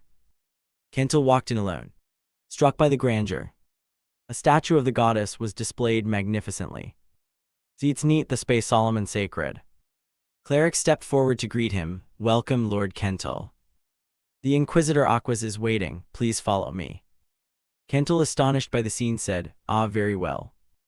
After a long moment, Aquas spoke. "Pleased to meet you, I am Aquas, Inquisitor of the Sun God." Kental answered confidently, "The pleasure is mine, I am the savage Kental." He thought, this is the Inquisitor, too young, but truly very powerful. Aquas was startled by that roguish smile, wondering what it meant. Seeing her silent, Kental spoke up, "Why have you summoned me?" Aquas bowed her head. "It's about the recent dungeon incident. The two's a mage, the one you say you defeated, committed countless crimes across the continent and ultimately became a lick. Only truly mighty heroes can stand against him." Kental recalled the one he fought. "I've heard of him, but the Kos I encountered was a lone, struggling lick, not powerful enough and self-destructed." It seemed she didn't believe, but I have only told what I saw. Aquas proposed, "Would you agree to have my god directly witness this conversation?" Kental asked in surprise. "Witness?" Aquas explained, "Yes, if you lie before him, the god will react." Kental began to understand, a form of interrogation by divine power. She was extremely on guard while speaking with him. Although he wasn't a typical savage, he was still a savage and would never agree to this. Aquas gave him a choice. "Of course, if you feel uncomfortable, you may refuse." Kental's eyes lit up. He eagerly agreed at once. "Why would I refuse that request? This is the perfect chance to experience divine power." Kental accepted Aqua's proposal. She probed again. "Are you sure?" He nodded. "I'm sure. Begin at once." Even Aquas was displeased with his expression. "What? He looks eager," she asked repeatedly. "Doesn't this frighten you?" "What do you mean?" Kental asked in surprise. She repeated, "There's a god watching you." Kental innocently asked back, "Why should I care? I have nothing to hide. I've never told a lie." Without further argument, Aquas closed her eyes and began, "Ah, I understand, then let's begin. O God whom I serve, you who observe from the highest realm, ruler of the blazing sun, please use your sight to expose all deceit in this place." A strange, otherworldly gaze began to shine forth. A brilliant beam of light shot down from the heavens onto the cathedral roof. The light surprised Kental. "What is this? I can feel it already. A presence beyond imagination, magnificent, an existence that cannot be described in human language." He felt bewildered facing it. A faint radiance enveloped where they sat.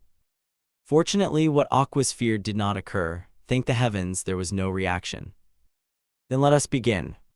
From now on, within this pillar of light, no deceit shall be permitted." Kental, delighted, agreed, "I understand." Aquas and Kental sat facing each other, speaking under the sun god's gaze. After hearing Kental's account, Aquas studied him intently, thinking. He described the dungeon conquest exactly as previously stated, with no negative reaction. Aquas continued to reflect and understood that everything Kental said was true. She shifted the matter to another angle. Perhaps the twos were severely weakened while preparing for resurrection. If Kos had still been able to use magic, this man would not still be here. He was indeed lucky. While she pondered, Kental suddenly asked, "Have you dispelled all doubts?" Aquas was startled, widened her eyes at him, then quickly nodded. She placed a hand on her chest and said slowly, "Yes, thank you. Please forgive my rudeness." Kental replied politely, "It's fine, I was excited too."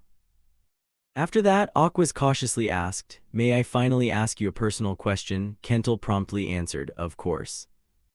Aquas hesitated for a moment, then decided to ask, do you truly come from the frost wilderness? Kental looked at her slightly surprised, then said casually, yes. Aquas, still unconvinced, asked again, you really come from there?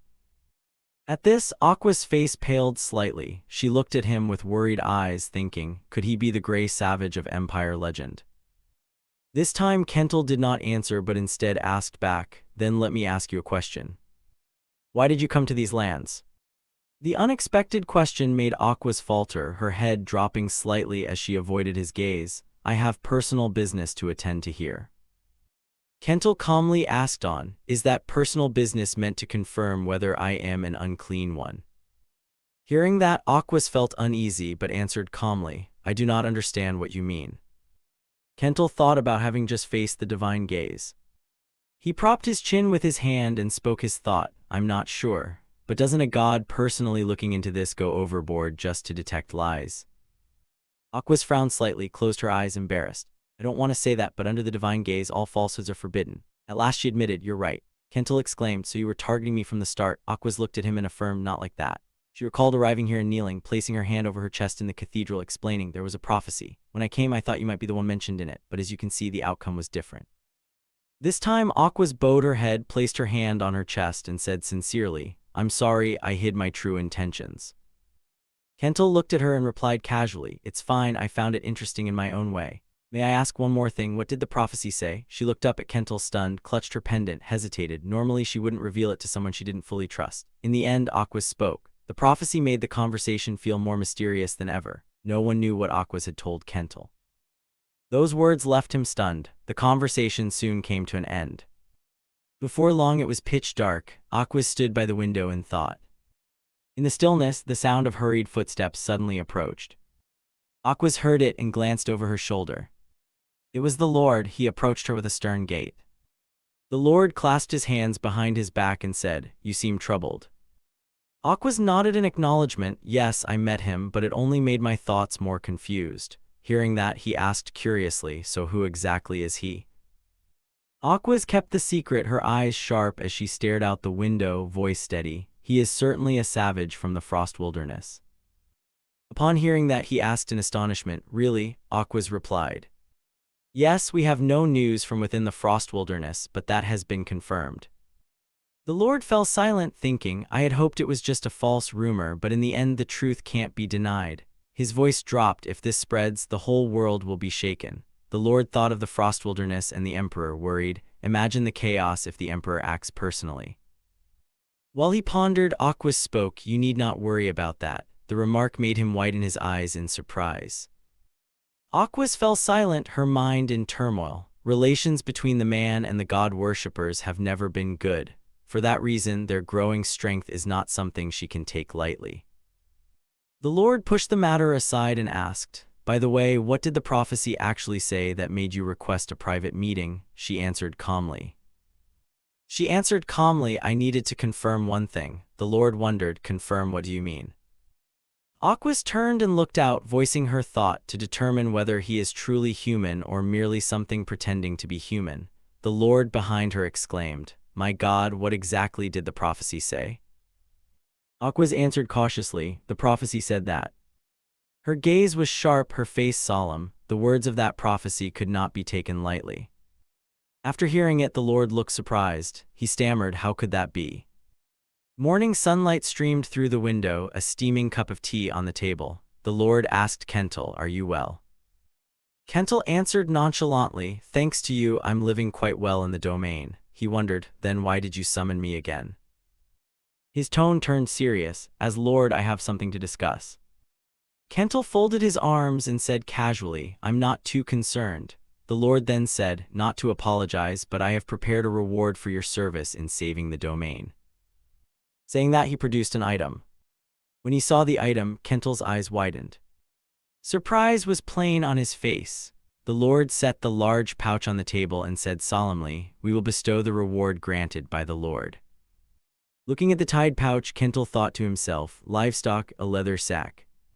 He said gently, it's not an ordinary leather bag, check it yourself. Kental's eyes showed astonishment as he thought, this is a magic artifact in the form of a bag.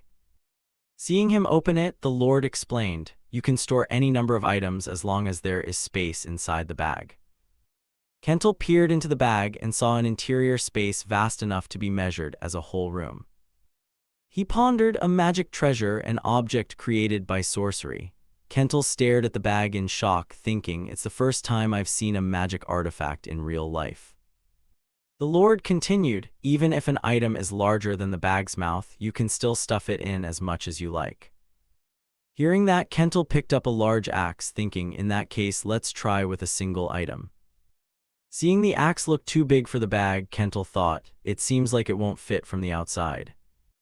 But when he brought the axe to the bag's mouth, it was automatically sucked inside. He gasped in surprise. The Lord continued to instruct him on its use. To retrieve an item, just reach into the bag and imagine that item. Kentel followed the instructions and indeed pulled it out. His eyes sparkled as he cried excitedly, "Amazing!" In contrast to his excitement, the Lord's voice was calm. "This is a gift I give in return for your saving the domain. I hope you like it." Kentel quickly replied, "Like it? I love it. I will certainly use it worthily." Hearing this, the Lord smiled and said slowly, "Seeing you happy makes me happy as well." His happiness didn't last long before worry returned. "All right, I'll treat this matter as concluded for now. What's left is the prophecy." He wondered inwardly, what on earth is happening in those distant lands? In another world, aberrations from the demon realm were spilling into the world. Standing before Asisha, his expression was grave. It seems something is happening across the world. The Lord broke into a cold sweat, thinking, perhaps everything is linked to this prophecy. He recalled what Aquas had said at the window. The prophecy stated that a demon would descend, a great demon would come and spread across the world. The Vakan domain is a network connecting countless villages, so the villages remain in contact with one another. Then one day, communication with one village was suddenly cut off. At first no one thought much of it. But many days passed with no news, so a nearby village sent people to investigate. They never returned. When informed, the Lord dispatched guards, but they did not come back either. Only then did the Lord realize something serious was happening. Rosa raised a finger and asked, "Do we have any requests today?" Someone answered, "There's an urgent request today." Kentel folded his arms and asked, "About what?" Rosa replied promptly, "Go to check on a village that has lost contact." Seeing him still dazed, she relayed the details. "A few days ago, a village stopped responding. You just need to go inspect the situation. It's a simple departure mission, but the pay is very generous." At the words "generous pay," Kentel propped his chin, his face brightening. "I like tasks like that. I accept the mission." Seeing his eager expression, Rosa thought to herself, "Just as I expected."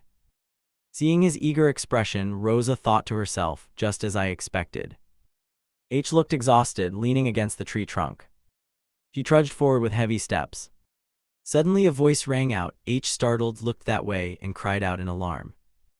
Kentel appeared in front of H, smirking.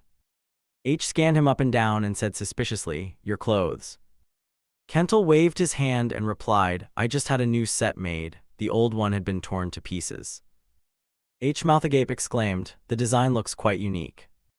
Kentel didn't hesitate to boast, "I had it custom designed myself." Heen replied, "Impressive." Suddenly H remembered and asked, "Are you taking this mission too?" Kentel folded his arms and nodded proudly, "Yes, I couldn't miss such an interesting job."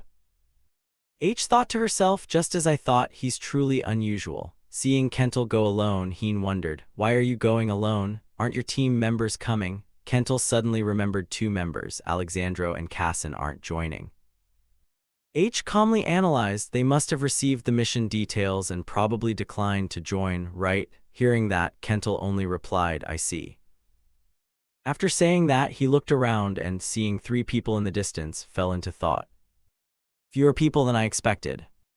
Kentel propped his chin and thought, the mission is simple but the pay is high. I thought many would sign up, yet there are fewer than 10 in total. It is indeed a dangerous mission. He turned to H and asked, "But so what? The mission itself seems simple." H pondered and analyzed, "Yes, it sounds simple, but the pay is too high. There are rumors that the guards who went never returned, so in the end, this is not a simple mission." Kentel was also uncertain. Looking around, he said, "Even so, the number of participants is still too small. I thought there would be at least 10. H hesitated, actually. She spoke in a low voice. "There's another rumor going around." Kentel's tone turned interested. "What rumor is that?" Suddenly H forced a smile. It turned out Aquas had come. Her face was heavy, her eyes gloomy and unhappy. Seeing her, Kentel thought to himself, Aquas, the heresy inspector of the sun god, would also join this mission. H worried inwardly. Few mercenaries would dare cooperate with the sun god's heresy inspector. She muttered in fear, "She isn't going to split my head in two, is she?" Kentel heard this and reassured her, "That's not going to happen. She's a very good person." H was surprised. "Wait, you know that lady?" Kentel admitted casually, "Of course." Then he walked over to Aquas and said, "She is my friend." H froze at that, eyes wide, screaming internally, "The heresy inspector and a savage are friends." Seeing Kentel steadily approach Aquas, H hurriedly called out, "Brother Kentel." Near Aquas, Kentel raised his hand in greeting cheerfully. "It's a pleasure to see you again." Contrary to his mood, Aquas replied coldly, "I don't recall when we became friends." Hearing that, Kentel burst into laughter and pretended, "You heard that? Well then, from now on we're friends." Aquas was at a loss with him. She glanced to the side and said, "Now that you mention it." Aquas asked bluntly, "Your teammate also serves a different god, right?" Seeing Kentel didn't understand, she added, "I mean Miss Koosha." Hearing that, Kentel finally looked puzzled and asked, "So she's like her?" Aquas, perplexed, replied, "Yes, but wait, you said she's a priestess serving Kaloja." Kentel asked softly, "Is there a problem?" She fell silent for a moment and then said, "No, it's just that as far as I know, Miss Kaoja's followers are currently in a period of seclusion." Saying this, her voice grew heavy. "Only those of high status can act at this time." Kentel's tone dropped and he hesitated. "Don't tell me." Aquas sighed heavily and quickly covered it up. "It's nothing. I can't know the details of every sect, so I probably mistook things from afar." Suddenly, a cry of alarm rang out, making both of them turn to look. Heavy footsteps approached, accompanied by a stern voice, "You're here." Kentel turned to look. It was John. He thought to himself, the captain of the guards. Kentel greeted him cheerfully, "We meet again here." Unlike him, H looked more pensive. John arrived with two other guards and spoke in turn, "I welcome all who answered this request. I am John, captain of the kingdom's guard." Once everyone was present, John declared, "We depart." The guard's steady footsteps began to move forward. Aquas watched them coldly, and Kentel followed their movement with his gaze. Kentel thought to himself, "All of us gathered like this feels like we're about to raid a dungeon." The late afternoon light began to turn golden. Kentel was no longer smiling as before, his spirits sank. He asked softly, acting now, "Does that mean the time has come?" The sudden question startled Aquas. She did not answer immediately but turned to stare at him. Kentel also glanced at Aquas. After a moment, Aqua's expression darkened and she whispered, "I'm not sure about that either. The god does not reveal the exact timing. It may simply be that we've lost contact with the village." She added anxiously, "But that also means there's still a possibility." Kentel was not very worried, he smirked. Kentel recalled Aqua's words that day. The god prophesied that evil would descend. He remembered clearly the arrival of a great demon. Thinking of that, Kentel felt somewhat more confident. Just then the guard's footsteps stopped and John's voice rang out, "We've arrived." Kentel and H both looked ahead in surprise. In front of them was a small village, houses packed closely together. John's face was stern as he pointed toward the village entrance. He turned to ask Aquas, "What do you sense?" Aquas replied, "I don't detect any aura." Hearing that, John's face grew tenser and his voice hoarse. "Then maybe they fled." John shouted out, "Spread out in search for clues." The guards answered in unison, "Yes." Kentel said excitedly, "Understood." He scanned the area and thought, this village only holds about 100 people. Even so, there's no way an entire village vanished without a trace. John's eyes sharpened. There must be some clue. He urged everyone to continue searching. The group scattered far and wide. Suddenly someone found a dining table with food that still looked very fresh. He stared blankly and muttered, then waved and called, "Captain, there's food here." John calmly analyzed, maybe they left it when fleeing. The other immediately objected, shouting, no. It was just cooked, the food is still warm. Hearing that, John's eyes widened in shock and he immediately went to check. The food was indeed still hot. He asked in puzzlement, what is going on here? John felt bewildered. The village had lost contact several days ago, and many had been sent out but none returned. Pushing his thoughts aside, John asked, any traces? The decisive answer, no signs that they left the village or hid elsewhere. Hearing that, John's gaze grew even darker. Keep searching the area. John looked at the food still being prepared, distraught. There's a lot of signs of daily life, but not a single person. He clenched his fists. How could this be? He turned and asked, what about the other side? The man scratched his head and replied awkwardly, the same. Clearly people lived here, but there was no one, there weren't even footprints. John turned to Aquaz and asked, do you know anything? Aquaz replied helplessly, I don't know either. John looked to Kentel, and you? Kentel answered, I haven't found any significant clues either, and I don't sense any aura. John bowed his head in frustration. This is driving me mad. Seeing that, Kentel suggested, maybe we should ask someone who might know. John exclaimed in surprise, what? Kentel looked around and said nonchalantly, can't you still sense it? There's someone else here. Those words turned John's face pale. Wait, what did you say? Reconsidering, John looked at the strange woman before him and felt suspicion. Who is she? How long has she been here? Asisha, somehow standing there, smiled innocently and said in a clear voice, how interesting. I disguised myself so perfectly and you still noticed. Kentel crossed his arms and said coldly, a stranger appearing suddenly should of course be treated with caution. Asisha laughed out loud in a devilish tone, no, that's not what I mean. Normally others wouldn't notice. She glanced at Aquaz and sneered, even the heresy inspector of the sun god didn't detect me. Then she turned to Kentel, it seems you haven't awakened any special ability either. Asisha curled her lip and said coldly, who are you? She continued with cryptic words, this is an unexpected harvest. Suddenly, John shouted, everyone fall back at once.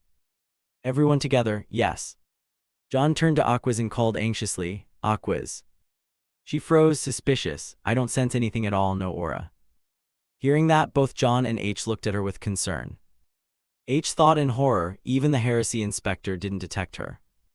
Two possibilities flashed through her mind, either Asisha is not a demon, or she is a demon at a level that cannot be detected. Asisha propped her chin on her hand and lamented, what a pity, I was hoping to watch you a while longer before leading him to the abyss. Her face sagged and in a demonic voice she said, I've decided. She stared straight at Kentel, calling the interesting savage. Her finger turned into sharp talons. Seeing that, Kentel gaped in shock. A pair of thick horns appeared on Asisha's head, and razor-sharp teeth bared as if to devour Kentel. She cheerfully said, you will become my slave and go down to hell with me. After revealing her true form, Asishire snapped her fingers. Immediately a black hole circle, the symbol of darkness, appeared. She floated in the air as black clouds churned and swirled around her. Such a small action left them utterly astonished. Sensing danger, the captain of the guards shouted, everyone run, hurry, move. But it was too late, they were trapped inside the sealing circle Asishire had just created. The guards panicked, screaming, no, open it, open it. She looked smug at the scene, this entire village is my domain, no one can escape. Not only that, she taunted them, for you are all my prey. An uproar rose everywhere, a demon, impossible, how could a demon be here? Kettle was also puzzled, a demon, Priest Hayes confirmed, yes, it's a demon with a name. Beside her she prayed, Lord Kalosha, please save me. He ruffled her hair and said, Hayes, calm down. At the same time he reassured her, I'm right here with you. Moved by Kettle's comfort, Priest Hayes was deeply touched. However, she immediately faltered when she heard him ask, but what does it mean for a demon to have a name? Priest Hayes hesitated, the thing is, as far as she knew, not everything called a demon in this world is powerful. They are called demons for convenience, but in reality most are just fragments of malice and dark magic. However, there are entities that can be called true demons, born of darkness, not birthed by any mother, naming themselves by their own will. In short, they are genuine demons. Even the weakest among them can shake an entire kingdom. He guessed then that one is definitely one of them. Priest Hayes agreed, yes, exactly so. She also speculated based on those horns that it was an Ashishire, a demon that appeared centuries ago. Why would such a being appear in such a remote land? Kettle hesitated, so we can't break this. To Priest Hayes' astonishment, he reached out and touched the sealing circle. She asserted, no, this place has become the demon's domain. If the demon isn't defeated, there's no way to break this seal. After touching it, Kettle nonchalantly said, is that so? Seeing something beyond the seal, he suddenly grinned wickedly. Not only that, he swallowed audibly. Priest Hayes was puzzled to see Kettle dancing while thinking, maybe I'll just watch a little longer. She asked curiously, Kettle, what are you doing there? He denied it, nothing, and Priest Hayes said, understood. Meanwhile, Aquez was furious, is this the demon's joke? Ashishire mocked, oh, isn't it interesting? Doesn't it make you want to investigate further? She was enraged inside. A village vanished, yet signs suggested someone had been living here recently. It's just the demon's trick. Aquez privately thought perhaps it only viewed the villagers as toys. She said in disgust, what a sick game. Meanwhile, the demon still wore a mocking smile, while he, on the other hand, excitedly awaited the developments. They found it odd, a named demon. Summoning such a demon would require a huge sacrifice. The population of a single village wouldn't be enough. And for an entire territory to be altered without anyone noticing, such a thing should have been impossible. This raised suspicion. Then how did it descend into this world? Ashishire sneered, do you really think I'd tell you? She spat in hatred, filth polluting this land. Hearing the insult, she laughed mockingly, filth not pure. Even mocking, hey you dogs of the god. Do you really think your god will save you? As expected, this remark only enraged Aquez further. Then Ashishire warned, listen carefully, cracks are appearing in this world no longer belongs to you alone. She told them that long ago, gods and humans fought the demons. And as everyone knows, the victory went to the gods and humanity. The defeated demons were expelled from this world. Because of that, Ashishire carried resentment. From a hell of suffering, I have awaited this day for a long time. She formally introduced herself. I am Ashishire, demon of gravity, she cursed. I will cleanse the shame of old and blacken this world with malice. She angrily snarled, repulsive creature, this world belongs only to the gods and us. Aquez demanded, so go back to where you came from, demon. She began to summon the power of the god. Immediately a beam of light enveloped Aquez. A scepter representing the god's power appeared in her hand. Kettle watched with interest. Just as I thought, the demon won't attack while she's transforming. Aquez's transformation gradually completed, from weapon to battle boots. Even her armor was ready for battle. Ashishire laughed with amusement, interesting. And she began to meet the challenge very well. Ashishire taunted, then come here, dog of the god. Aquez answered the challenge with great arrogance. Their gazes sharpened more than ever. The opposing powers of demon and god clashed directly. That created a huge explosion that shook the sky. Priest Hayes screamed in terror, while the two remained evenly matched. Ashishire madly twirled the blade in her hand. Not forgetting to mock, a battle requires ceremony. Don't your hunting hounds of the god know that? Continuously provoked, Aquez flew into a rage. Are you done? A giant golden armored boot slammed into the ground, producing a violent shock that cracked the earth. The woman in golden armor slammed a blazing strike with lightning speed. Ashishire stood calmly opposite, surrounded by a dark aura. She moved so fast she left behind shadowy afterimages. Aquez was stunned in shock at the sight, her pupils flashed in disbelief. Ashishire suddenly appeared behind her. She spoke teasingly. You're here. She smiled slyly, revealing sharp teeth. Ashishire dove down from the air, delivering a powerful strike. Aquez raised her weapon to defend and countered, her voice ringing out, crush it.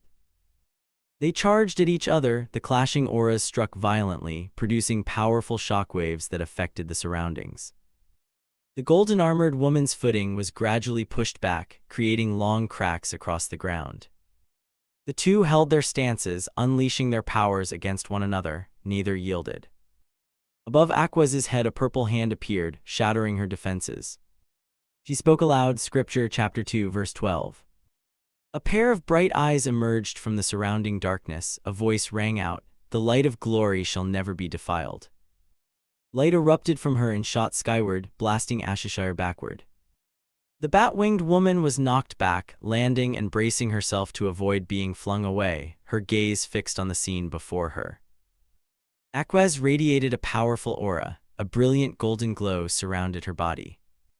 Ashishire rose slightly and taunted her, "Can you read scripture at that age?" She wiped the mark on her face with a hand, voice full of wonder, "Impressive." The golden-armored woman's lips murmured another line, Carmenune, chapter 5, verse 59. She raised her weapon high, thunder rolled across the sky as Aquaz's voice echoed through the air. That light, a blazing aura exploded, shining through the dark night. The words resounded, "Incinerate all evil." As soon as the words finished, she lunged forward, raising shield and weapon, leaving a trail of aura behind her. A red gleam flashed in Ashishire's eyes as she warily watched the figure before her. Aquaz spun, swinging her weapon from behind, her hair flying with the motion. Her swing left a long, luminous slash in front of her, colliding with the dark aura surrounding Ashishire. Ashishire laughed with delight and quickly stepped back to avoid the direct blow. She drew her weapon and struck down at Aquaz. The attack was instantly blocked by the golden-armored woman. She redirected the force, pushing the weapon sideways and sending Aquaz stumbling backward. Sweat on her face, she glared at Ashishire in fury and gritted her teeth. She laughed with grim delight, her eyes flashing with malice. Both charged up again and barreled toward each other. The sky shifted color and fine dust filled the air around them. Their weapons collided, producing shockwaves that blasted everything away as a surge of aura burst forth. Two immense torrents of energy met and created a terrifying explosion that violently shook the space. The clashing powers shattered earth and rock, the force propagated outward, pulverizing everything. Priest Hayes was struck by that terrible force. She shut her eyes and screamed. Nearby villagers were also terrorized by the spectacle. Some ran, others collapsed pleading, "Please, please save me." The opposing auras collided as both poured their full strength into the fight, eyes fierce, neither giving ground. Their combat produced small explosions, the ground crumbled and shockwaves blew everything away. Kettle stood tall as a spectator, watching with a smile of admiration, impressive. She stepped closer to him and called loudly to get Kettle's attention. "Kettle, Kettle, can't you help Aquaz?" He replied nonchalantly, "Maybe." Hearing that, Priest Hayes was slightly taken aback and began to speak. Then, before she could finish, Kettle interjected, "Why should I help?" Those words left Priest Hayes stunned. She looked at him in bewilderment. Kettle looked at her and repeated his earlier question, "Why should I intervene and spoil that fight?" She hesitated. "What?" He glanced at the two of them and said softly, "Of course, one day I'd like to fight a demon too." Kettle gave a strange smile, "But right now I just want to watch this battle."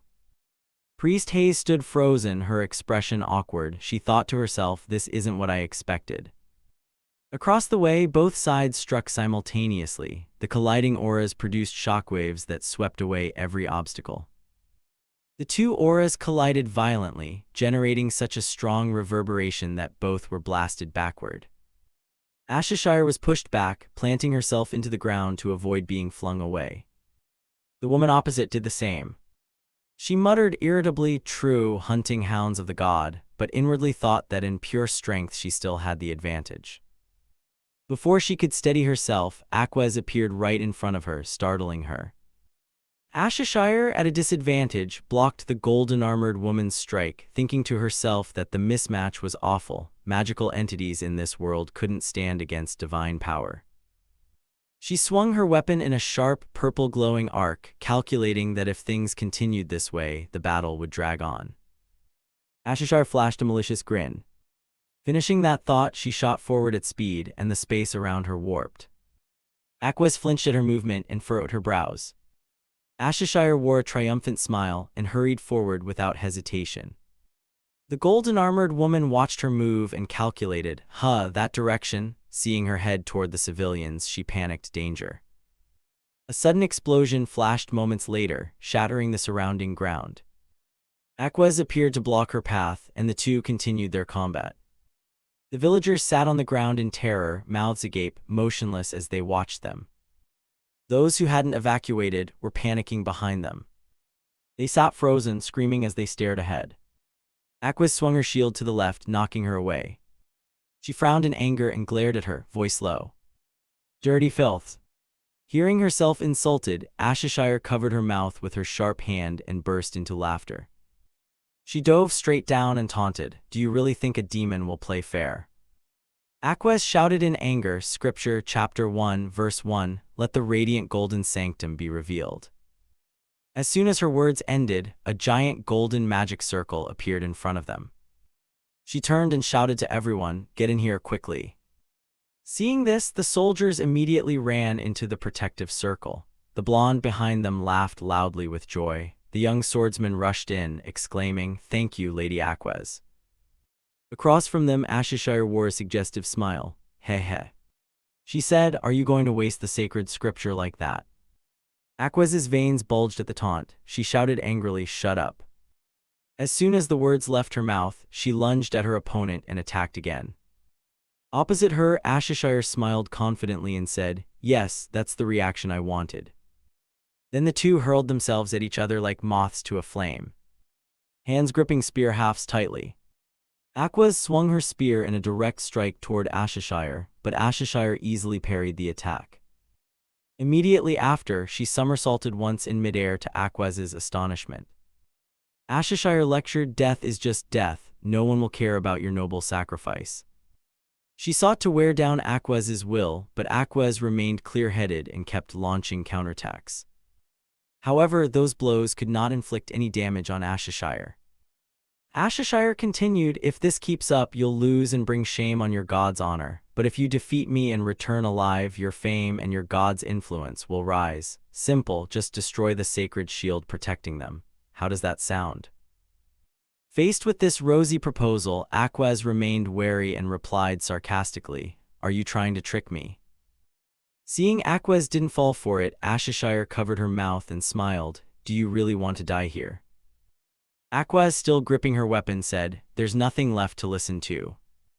Across from her, Ashishire kept smiling and nodded, "Good, then die like a martyr." No sooner had she finished speaking than she shot high into the air and unleashed an immensely powerful strike down upon the village, shattering the ground into fragments. Within the oncoming assault, Aquez braced herself to withstand the overwhelming force of the blow. From above, Ashishire poured even more power into her attack. Aquez's eyes suddenly widened. She sensed immediate danger ahead. Just as she realized it, Ashishire had closed in on her with extreme speed. Startled, Aquez shouted, "What?" No sooner had she spoken than a massive explosion occurred as the two collided. Fortunately, Aquez quickly retreated to the rear to dodge the direct blow. Her body skidded along the ground for a stretch before coming to a stop. She stared ahead with a look of shock once more. At that moment, Ashishire surged up to attack again, giving her no time to rest. She unleashed countless jets of dark energy that lunged forward, encircling Aquez like a net. Trapped inside, Aquez darted her eyes around in disbelief and cried out, "Holy sanctum, shine and repel the darkness." Before she could finish, Ashishire struck again. In an instant, Ashishire leapt up, grabbed Aquez by the head and cried, "Enough already, I don't want to hear another verse." With that, she hurled Aquez's body hard into the ground, making her cry out in pain as the earth beneath her back shattered into pieces. Aquez struggled to break free from the hold, but it wasn't that easy. Ashishire's other hand summoned a dark spear, preparing to deliver the finishing blow. Sensing the danger, Aquez's shield arm tried to move. As the spear lunged, Aquez quickly raised her shield to block the lethal strike. The impact made the surrounding space tremble violently. The air grew tenser than ever. Under Ashishire's immense power, Aquez barely managed to withstand the attack. Cracks began to spider across her shield. Witnessing this, Ashishire smiled with mockery and excitement. Then she poured in more power, shattering the shield in Aquez's hand into fragments. Aquez was flung backward, crying out in pain. On the other side, Ashishire snapped her fingers once more, producing several writhing strands of dark energy around her body. They shot straight toward Aquez, wrapping her tightly within. As the dark power gained the upper hand, the protective shield developed cracks that quickly spread, leaving everyone outside stunned. A few seconds later, the protective shield completely crumbled. Seeing this, the blonde young man stepped forward and shouted, "Impossible, at this rate we'll all die." Ashishire smiled sardonically and said, "I will savor you all as a dessert. But first I want to know what the god's hunting hound tastes like." She stuck out her tongue and bared her sharp teeth against Aquez's pale throat. Just as she opened her mouth to enjoy the meal, a hand grabbed her shoulder from behind and intervened. "Stop." The sudden action froze Ashishire for a few seconds. The one who stopped her was none other than Kettle. He added, "That's enough." At his casual words, Aquez's eyes widened and she exclaimed, "What?" Looking at him, she murmured inwardly, "When did he get here? Why couldn't I sense his presence?" No sooner had she realized than Kettle had tossed her high into the air like a clod of earth. After reaching sufficient height, her head plunged straight down, crashing into the ground and shredding the surrounding earth into pieces. Handling the situation easily, Kettle approached Aquez and offered his hand. "Are you okay?" Stunned by the scene, Aquez looked at him and thought to herself, "Right. He is the one who defeated the sacred sword Kan, a superhuman warrior." But suddenly a few angry growls sounded from the side. It turned out Ashishire had recovered her composure after the previous blow. She yelled angrily, "You arrogant! How dare you interrupt my meal?" Kettle crossed his arms and replied coolly, "She's my friend, so I won't let her die." This angered Ashishire further. She gritted her teeth and said, "At first I wanted to keep you as a toy." She was about to continue when Kettle interrupted, "But I'm not interested in being your toy." This blunt refusal only amused Ashishire more. She replied, "Oh, really?" Then she reached out to summon a sharp weapon and said, "Then you must die today." While the two faced off tensely, Aquez spoke up, "Stand back." She struggled to her feet, looked straight ahead and said, "You cannot defeat a demon."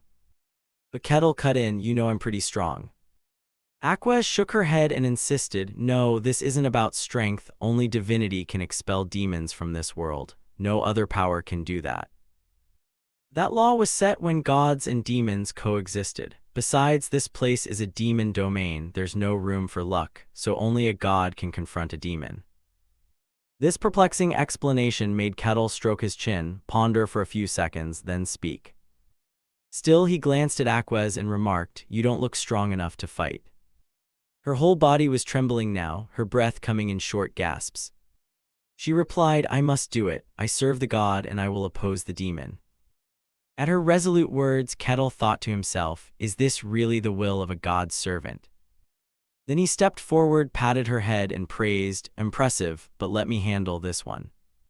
With that, he strode straight ahead.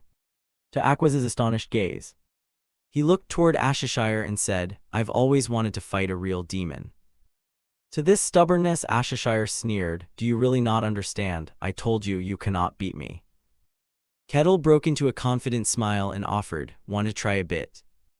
This unexpected offer delighted Ashishire. She licked her lips and said, "Ha ha, I want to see your face twist in pain." No sooner had she finished than she vanished from her spot and shot out from a spatial circle right before Kettle, making him flinch. She charged at him with a face full of confidence. Outside, Aquez's eyes widened as she helplessly cried, "No." Ashishire wore a confident smile, while Kettle's hand tightened slightly.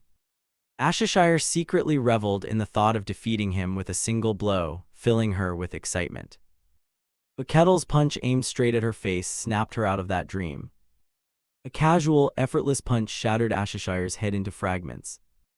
Outside, witnessing this, Aquez went rigid as if turned to stone. She thought to herself, "He smashed a demon's head with one punch. Does he think he's One Punch Man? A demon's head destroyed with bare hands. How is that possible?"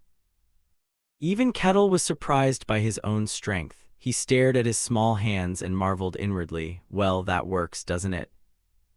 On the other side, Ashishire's body fell to the ground with a dry cry. But immediately after, something happened that made Kettle's eyes widen in astonishment. A fierce radiance suddenly burst from that body, unleashing an immense energy. Within seconds, her head was fully regenerated, as good as new. This thrilled Kettle, who exclaimed, "Ho ho, even if it's shattered it can regenerate." Ashishire now had to look at him with utter fear and asked, "Who exactly are you?"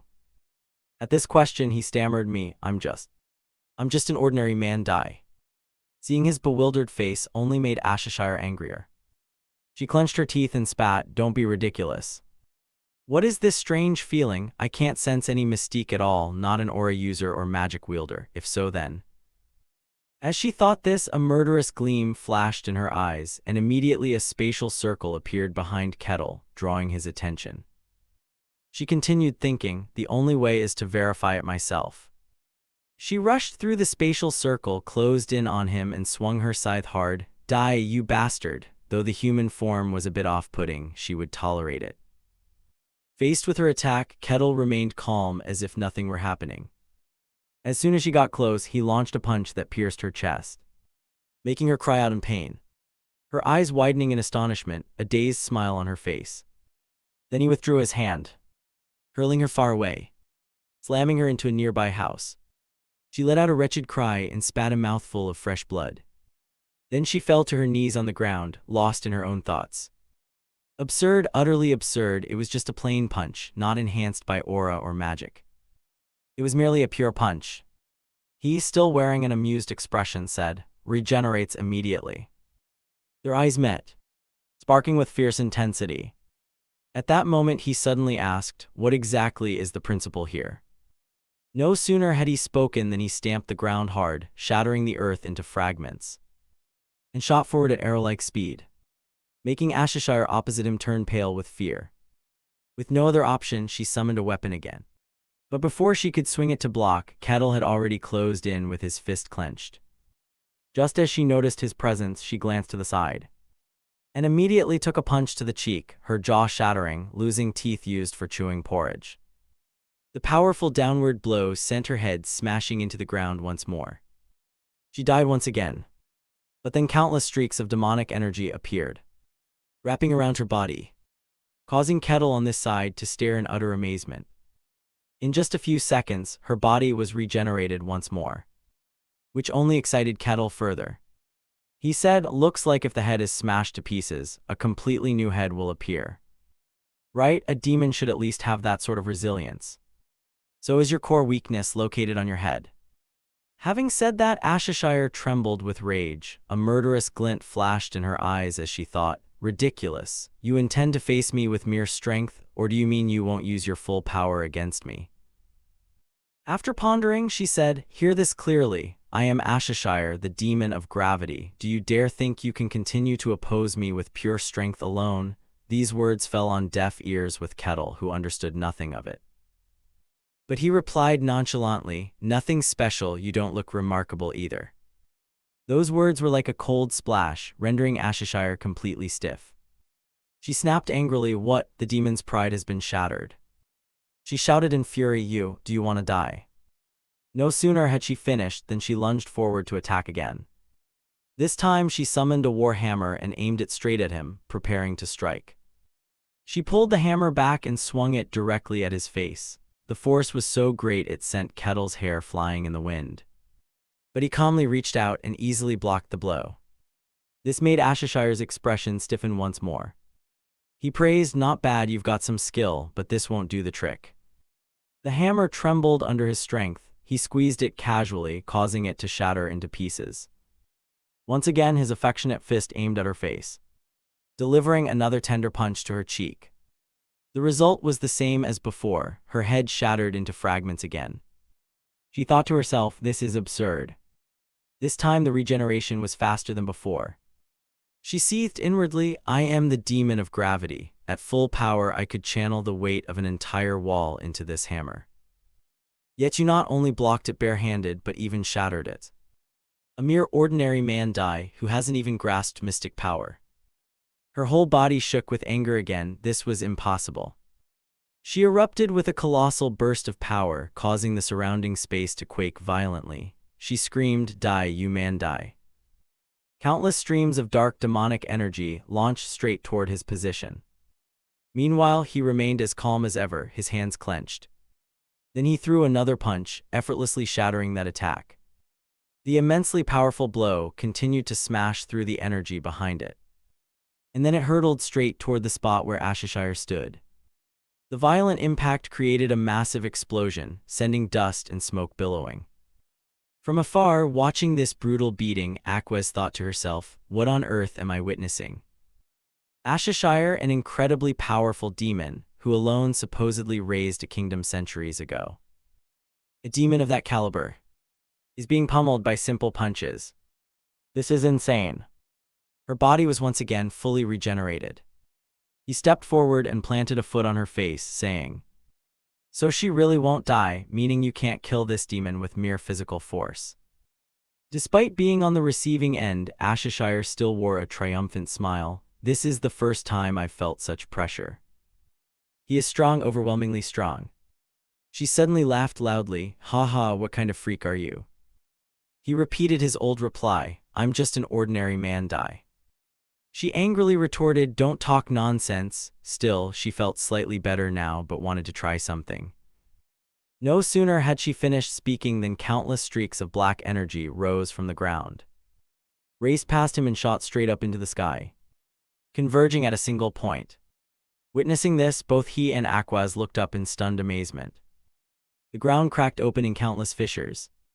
Rocks and earth were flung into the air by an enormous pull. Above, a gigantic magical sphere spun in the sky. At the center of the sphere was Ashishire's body, wings spread wide, radiating immense pressure. She immediately summoned dozens of spears around her and glared at him, shouting, "You man, die, I will unleash all my power upon you." The spears seemed to possess a will of their own, moving in a fixed trajectory and spinning across the sky. Then all turned and plunged straight toward him below.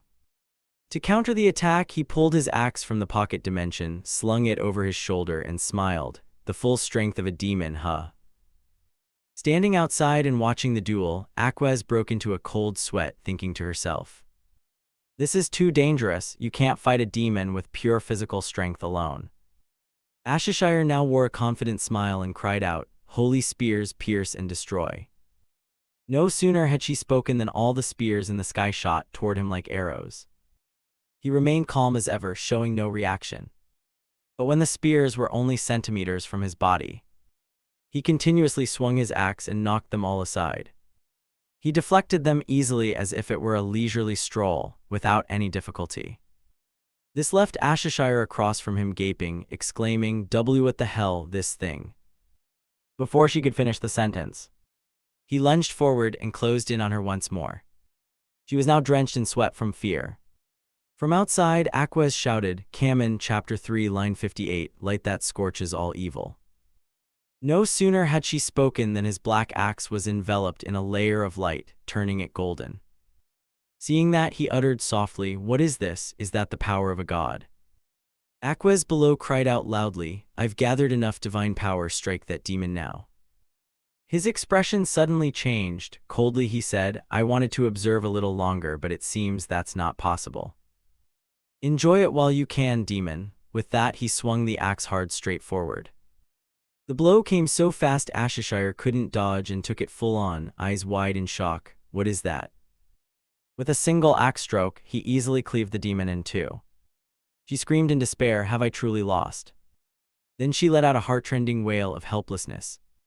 After drawing her final breath, her body dissipated into the air, vanishing from this world. He stepped forward, sat down, and offered consolation. "Thank you, that was an enjoyable fight." Though defeated, Ashishire still forced a smile. "Ha ha, it's a pity to be summoned back to hell like this, but not entirely without use, for I've confirmed that someone like you exists on this land." Then she asked, "What is your name?" He replied, "I am Kettle." Beside them, before she could stop him, he had already spoken his name, causing Aquez to startle and shout, "Don't say it." But he had already slipped up. What could be done? Realizing he'd fallen into a trap, Ashishire's smile grew even more maniacal. "Ha ha ha, all denizens of hell, carve the name of the man Die Kettle into your minds." Sensing the danger, Aquez trembled violently, only able to stammer incoherently. At her summons, countless demons received the command. They wore eager expressions. Ah, I continue, devour my memory and feel it, the one known as Kettle. Countless demons appeared before him, leaving Kettle momentarily stunned for a few seconds. They surged into his body like a torrent. This only excited Ashishire more. Ha ha ha, you man die, now you belong to us. Numerous demons penetrated into his body. He was transported into a mental space, facing countless mesmerizing eyes fixed upon him. But it seemed he was immune to such enchantments. The demons could not invade his mind. He immediately reached out to seize them, terrifying the horde. They wanted to turn and flee at once. Kettle gradually came to, his eyes slowly opening. And then nothing more happened. He turned to Ashishire and asked, "What the hell was that? It felt like something pierced into my body." This made Ashishire inwardly furious. "What do you mean? Surely the darkness ran from him into my body." Before she could utter another word, he brought his foot down hard, sending her back to hell once more. This decisive, effortless action left Aquez aghast, her mouth wide open as she snapped a photo of the scene. He raised his hand up and softly hummed a few bars after the exhausting battle. The darkness gradually faded, returning the sky to its original blue. Sensing the fresh air, Kettle smiled in satisfaction. Is the mission complete? Time flowed on and the scene shifted to the kingdom of Jahante, specifically the Barca territory. At that moment, news of the earlier battle with Ashishire had spread everywhere. Breaking news, breaking news. A boy shouted as he threw copies of the paper in all directions, and people quickly caught the report. Of course, as Lord of the territory, the Barca Lord had received the information early. After reading the article, he angrily slammed the table and shouted, "A demon, with Lick Ashishire appearing, what on earth is happening? Why would such a disaster befall this small land?" Saying that, he slumped back into his chair, his mind a whirl of confusion. To have a beast of note recorded even in ancient annals. Across from him, a soldier warned the Lord, "Rumors are spreading like wildfire throughout the territory."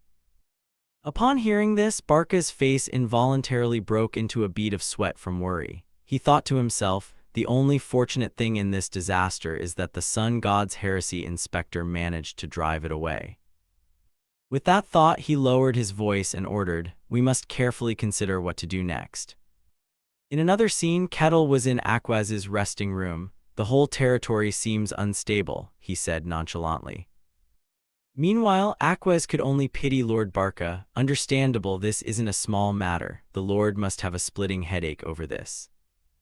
Having said that, she stood up as if she intended to go somewhere. This made our protagonist curious, and he reminded her, "Don't tell me you're leaving already. Can't you rest a bit before you go?" The white-haired girl shook her head slightly in refusal. "I can't. I mustn't delay. I need to report this to the sanctuary as soon as possible." Hearing that, the big guy didn't bother to stop her. "If you insist, I won't hold you back." Before leaving, Aquez hesitated a little, then offered her thanks. "Kettle, thank you for saving my life. Without you, I would have become that demon's plaything." Aquez spoke with gratitude. The male lead paid it little mind and waved it off. "No need to thank me. I was just saving a friend." "Oh right, we're friends now, aren't we?" He scratched his cheek and gave a goofy smile. Aquez's companion felt awkward at the idea of a barbarian and a servant of the gods becoming friends.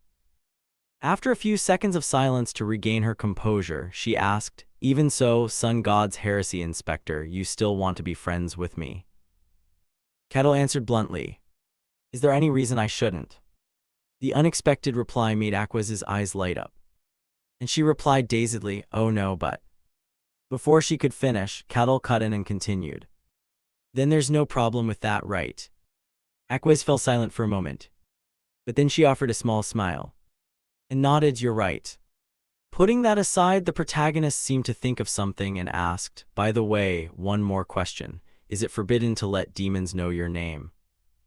At that mention, the white-haired girl's expression grew more serious, and she carefully warned, "That's because the demon mark uses a name to engrave a dark sigil onto a person's soul and uses that sigil to summon evil spirits. Those who bear the mark are like a scent, giving off an aroma that lures wicked things. Ancient tradition holds that anyone marked must undergo a baptismal rite to be saved. otherwise dark forces will hunt and destroy them. Across from them, the big guy's face went blank. He pointed to himself and asked, "So am I marked too?" Fortunately for him, Aquaz immediately denied it. "No, not like that. You are not marked, Kettle. However, your name may now be known to the entities in the underworld. But even so, there's no need to worry too much. Without a mark, they can't locate you. They can only know the identity of the person. There's no way for them to find you unless they meet you in person.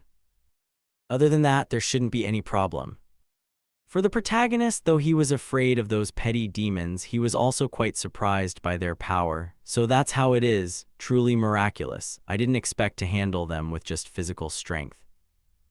To explain this, Aquaz began to say what she knew, because they are the very nature of demons. In ancient times, the supreme gods created humanity.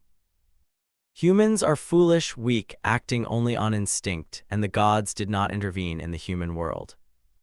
Therefore, outside entities took an interest in the human world. They crossed dimensions and slaughtered humans brutally. In the end, the gods could no longer tolerate it. So they descended into the human world, sided with humanity, called those entities demons, and drove them away. From then on, humans built temples to honor the gods who saved them and continued to flourish under divine guidance. But over time, for reasons unknown, demons began to reappear and interfere in the human world.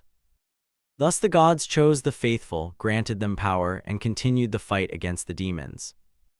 Demons are beings that can only be destroyed by divine power. At that, Kettle's bulky head slowly grasped the situation. "So that's it. They don't belong to this world, so they can't be defeated by normal means." Aquaz nodded in agreement and added, "Exactly. From the start, they weren't creatures of this world." Opposite them, Kettle furrowed his brow and remarked, "I get it. If those things appear frequently, it's truly a nightmare." Hearing that, the white-haired girl shook her head slightly. "Named demons don't appear so easily. It seems the demon realm, which should have been sealed, is affecting this world. The cycle that births hells has become abnormal and more dark entities are revealing themselves in the human world. It all began a year ago." She spoke with grave seriousness, and the news struck Kettle like a bolt from the blue. He thought to himself, "A year ago. If it was a year ago, wasn't I on a mission in the frozen lands then?" Kane strode down the sunlit corridor. He let out a tired sigh. Kane complained wearily that meeting His Majesty always left him exhausted. Suddenly he narrowed his eyes at a sound, clearly not having an easy day. Kane jumped and then spun around to peer behind him. Right behind him stood a man cloaked in black. Kane was bewildered, not understanding what was happening. He pondered for a moment. The Archmage of the Tower of Magic, the gathering place for all mages and county sages in this world, the mighty master of the tower. Kane immediately asked, "So what brings you here?" The cloaked man replied calmly, "You know, it's just a routine contact. And what about you? Why are you here?" Kane turned his face to one side. "I'm just here to report the mission results." The cloaked man stroked his chin inquisitively. "The reconnaissance of the demon realm, right? The silent forest where everything is still." He answered immediately, "Yes," and the man continued to ask, "How was it?" Kane, sweating with worry, hung his head. "It lies beyond our understanding of this world, a truly terrifying place." He pictured the gloomy scene. True to its name, the silent forest yielded no sound at all. Even the arcane sensing spells behaved erratically, and even if I shouted, there was no ripple. Kane recalled being alone in that forest and told of how, before we realized it, the soldiers had vanished one by one, a silence that chilled to the bone. In the end, he emphasized, it was an extremely unpleasant place. Then Kane, worried, asked what exactly His Majesty hoped to achieve by conquering the demon realm. The cloaked man guessed perhaps to dominate the world. Who knows what mad thoughts power puts in one's head. He chuckled lightly, but admitted the demon realm was indeed an intriguing place. The cloaked man folded his arms pensively. "I find it a bit fascinating myself." Kane remained grave. "I don't want anything to do with that place. I prefer a normal life." The cloaked man snapped his fingers. Immediately, an image appeared before him of Kane standing inside a green circle. Suddenly, the two of them stood facing each other on a gigantic green circle. Kane watched his surroundings warily. Teleportation magic. What is this? Why all of a sudden? The cloaked man smiled cheerfully, no need for so much formality. Then he strode forward. The cloaked man asked, "You met someone very special, didn't you?" Hearing that, Cain jolted. Impossible. But the cloaked man seemed unconcerned and smiled nonchalantly. Cain squeezed his eyes shut and scolded, "Damn it, the observing eye, when did you put that on me?" The cloaked man grinned, recounting their last meeting, one of the few pleasures left to this old man. Cain snapped angrily, "Go to hell." He lowered his head and said, "If you've seen everything, what more is there to ask?" Still, he wanted an answer from Cain. "I want to hear your thoughts." The cloaked man suddenly grew dangerous as he spoke of the one he thought existed only in ancient legend, the barbarian from that snow-white region. Cain remained bowed and worried. "I'm still not sure." The cloaked man replied coldly, "Think carefully." The cloaked man folded his arms and explained, "A barbarian capable of defeating a sword saint and wiping out the lick cardos like swatting flies, appearing from the edge of some snowy waste, that's highly suspicious, isn't it?" Suddenly Cain looked up and asked back, "Wait, did you say he defeated cardos?" The man was surprised. "What, you don't know?" Then the cloaked man stroked his chin. "Well, that makes sense, the matter hasn't been made public." He recalled and relayed that rumors had already started spreading within the Tower of Magic. The cloaked man continued, "Cardos, the mage who once shook the continent, I've heard he tried to be resurrected on the outskirts but failed, so I went there to pay my respects." His face grew grim. "One of the few greats, my friend, has passed. It's sorrowful." Cain retorted flippantly, "I didn't expect you to feel sadness too." The cloaked man confessed, "Of course, friends are indispensable to someone who's lived as long as I have, however." At that moment the handsome face vanished, replaced by a skull. It seemed no relics were found in Cardos's lair. Cain asked solemnly, "Weren't all relics collected when Cardos died?" The cloaked man replied, "Mostly yes, but..." He implied the most valuable treasure was not among them. Who knows where it is now? Then he shrugged and said offhandedly, "But let's set that aside for now." The cloaked man got straight to the point. "I want your opinion." He probed, "Do you truly believe that Barbarian defeated Cardos?" Cain considered carefully. "If it's that Barbarian," then he spoke up, "I think it's possible." The cloaked man queried again, reminding him, "By the way, you still haven't informed the Emperor, have you?" Cain asked nonchalantly, "Why should I do that?" The man immediately gave a reason. "His Majesty is throwing away valuable manpower into the demon realm like trash if that Emperor learns of the barbarian's existence." Cain stressed there would surely be a clash, then suddenly stopped to ponder. A barbarian acting on his own will and an emperor who wants the whole world in his hands. If that happens, the kingdom would be dragged in. The cloaked man grew excited. "Really? That sounds intriguing." He resumed his stride and stepped forward. The cloaked man asked again, "Are you implying that this barbarian could single-handedly stand against the Empire?" Cain hesitated. "I'm not sure, but..." He appeared more serious than ever. "I felt a sensation very similar to the first time I saw you." Hearing that, the cloaked man jolted. He asked quickly, "Don't tell me, heroic rank." Cain nervously broke into a sweat. "I am not qualified to judge." The cloaked man rubbed his chin, "But he is very valuable." He emphasized, "Even more than that." Cain went pale. "Don't tell me you intend to." A fine morning in the Barcan territory of the Gehent kingdom. A gentle-looking blonde girl glanced around. Suddenly she tripped over a stone lying in the middle of the road. The blonde girl went pale and fell forward. But a hand quickly reached out and caught her. A handsome young man smiled. "Oh my, you should be more careful." It was Kettle. He gently asked, "Are you all right?" The blonde girl stared wide-eyed but did not answer Kettle. Suddenly he was startled and turned pale. Kettle thought she would run away out of fright. But she politely bowed and said, "Thank you." Then the blonde girl walked away. Kettle remained surprised, watching her go. He watched her retreating figure in confusion. Kettle was utterly bewildered. What is this? What is this strange feeling? Immediately another beautiful girl appeared right before him. It seemed these events left Kettle so stunned that he stood frozen there for quite a while. Then he was shocked and wondered, why does no one avoid me? Aaron slightly bowed his head, rubbing his chin as he murmured, "Need something to verify identity." Then he placed a silver badge on the table. "Use this." Rosa glanced down and thought to herself, this is. She picked up the badge in surprise, the emblem of the mercenary guild, not something easily obtained. Rosa, understanding that, immediately raised her guard. Indeed, his status was not ordinary. Then she set the badge back on the table and said, verification complete. Rosa calmly continued under Aaron's intent gaze, then I will proceed to collect the commission fee. He quickly slid his hand into his sleeve searching for something. After a few seconds, Aaron placed a gold coin on the table. I'll pay with this. The small gold coin lay in the tray, gleaming pure gold and in that quantity. Rosa tilted her head, counted for a moment, and replied, we can provide one person. Aaron was startled and blurted, what? He gaped in disbelief and asked again, only one person. Amid Aaron's extreme panic, Rosa explained matter-of-factly that it was, after all, an escort request. She rubbed her chin and added that he would be taking mercenaries for the entire journey, that the risks were very high, and besides, the kingdom of Denian is quite far. Rosa paused a moment, then offered one more point. Depending on circumstances, it could take nearly a month, so of course the fee is higher than a normal job. Aaron replied awkwardly, well, that's true, but...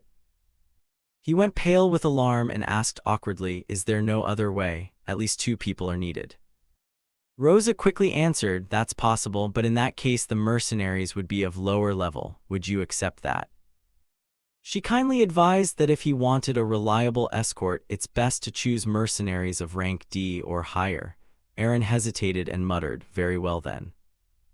He spoke with resolve and made his request, please select one person with those skills. Rosa replied that in that case this money would only cover one person. Aaron faltered, even so, is there no other option? Rosa frowned inwardly and thought, really, why act so desperate? She closed her eyes in resignation. Honestly, in such a remote area it's already hard to find someone willing to take an escort job. I will try, but finding 2 people will be very difficult. He could only sigh at last, I see, understood, I'll leave it to you. The small gold coin drew nearer from afar. Rosa held it in her hand, musing, a small coin but very pure, though its surface is heavily worn. She swallowed nervously as if trying to conceal its origin. This could be troublesome. Not long after, when night had fallen, at some small house, a pair of brown shoes suddenly stopped outside a room. A mysterious figure in a light cloak raised a hand and knocked on the door a few times. Inside the room, the blonde-haired girl cautiously called out, who is it? Aaron stood outside, slowly removed his hood, and answered, a loyal servant of yours. When she heard that, the girl reached out and opened the door. She stood by the door and called his name softly, Aaron. This beautiful blonde is Aline, she said, come in. Aaron stepped into the room. Aline looked at him anxiously and asked, how did it go? He quickly replied, they've accepted the request for now. Aline sighed with relief, thank the gods, how many people did they say they could provide? At that question, Aaron couldn't help hesitating. Well, His answer surprised her, only one person. But Aaron ruefully added, sorry, we don't have enough money. Aline bowed her head slightly and said, no, I don't blame you.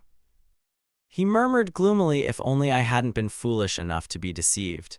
Aline quickly comforted him, no, that couldn't be helped. Even if it were me, it probably wouldn't be different. As soon as the words ended, both of them were on the verge of tears. Aaron and Aline knelt down and wept loudly without stopping. But the two had to stop when they heard an angry shout from the next room, silence. They could only look at each other, eyes stinging with tears, in silence. After a while, Aline suddenly asked, by the way, Aaron, how long do you think it will take? Aaron replied dejectedly, I don't know, we're trying to find someone trustworthy, so it may take time. Aline worriedly lowered her eyes, I see, then we can only wait. Then she forced a smile and said, it's late, rest a bit, you've done well, Aaron. Aaron bowed his head slightly and replied, yes. After a long dark pause, Aline said sadly, not again. Aaron twisted his mouth in self-reproach, I am truly ashamed. He bowed his head even deeper and continued, it seems very difficult to find someone truly reliable. Aline couldn't help but sigh, what a nuisance. She suddenly turned and said, supplies are starting to run out, there's no choice, we'll have to endure hunger for a while. Aaron gasped, it's all because of my incompetence. Aline awkwardly comforted him, no, it's not your fault, Aaron. He darkened and said, "Still, to be safe we should tell the Lord here about our situation." She suddenly interrupted sharply, "We can't do that." Aaron looked up at Aline in surprise. She was clutching her hands so tightly they trembled. Aline said firmly, "We can't trust anyone. Even hiring a bodyguard is very risky. We cannot take any more risks." She fixed him with a sharp look and said, "Aaron, remember why we had to abandon the kingdom and flee. We don't even know who is friend or foe." Aline continued calmly, "Even though we've been in hiding for some time, there's still no news from there, even though both of us escaped." Aaron closed his eyes and spoke remorsefully, "I'm sorry, I've become too weak." Then Aline suddenly asked anxiously, "By the way, are you sure the kingdom of Danayan is truly safe?" Aaron didn't hesitate to assert, "Yes, that place will protect you. The king of Danayan swore when the princess was born." He went on frankly, "They might even help us get revenge." Aline stood backlit and listened to Aaron's every word. "So you absolutely must live, Aline Mavrachi, our princess. If even you are lost, our kingdom will truly perish." She suddenly spoke up, "But the mercenary, can we trust him?" Aaron stepped forward and took Aline's hand to reassure her, "Don't worry, we paid gold for trust. They will surely recommend someone reliable, I hope so." Aline widened her eyes and thought, "Who will escort me after all?" She blushed as she imagined a handsome face amid a beautiful flower garden. "A mercenary. I hope he's handsome and knightly." Meanwhile, Kettle lay on his bed, dazed and with nothing to do. He suddenly remembered something and exclaimed, "That reminds me." He thought of friends in the Mandi Ashen tribe and wondered quietly, "I wonder how those fools are doing. They were the only ones who didn't shun me." Kettle then pictured the unkempt faces and presumed they're still living their silly lives as always. He suddenly blankly wondered, "Oh right, the quest is over." The memory of facing the great bear surged back. "Since I woke in the snow, that quest window has always been with me." Then memories of Kettle struggling to survive appeared. At first he thought he was only dreaming. But the bone-cutting cold and the monsters made him realize everything was very real. He couldn't help but think to himself, indeed. The first mission was simply to survive for a week. Not long after, when Kettle arrived at the guild, he suddenly asked an escort request. Rosa sat at the reception desk and smiled brightly while holding the papers. Kettle sat elegantly with his muscular arms crossed over his chest and calmly asked, "What's the mission?" Rosa slowly slid a pinned board with a paper in front of him. As the name implies, protect the client to their destination. Seeing there was only that single clipped sheet, Kettle kept asking in wonder, "Just this?" She replied softly, "Yes, but it will take at least a few days to travel, and preparing for the trip is entirely the mercenary's responsibility." He closed his eyes with a composed air and said, "It looks like it will require a lot of effort." Rosa answered quietly that the pay is generous in return, however. Here she suddenly hesitated. Seeing that, Kettle's eyes opened slightly and, unable to hide his curiosity, asked, "However?"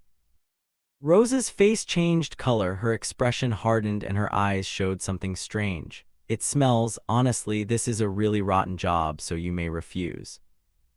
Suddenly his voice sounded soft as a feather, startling the guild receptionist. "I don't know anything about it, Rosa." A casual smile flickered across Kettle's calm face. "That's even better." Hearing this, Rosa asked, puzzled, "Yes." At that moment his gaze dropped to the paper she had handed him. After all, the mission was clearly written on the paper. Escort duty, subjects, 1 woman, 1 elderly person, destination, the capital of the kingdom of Danayan, mission rank, D. Reading this, Kettle felt a strange déjà vu. Kingdom of Danayan, he thought. I feel like I've heard that name somewhere before. The image of flowing hair and the gentle, sunny smile of a girl named Milena flashed through his mind. Kettle's eyes went blank as if he had realized an astonishing truth. Milena of the Akasha family. A flood of memories about that woman surfaced, the merchant family's daughter he met on the snowy plains. He recalled that while holding the glittering bracelet, she had said she would welcome him if he ever passed by. Without hesitation, he immediately smiled and replied coldly, "What a coincidence, I accept the mission." Suddenly, a faint shadow of the system began to appear right before his eyes. At the sight of the shadow, Kettle's eyes lit up, revealing astonishment. In the blink of an eye, he sprang up, knocking his chair over with a loud crash. Light from the system board flared unexpectedly, shining into his eyes and leaving him stunned. Words slowly appeared on the system's surface. Mission number 785, escort target and move to the kingdom of Denian. Kettle's face registered shock and he was speechless. No, why is this appearing here? He felt gloomy looking at the mission notice while Rosa, not understanding what he was playing at, called out, "Lord Kettle." At that moment, the sound of hurried footsteps echoed as someone rushed closer. That person knocked loudly, which left Aline inside bewildered. The door cracked open and that foot slowly set down on the floor as they entered the room. Aaron's tired appearance and rapid breathing made her start and exclaim, "Ah, Aaron." Aline immediately grew cautious at his state and asked, "What's wrong? Don't tell me it's the pursuers." Aaron's voice rang out with a bead of sweat falling. She gasped in surprise as his eyes suddenly shone and he replied forcefully, "In this territory, the only C-rank mercenary has accepted our mission." She couldn't help but cry out in surprise. His eyes blazed and he asserted strongly that in this domain, the only C-rank mercenary accepted our mission. Hearing this, Aline couldn't hide her delight and said, "C-rank mercenary, that is true." Seeing her so happy, Aaron replied gently, "Yes, we arranged to meet tomorrow, so rest comfortably tonight, milady." Aline chirped, "Yes, yes."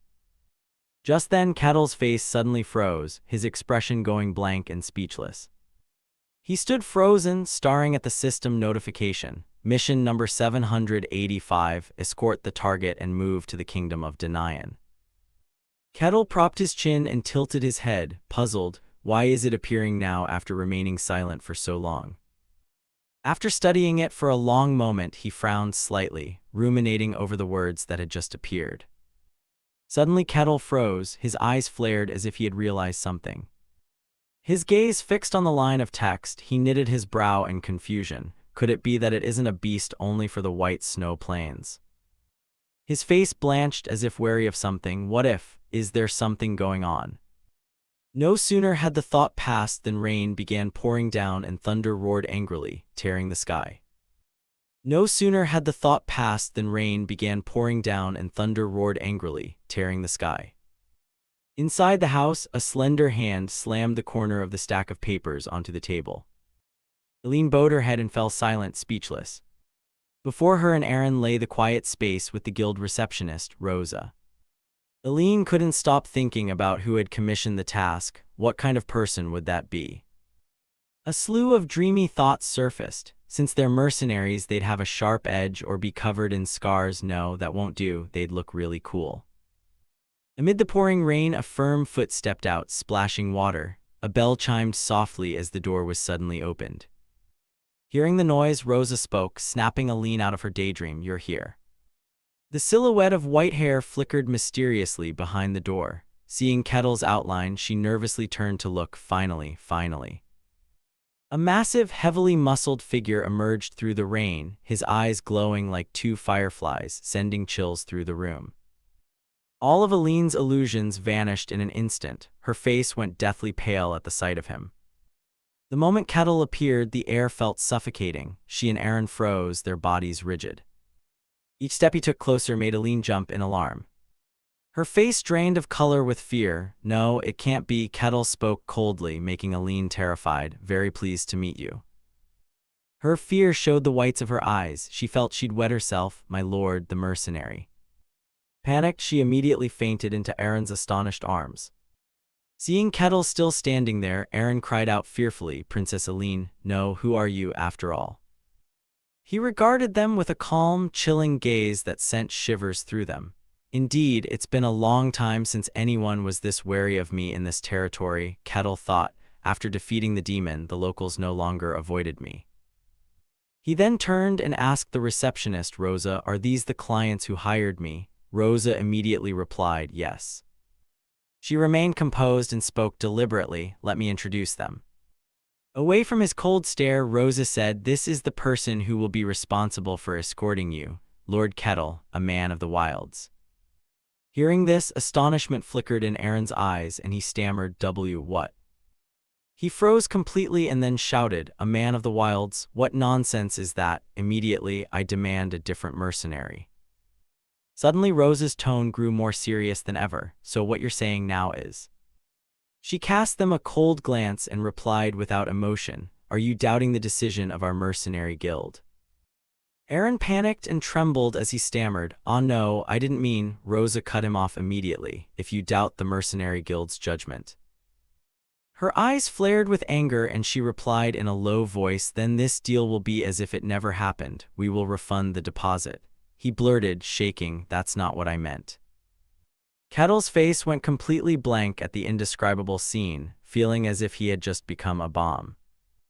A voice suddenly rang out, startling him, "I will accept." Eileen calmly adjusted her clothes and leisurely stood up after fainting for a moment. Seeing her solemn demeanor, Aaron parted his lips and hurriedly said, "Miss Eileen, but—" Kettle showed a brief look of surprise at Eileen's resolute appearance. Her slender, fair hand reached forward softly as she spoke, "I beg your assistance." She kept an air of pride while cautiously introducing herself, "My name is Eileen." The soft sound of footsteps moved forward, followed by Aaron and Eileen. Kettle seemed to notice something and froze. He turned back suspiciously and asked them, "Isn't that a bit far?" Kent looked at the two walking far behind and said, "I think we should get a bit closer." Both Aaron and Eileen awkwardly declined, "No, we're fine." They assumed there were still no signs of anyone nearby. He agreed, "What's the matter? I don't really understand, but if you feel comfortable, that's fine." Then Kent continued walking. Watching the figure walking ahead, Aaron and En fell silent and followed with their eyes. They remained wary of him. Eileen felt awkward, thinking to herself, how did it come to this? Last night at the Mercenary Guild, Kent had cheerfully shaken her hand and introduced himself. "I look forward to helping you, I'm Kent." Eileen pressed her lips together, staring at the huge hand before her. "Is this really okay?" Kent's eyes shone with eagerness as he looked at her. "Just trust me and leave it to me. As long as I escort you, I'll keep you safe." Eileen forced a smile and replied, "Yes." Tears welled up in her heart. "Is this really the best choice?"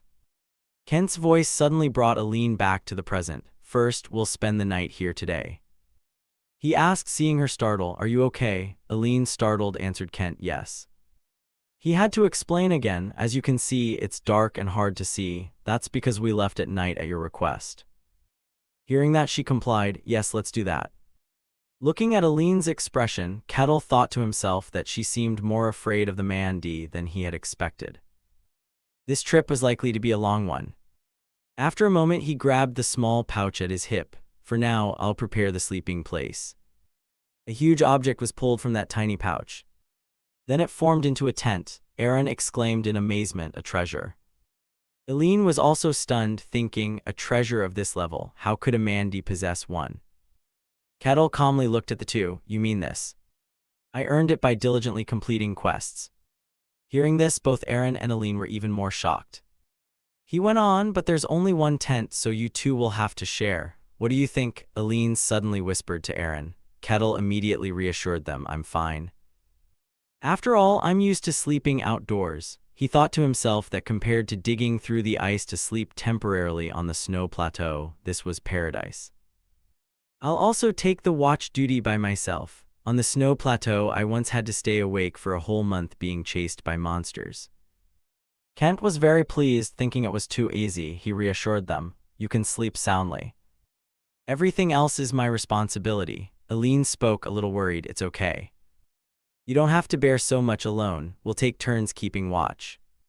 Kent didn't refuse. "I'm fine either way." The two answered in unison, "We're fine too."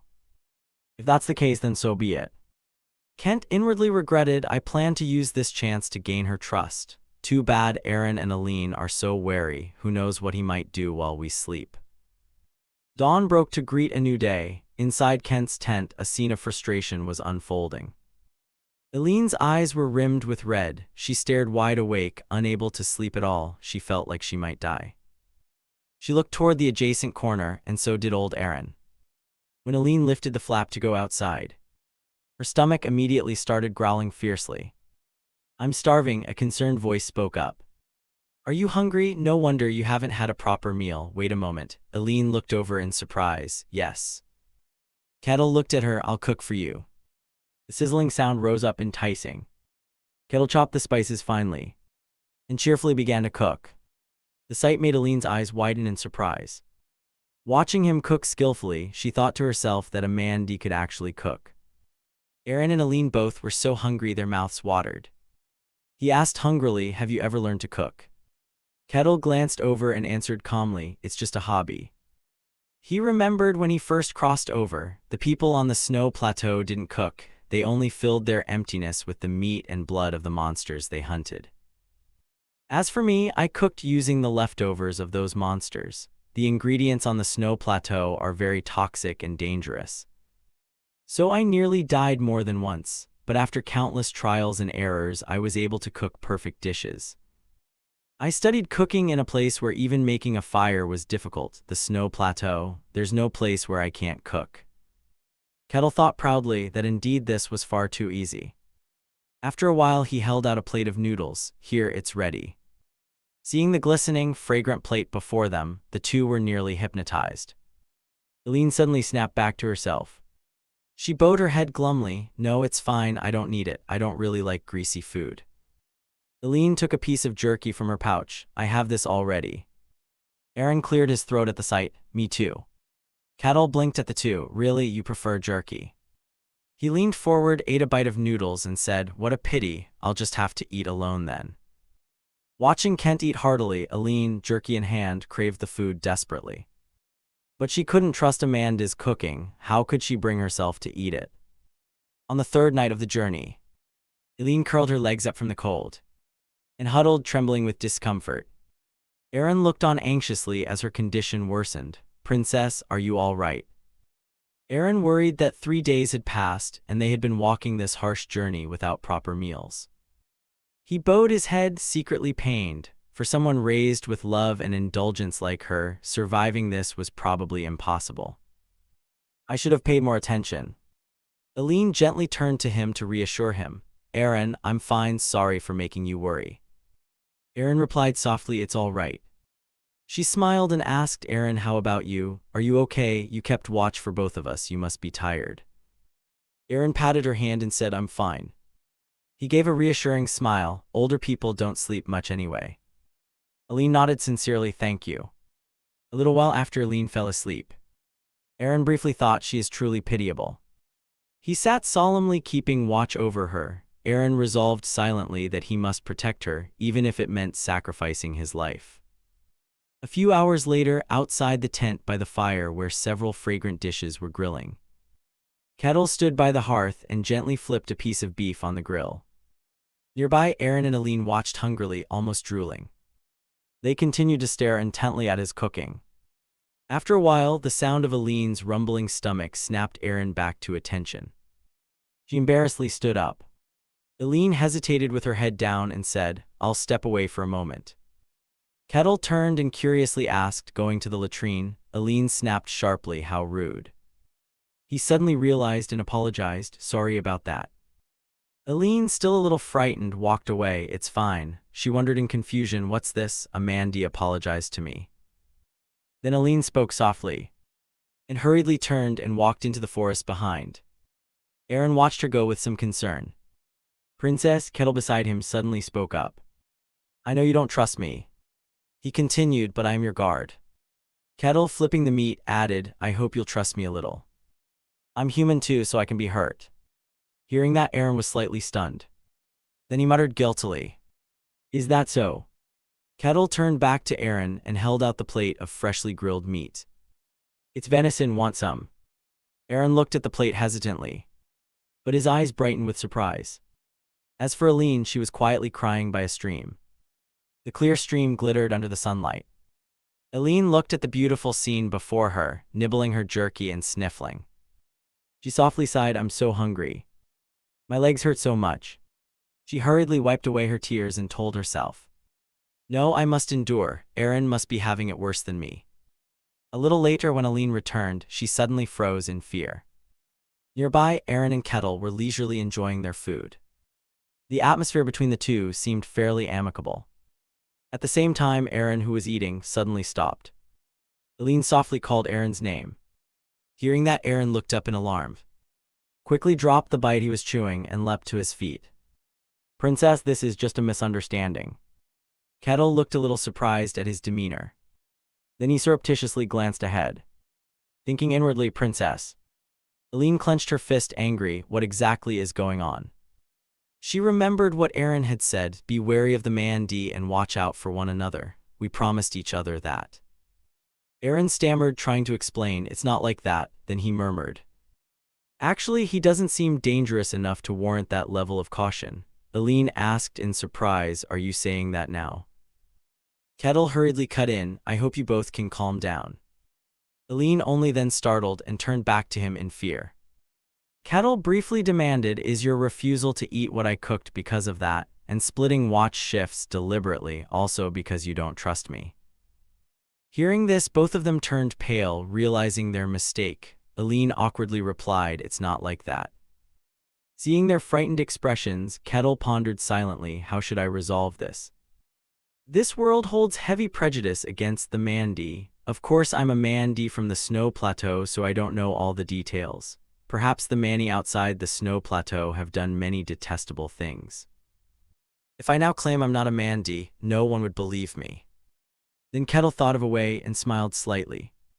This is it, he quickly spoke up. You are having a misunderstanding. Aline and Aaron looked at Kettle, a little puzzled.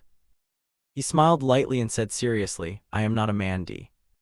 Kettle explained softly, to be precise, I was born a man-D. He continued, but I was not raised as one.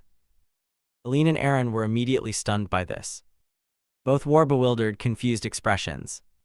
Kettle quickly fabricated a backstory. Just a week after I was born, my tribe was wiped out.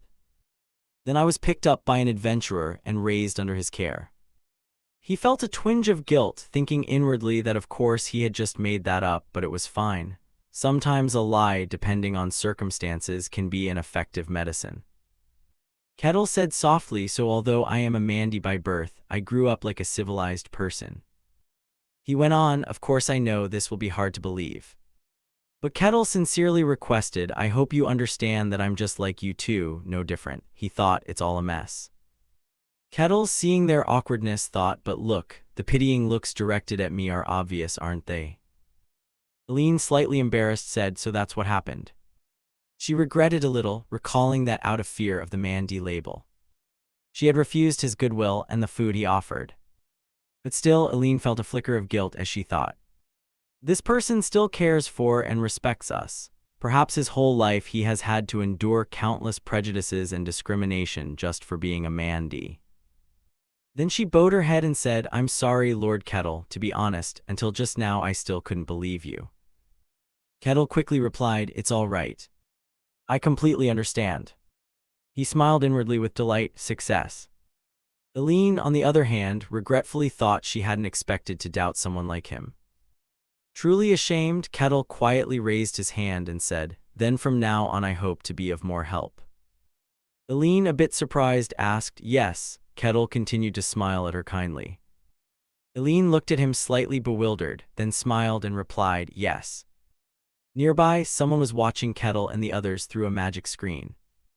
What? The watcher was the master of the Lick Tower in disguise. He was a bit curious. Suddenly they looked unusually close. Lick murmured, I'm observing with the eye of insight, but alas I cannot hear their voices. He propped his chin and said to himself, but that fellow is indeed as strange as the song says. Lick pondered, what on the snow plateau could produce a man-D like that? He wondered in disbelief. Strange indeed, how does he even seem more socialized than the usual man-D outside the snow plateau? Lick continued to watch Kettle's group, thinking to himself to wait a bit longer, then he would step closer to see. At the same time, Kettle suddenly became alert and turned toward where Lick was standing. Seeing this, he was startled and alarmed. Had their eyes just met? Aline saw Kettle's wary expression and asked, Lord Kettle, what's wrong? Kettle replied in a low voice, someone is here. Aline flinched in fear. Yes, Kettle quietly said to her. Wait here a moment, he said, then quickly headed toward the forest ahead. I'll be right back. Kettle pushed off lightly with his foot, and in an instant he shot into the woods. In the forest, the wind whistled as something darted by. Kettle swiftly lunged toward where Lick was standing. He gaped in horror. What? No. Lick hurriedly cast magic to stop Kettle. And in that moment, a loud explosion occurred where the two were standing. After the blast subsided, Lick looked at the scene before him in terror. Impossible, he thought in panic. Clearly I had erected a barrier at that moment. Lick thought in disbelief that the shield could withstand even an attack from a divine crossbow. He feared and wondered, has it become useless? At the same time, Kettle had already seized Lick. He warned sternly, you'd better not do anything foolish. Kettle glared down at Lick below. He said quietly, if there is any abnormal sign, even a little, I'll snap your neck immediately. Lick Hong hurriedly said, I admire you greatly.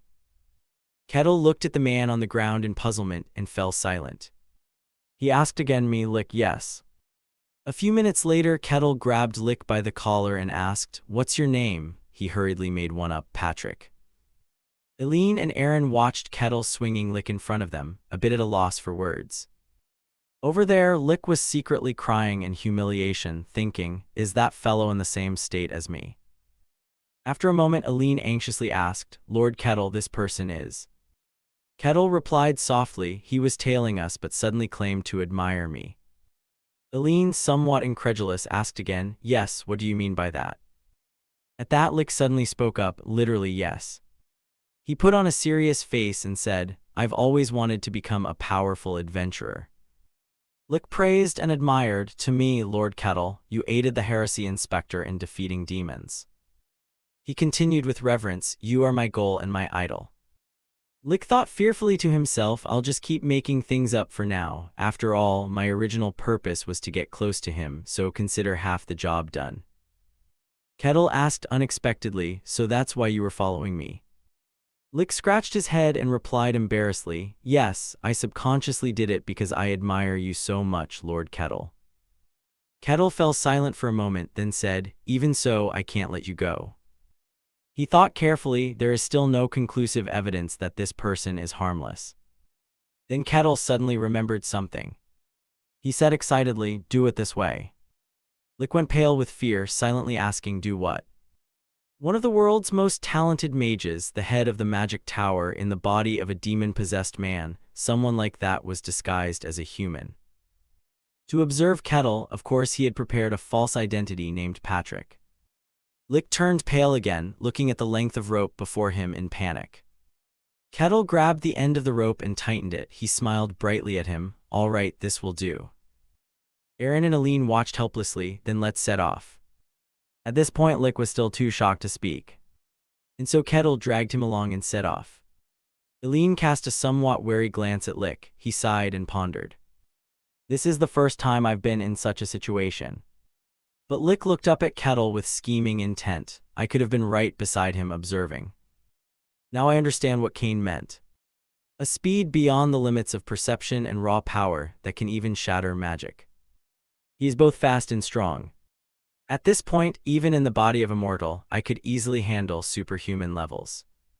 If so, he looked up, his eyes filled with killing intent. Watching Kettle's retreating back, Lick made a guess. Could he really be at hero rank? A voice suddenly spoke beside him. Lord Kettle, I have something to tell you. Eileen was the one to speak up. She looked at him tentatively. Kettle turned his head a little surprised and said, you finally speak up. Eileen, astonished by his question, said, yes, could it be that you already know something?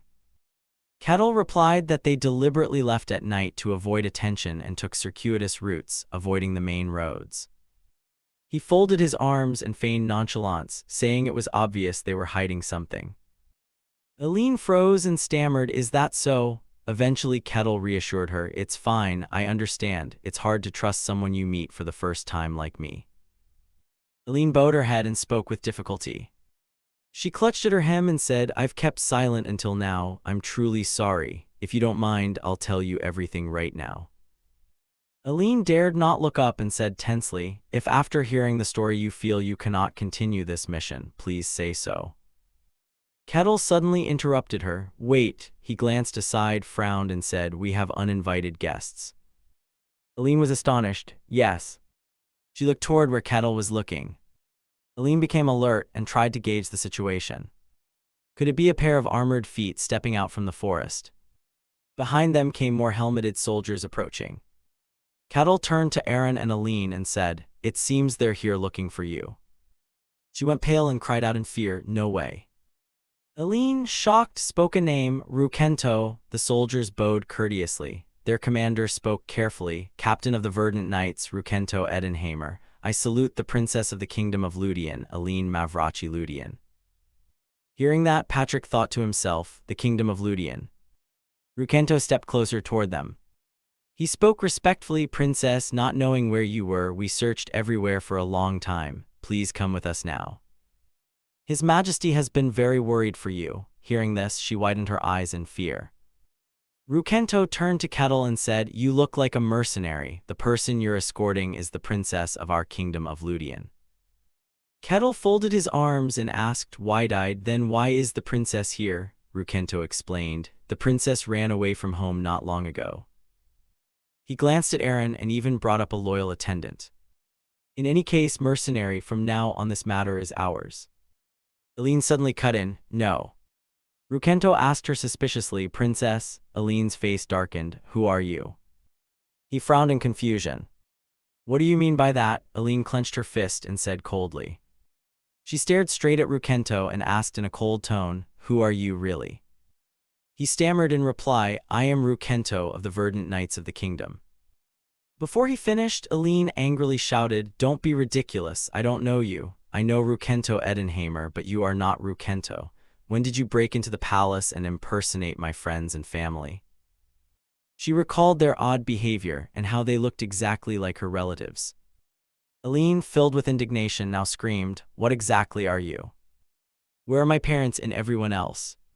Lick grew somewhat interested upon hearing her words. He secretly used magic to probe.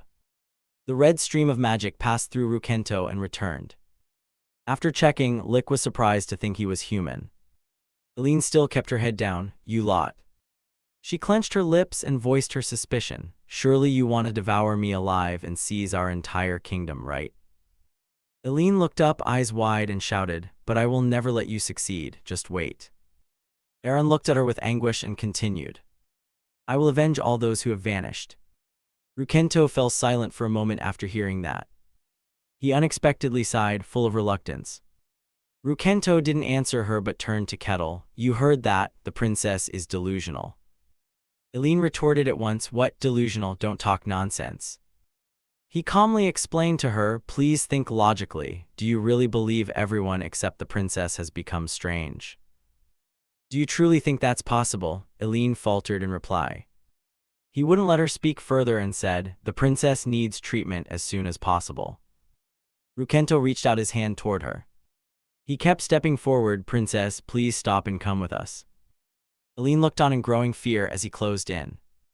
She shut her eyes tight and prayed inwardly, "Please, this can't end here, someone save us."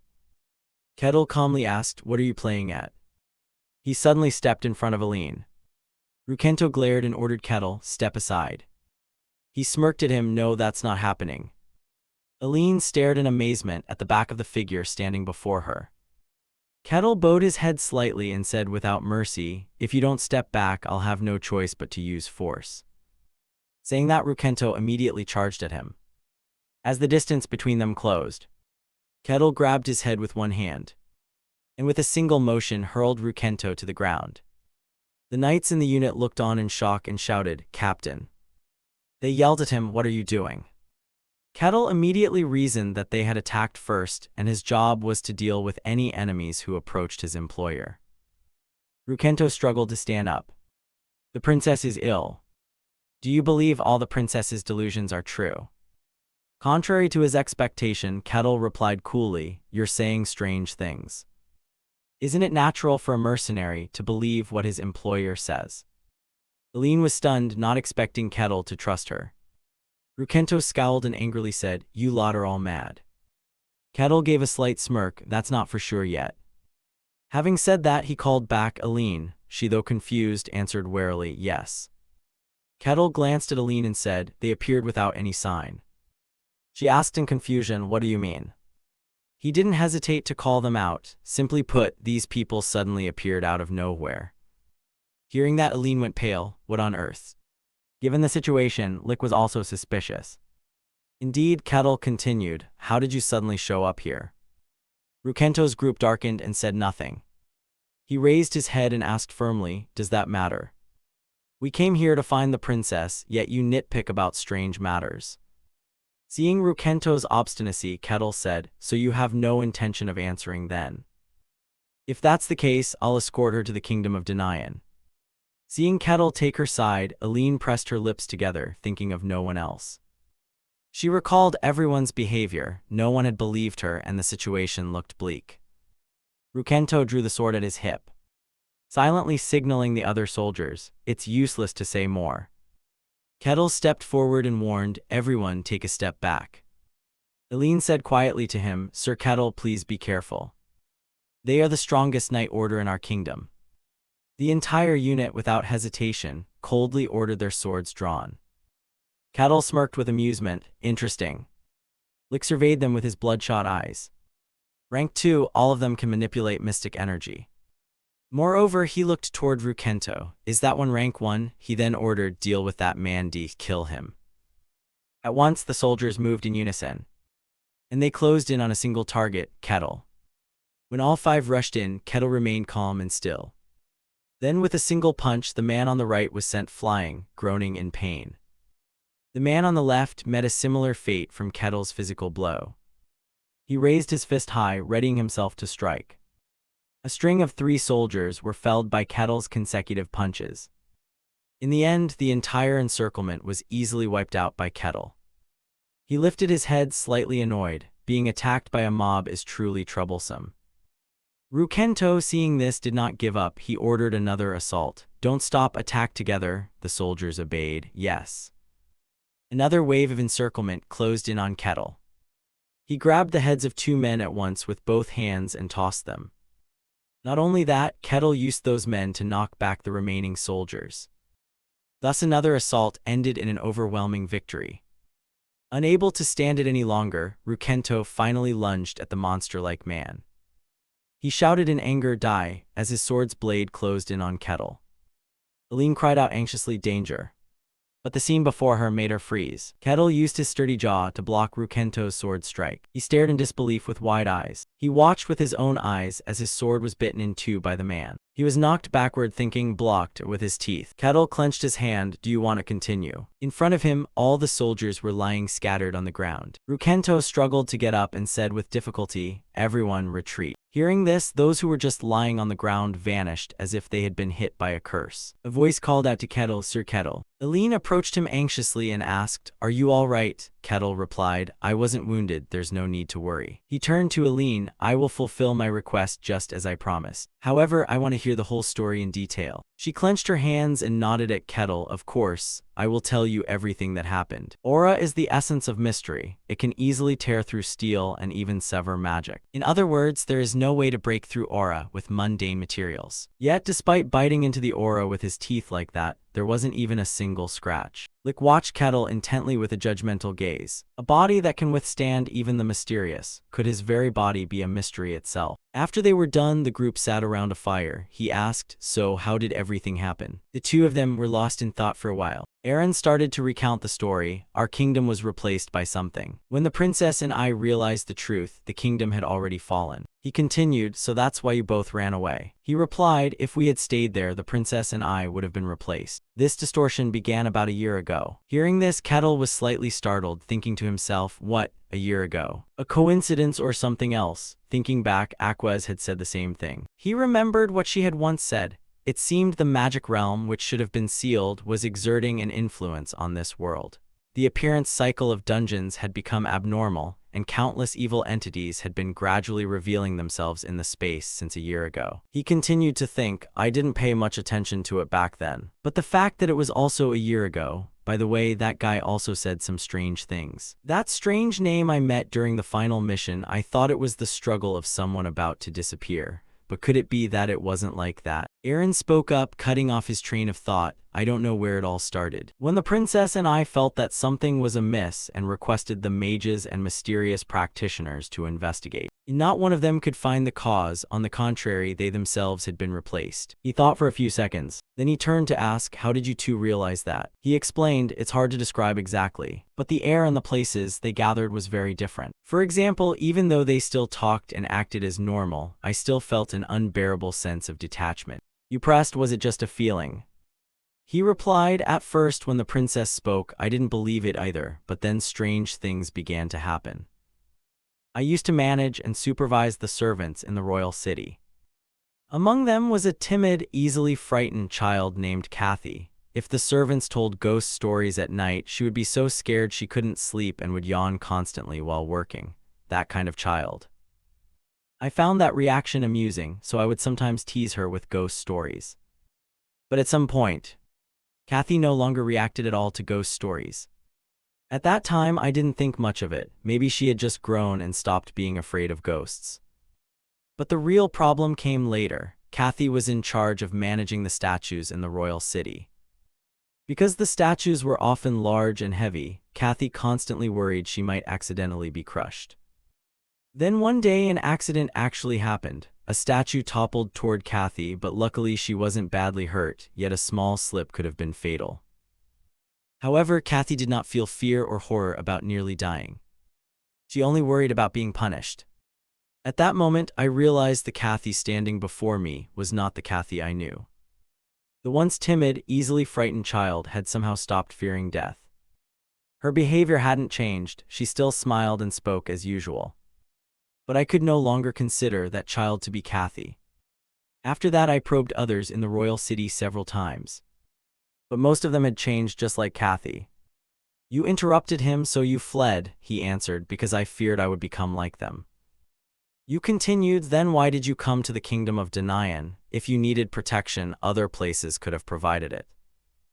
Aline beside him clenched her fist and replied, because only the kingdom of Danayan can perform the Declaration of Humanity. You were very curious about this. The Declaration of Humanity, what is that? She explained that long ago it was said humans once lived alongside other races.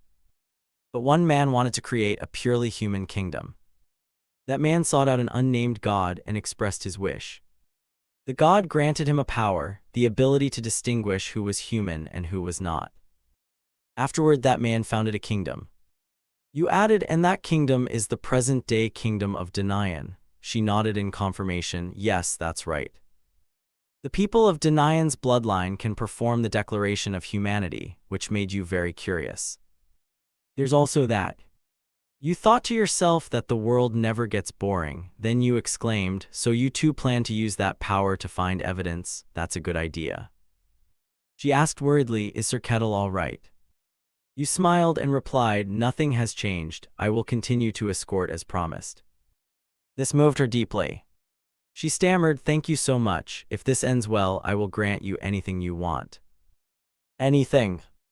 You kindly replied, all right, I will be looking forward to it. When she finished speaking, Aaron was slightly startled. He thought to himself, the princess. After her words there was a hush, the fire crackled. When suddenly a voice rang out, Sir Kettle, do you believe her? The voice caught his attention. He glanced at Patrick beside him, who pondered for a few seconds before offering his opinion. I'm not sure, but it's possible. Patrick voiced his thought. The Emerald Knights are human, sir. You've clashed with them. You should know better than anyone. Seeing him reach the same conclusion, he turned and replied, I think so too. Patrick hesitated for a few seconds, then spoke a warning. Sir Kettle, you are up against an entire nation. His words made him reconsider what he'd done. He continued, even if what she says is true, that's a problem. They'll try to kill people. Now that you know this truth, did you really take the job just to fulfill a contract? Now that you know this truth, did you really take the job just to fulfill a contract? Then he stood up to explain. But above all, a story this intriguing. Wouldn't it be such a pity to miss it? Saying that, his eyes widened, and he looked straight at Patrick, causing the man to feel somewhat frightened. He thought inwardly, what are you saying, Mandy? Are you treating all this as a game? There was a hint of madness in his voice. What more do you want? He asked challengingly. Did you truly take the contract only to fulfill an agreement? He paused for a few seconds, then answered, you could say that. He rose, adding, but more importantly, a tale this fascinating, wouldn't it be a shame to let it pass? His cryptic remark made Patrick uneasy. What the hell is he talking about, man Jai? Is this whole situation merely entertainment to you? He asked again, so what else do I need? He replied, an alternate existence that no one knows about. Truly extraordinary, this would be fascinating. He analyzed these things. Is that way of thinking characteristic of the man D from the snowy plateau? I really want to study that body. I want bit by bit to dissect the existence of that kettle to understand its principles. The next day, the group continued their journey. He walked at the rear while he kept thinking, an entity of three facets that only pursues its own whims. I also have things I want to learn. For now, I must be patient. At present, I'm just an ordinary person admiring kettle. When suddenly from somewhere, an arrow shot straight toward them. He remained calm, not even flinching at the situation. Then a loud shout rang out. Instantly, he was the first to catch it with remarkable ease. This surprised Aline and Aaron greatly. He smiled. A guerrilla attack this time, definitely not a bad tactic. Immediately, countless soldiers burst out from the forest edge and attacked him from behind. He turned his head, his voice cold, though it wasn't a perfect explanation. Without hesitation, he gave a light flick of his hand. 3 soldiers were immediately thrown backward. Countless cracks appeared across their armor plates. The force of the blow so great that one of them couldn't help but spit blood. Then the 3 fell to the ground as if struck by a shock. They then turned and tried to flee, coughing, retreat for now, these monsters. He looked toward them and sighed in exasperation. Aline stepped forward to praise him. Incredible, they're clearly not weak, right? Her compliment piqued his interest. Huh, really? She stared at him, then curious. But why did you spare them, if you did it out of concern for us? He interrupted, it's not exactly for you. His direct answer made her a little embarrassed. Oh, I see. He then glanced at the swords they'd left behind at the scene. I just have something I need to check. After a while, 3 more soldiers charged out. One of them shouted, hand over the princess, it's the man D. Their continual appearances annoyed him. Do they never tire of sending men? The soldier shouted, that damn man D, drop the princess now.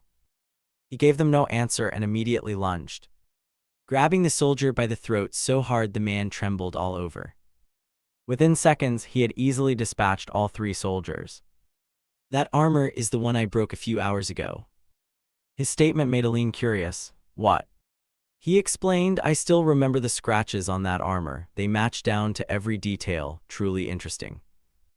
He then tossed the soldier to the ground. The 3 of them retreated, turning and moving deeper into the forest. The repeated actions made Aline uneasy. Wait, what does this mean? He replied, it's not simply that they're being resupplied, but the armor and swords that were smashed have been restored to perfect condition. He asked, can magic do that? Aaron answered, possibly, but it would require a large amount of equipment and at least a day. He began to reanalyze the events that had just occurred. Since the armor I smashed 5 hours ago couldn't have been restored that way. He thought to himself that by now he had a vague guess. That after being driven back a certain distance, their presence would completely vanish. And then they reappeared. As if being reinstantiated, now only the final confirmation step remained. Sure enough, they returned once more, hand over the princess. The man D. He watched them for a moment, then turned and called to Aline. She understood what he meant and nodded slightly in agreement. He immediately drew his weapon, ready to confront them. Within seconds, his weapon was drenched in fresh blood. Looking at the soldier lying on the ground, he began to analyze. After all, they still have a human form, so there's some reluctance. But doing this makes things more certain. Let's see if my thought is correct. Cut to the afternoon, they continued moving through the forest. Aline now carried an indescribable feeling. Seeing that, he turned to ask, are you acquainted with him? His sudden question startled her, then her gaze fell and she replied, yes, that's right. Sometimes I pass by and see him training. I know he is no longer the person I once knew. But witnessing an acquaintance die right in front of you, he had just reached this point when his voice rang out again. Stop and hand over the princess, you man D. They reappeared, startling the whole group who turned to look back. Aaron could only gape. Aline couldn't believe her eyes. That figure was clearly him, now smiling with pleasure. Indeed it was. The scene shifted to night. They stopped, lit a campfire, and began to rest. Sitting around the fire, Aline muttered, "He was clearly dead." He affirmed that it was indeed so. Thinking of the image of those soldiers made Aline tremble. What exactly have we been living alongside? He paused for a few seconds, then began to explain. Aaron once told of Kathy, who, though crushed by a statue, felt no fear of death. I've suspected as much. Are they immortal? He scooped a bowl of soup and handed it to the princess. Whatever they are, they're certainly not human. Then he looked at her and asked calmly, "Do you have any guess about their true nature?" She took the bowl, replying uncertainly, "At least this isn't within my knowledge. Returned from the dead, that thing is not a life. But if there's any possibility, then surely." She insisted it's an existence from the demon realm. The new term made him a bit uneasy. He asked, puzzled, "The demon realm?" She nodded in confirmation, "Yes. It's a place human perception cannot reach, a twisted domain. If those entities come from there, this is entirely understandable." At that moment, he recalled a system window that had suddenly appeared before him. Quest number 785. Escort the subject to the kingdom of Denian. Could that be the reason these incidents are occurring? Does it only appear when the demon realm is involved? But her words were immediately dismissed by Aaron beside her. That can't be. "Princess, I told you before, entities of the demon realm cannot step out into the outside world." This made him even more puzzled. What does that mean? He spoke literally. Entities from the demon realm have never stepped outside even once. Since the demon realm was formed long ago, he understood his point. Aha, an inference based on experience and history. Aline continued, "But Aaron, as you can see, the world is becoming very strange." He agreed with that. "That's true." He interrupted them. "Are they the distortion that began a year ago? Could that statement have affected the demon realm?" Seeing the princess's somewhat sorrowful expression, he understood the issue. It was likely so. He stroked his chin, thinking, manifestations of the demon realm. Are those beliefs seeping outwards? This is very troubling. Patrick observed him and judged, "You're the new one, aren't you?" So a long night passed. The next day, the three soldiers returned to confront them. "That Mandy, give back the princess now." Seeing them block their path again, the corner of his mouth lifted slightly, again. This time's result was the same as all the others. They were beaten as if dead. Including this time, they've died 3 times now. And each time they returned intact. From behind, Aline exclaimed, "Truly disgusting monsters." He was somewhat intrigued. "At this point, I'm starting to wonder what their purpose is." The princess added, "Surely they want to swallow our kingdom to quietly expand their power. They intend to use it as a springboard to conquer the entire continent." Contrary to her thought, he denied it. "Not necessarily. I don't think it's that simple. If their goal were truly to swallow the kingdom, they could just kill you." As he spoke, he flicked several incoming arrows aside. "They wouldn't bother with this elaborate capture. Over the past year, they've had countless opportunities to kill you. Moreover, they don't attack at night, as if they need to rest when night falls like humans. Not only that, this hit-and-run tactic is also illogical. Why would those immortal monsters split up to attack? They could rush all at once, die, and then revive. They don't act like animals. Their words and actions stay entirely within human limits. It's as if they truly believe they are human, so I have a very good idea." Watching the idea he was about to implement, the princess's eyes widened. When the soldier revived this time, he was tied up by a rope. He shouted angrily, "Hey, take this rope off me now." His commanding voice drew everyone's attention. He clapped excitedly, "Now let's try talking." Facing each other without even knowing what the other wants, what a pity. How about it? Seeing this, Patrick was dismayed. This guy is truly crazy. Aaron asked, "What are you doing?" He explained, "I told you, let's have an honest conversation." "Are you insane?" Aaron shouted. "You want me to talk to those monsters?" Being called a monster made the soldier deeply saddened. "What are you saying, Lord Aaron?" He explained, "I am human. You know who I am, right? I'm not a monster." A dense aura emanated from him. Aline screamed in fear, "Shut your mouths. You disgusting monsters, don't you dare imitate him." You have died and come back so many times right before my eyes, and now you expect me to believe you're human. He continued to explain, that doesn't matter, does it? We are not monsters. We are human. The princess is misunderstanding. She rejected his words. Don't treat me like I'm mad.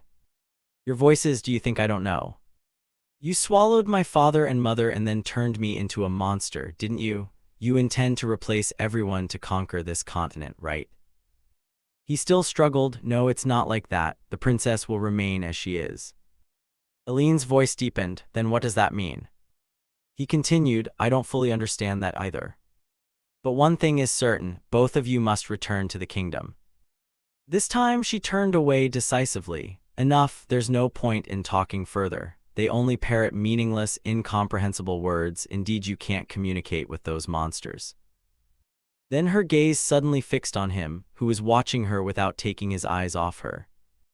She asked, what's the matter? Lord Kettle, is that so? He sighed, this is getting interesting. Elaine, do you really think you're human? The somewhat absurd question made her start and exclaim, isn't that obvious? A glint of magic flashed in his eyes. Is that so?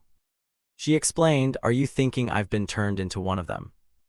A gush of hot blood suddenly spurted, making Aline's eyes widen. In an instant, she looked down at the wound where the blood came from. It was her own chest. Because Kettle had driven his hand straight through her chest. Seeing this, Aline couldn't find any emotion. She cried in fear, what? A voice then rang in her head, Princess Aline. The repeated calling suddenly made her bolt awake. She came to in the tent, gasping for breath. Sweaty and exhausted, and the one who had called her was none other than Aaron. He asked anxiously, are you awake? She glanced around in puzzled Aaron. Her gaze suddenly stopped, as if she remembered something. She looked down at her chest. Wait. Clearly a moment ago when she looked down, she found her body had no wounds. Kettle's voice came from outside, you're awake, huh? He slowly stepped into the tent. His cold gaze fixed tightly on her. This made her feel a little embarrassed and frightened. She began to explain, what exactly is going on? Clearly Lord Kettle did, he confirmed it. Yes, I did that. She had clearly suffered a mortal wound, and any normal person would have died. And now the evidence is right before us. Unable to believe this reality, Aline's face turned ashen. What? So what are you saying now? He explained, exactly what you heard. You have been restored as if nothing had happened. Just like those nights, moreover, while you were unconscious. I also confirmed that Aaron was in the same state.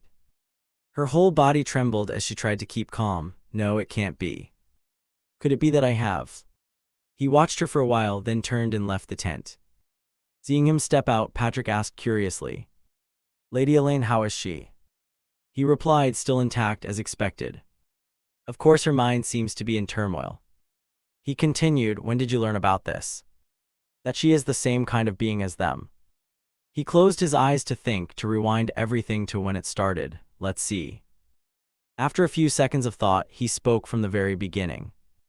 These words left Patrick unable to believe, his eyes frozen.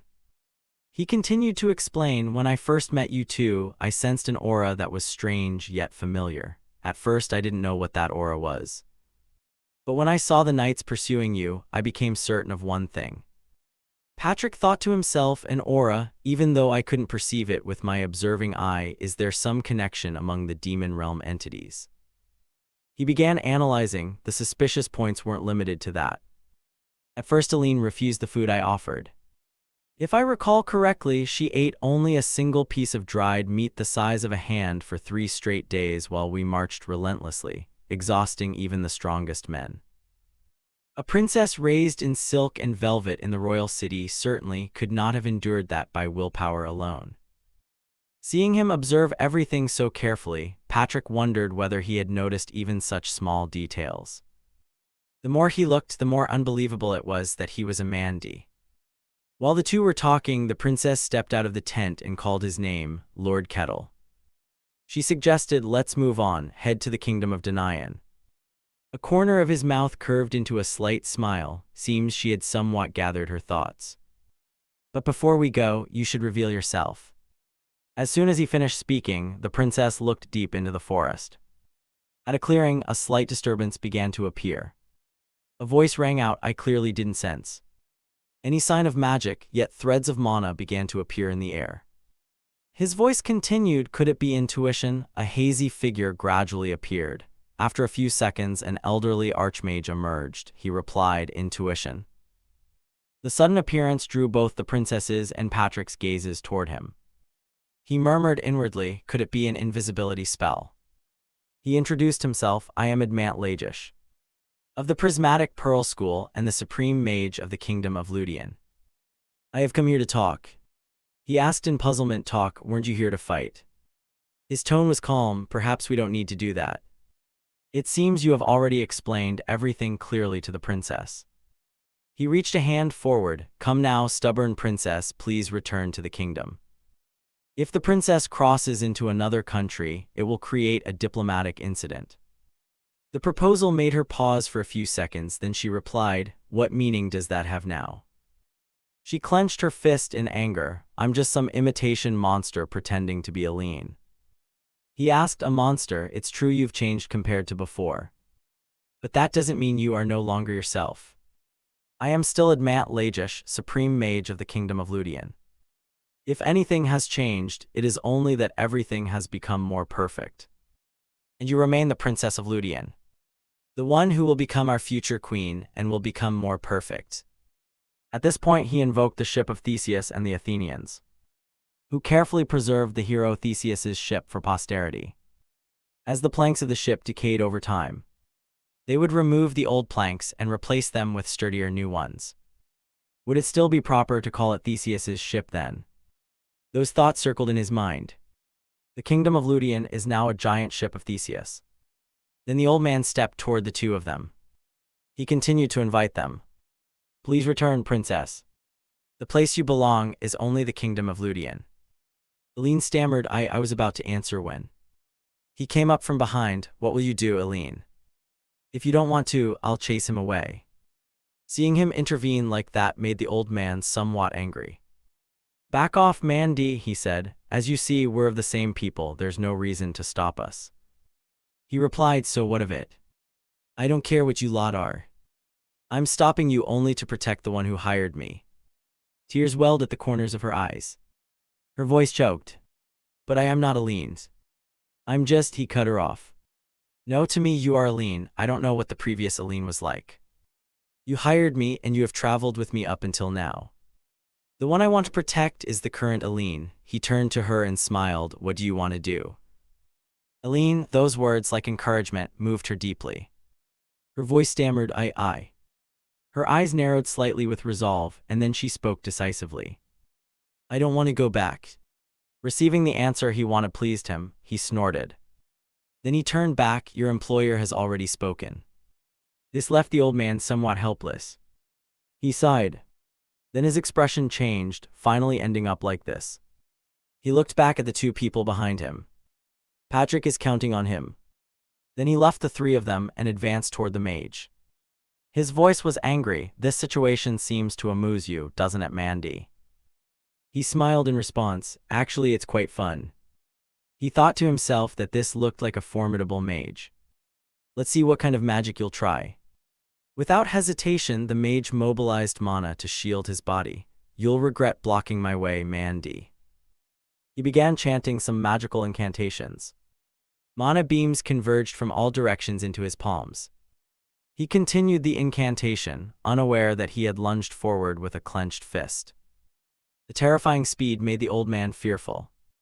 His eyes widened, the impact was so strong that blood sprayed everywhere. He clenched his fist with pleasure. The first way to deal with a mage is to finish them before they complete their spell. But then the blood on his hand turned into dust particles, then flew off and gathered at a point in front of him. He understood what was happening. As expected, finishing him the usual way doesn't kill him. He had foreseen it and luckily used mana to regenerate his body, but he was still surprised. What the hell is this? What just happened? Such speed that there's no time to react. He praised, unlimited regeneration is it? As soon as he finished speaking, the ground beneath him trembled. He turned to look and immediately countless boulders rose from the earth around him, slowly surrounding him. He was astonished and pleased. This trick works too. Adamant, without hesitation, used his magic to slam two boulders together with force. Immediately after, he punched his arm forward with great force, summoning additional spells. From the ground, vines began to grow upward, reaching to envelop the rock holding him. He growled loudly, turned to ash. Then added a fireball technique. He intended to turn him into roast pork. The large flames leapt up, causing those outside to become extremely worried. Eileen cried out in fear. Lord Kettle. Patrick watched the situation, thinking to himself that he was unleashing a barrage of spells, consuming enormous mana. Could even mana have returned to its original state? A mage with infinite mana. If this news got out, it would surely cause a huge shock. But he had chosen the wrong opponent, because inside, with a single simple punch, he easily shattered the mage's attack. This left the mage somewhat dazed. He immediately closed in from behind. Patrick's thoughts continued. That guy is a monster beyond normal standards. His voice grew excited. A mage this powerful, this is really interesting. He turned around in fear to look behind him. And the moment he turned, he took the punch, which smashed his face to a pulp, and his body dissolved into smoke once more. The streaks of blood on his hand continued to dissolve into nothingness. "Oh, that mage resurrected again," he exclaimed in fear. "This monster, what exactly are you?" He smiled and replied, "I'm just an ordinary man, D." His voice turned serious. "Don't make jokes here." Saying that, his whole body slowly lifted into the air. "All right, the probing ends here. From now on, I'll use full force to send you off." Seeing him hover in the air, he was greatly delighted. This was truly something to look forward to. When Adamant Lejesh cast his spell, the wind was described as sweeping the leaves up into the sky. Below, Lick raised a protective barrier for Alina, Aaron, and a soldier.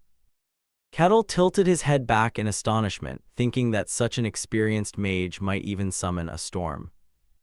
Facing the wishful vortex created by Adamant Lejesh, he silently marveled that such magic was truly impressive.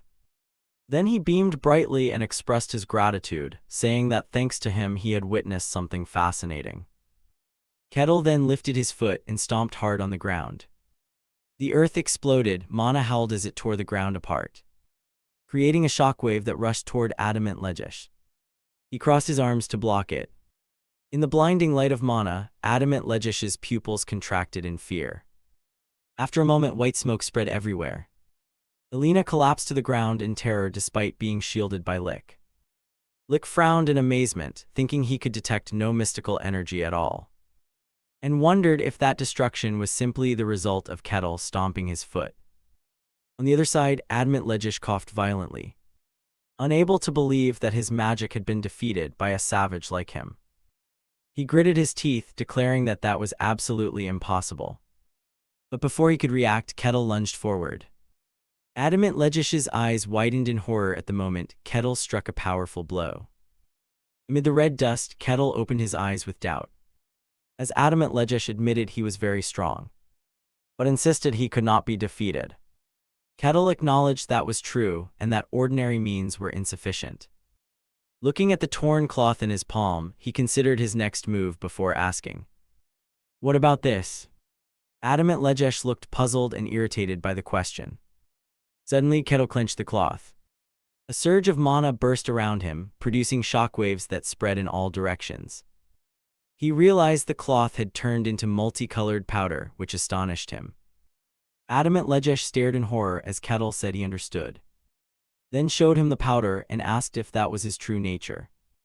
Seething, Adamant Lejesh roared that Kettle would pay, while Kettle calmly asked if he wanted to continue, simultaneously warning that from now on he would risk his life as well. Adamant Lejesh broke out in sweat, speechless as his body gradually disintegrated into red sand. In a fit of rage, he declared Kettle would pay before completely vanishing. Kettle quietly watched the remaining grains of dust.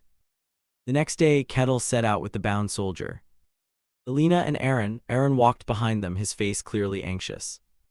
Kettle wondered curiously if that was all there was.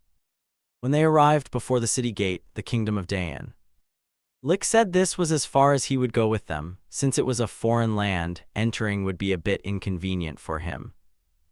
Kettle understood and apologized. But Lick reassured him that he had expected this from the start and that accompanying them had been enjoyable enough. Kettle said he was glad to hear that and hoped they would meet again. Lick replied that they would certainly meet again, and it wouldn't be long. Kettle stood watching Lick's figure depart for a long while Alina and Aaron also watched him go with regret. Then inside the city, a soldier shouted for Kettle to stop, warning that this was the border of the kingdom of Denian and ordering him to fall back. Kettle was not surprised, thinking this was a normal reaction. But before he could answer, Alina stepped forward and asked for the gate to be opened. She introduced herself with authority, saying she was the crown princess of the kingdom of Luten, Alina of Rochai, and had come to see King Barbosa Denian. The soldier was stunned upon hearing this. Inside the palace, Kettle lay comfortably on the large bed, thinking that thanks to Alina, he had unexpectedly been given a guest room. He remarked it wasn't bad and that he had now completed the mission. A system notification appeared, announcing that mission 758 had been completed and rewards would be distributed. Kettle seriously wondered what the reward would be, since he couldn't recall ever receiving a direct reward before. Just then there was a knock at the door. Alina entered in elegant attire and asked if he was free. A while later, with the two of them sitting opposite each other, Kettle asked how things stood. Alina bowed her head sadly and said she had decided to have an audience with King Barbosa the next day. And once that happened, everything would be over. Kettle responded thoughtfully that that might only be the beginning. Alina admitted that could be true, then called his name. She asked if he knew what had taken over their kingdom. Kettle replied that he had his suspicions. Finally, Alina, looking visibly worried, asked him to tell her exactly what had happened to their kingdom and what she had become. Kettle extended his hand, revealing what lay in his palm. When Alina saw it, she asked suspiciously what it was. Kettle explained that it was the true form of the things that had replaced her people. Hearing that, Alina broke out in a cold sweat, horrified, saying she had never seen anything like it. Kettle continued that he had compressed them together with great force, and that normally they were so small they couldn't be seen with the naked eye. His words put Alina into a pensive silence. Seeing her like that, Kettle silently wondered if she understood. He thought that although this was a fantasy world, it still followed a strict medieval setting. He doubted whether, in an era without microscopes, they had any concept of the microscopic world. Suddenly, Kettle was surprised when Alina said she understood. She closed her eyes and explained that mana and aura are also invisible to the naked eye, but when concentrated they can be seen, and she thought this was a similar concept. Hearing that, Kettle was inwardly astonished, realizing she had grasped the point. He thought this world operated not by science but by magic. Alina bowed her head anxiously and continued speaking hesitantly. Kettle told her to imagine that her entire existence, from head to toe, had been transformed into a collection of those tiny particles. From heart to brain, from bone to blood. Alina grew increasingly panicked. She wrapped her arms tightly around herself, trembling and stammering in terror as if swallowed by darkness.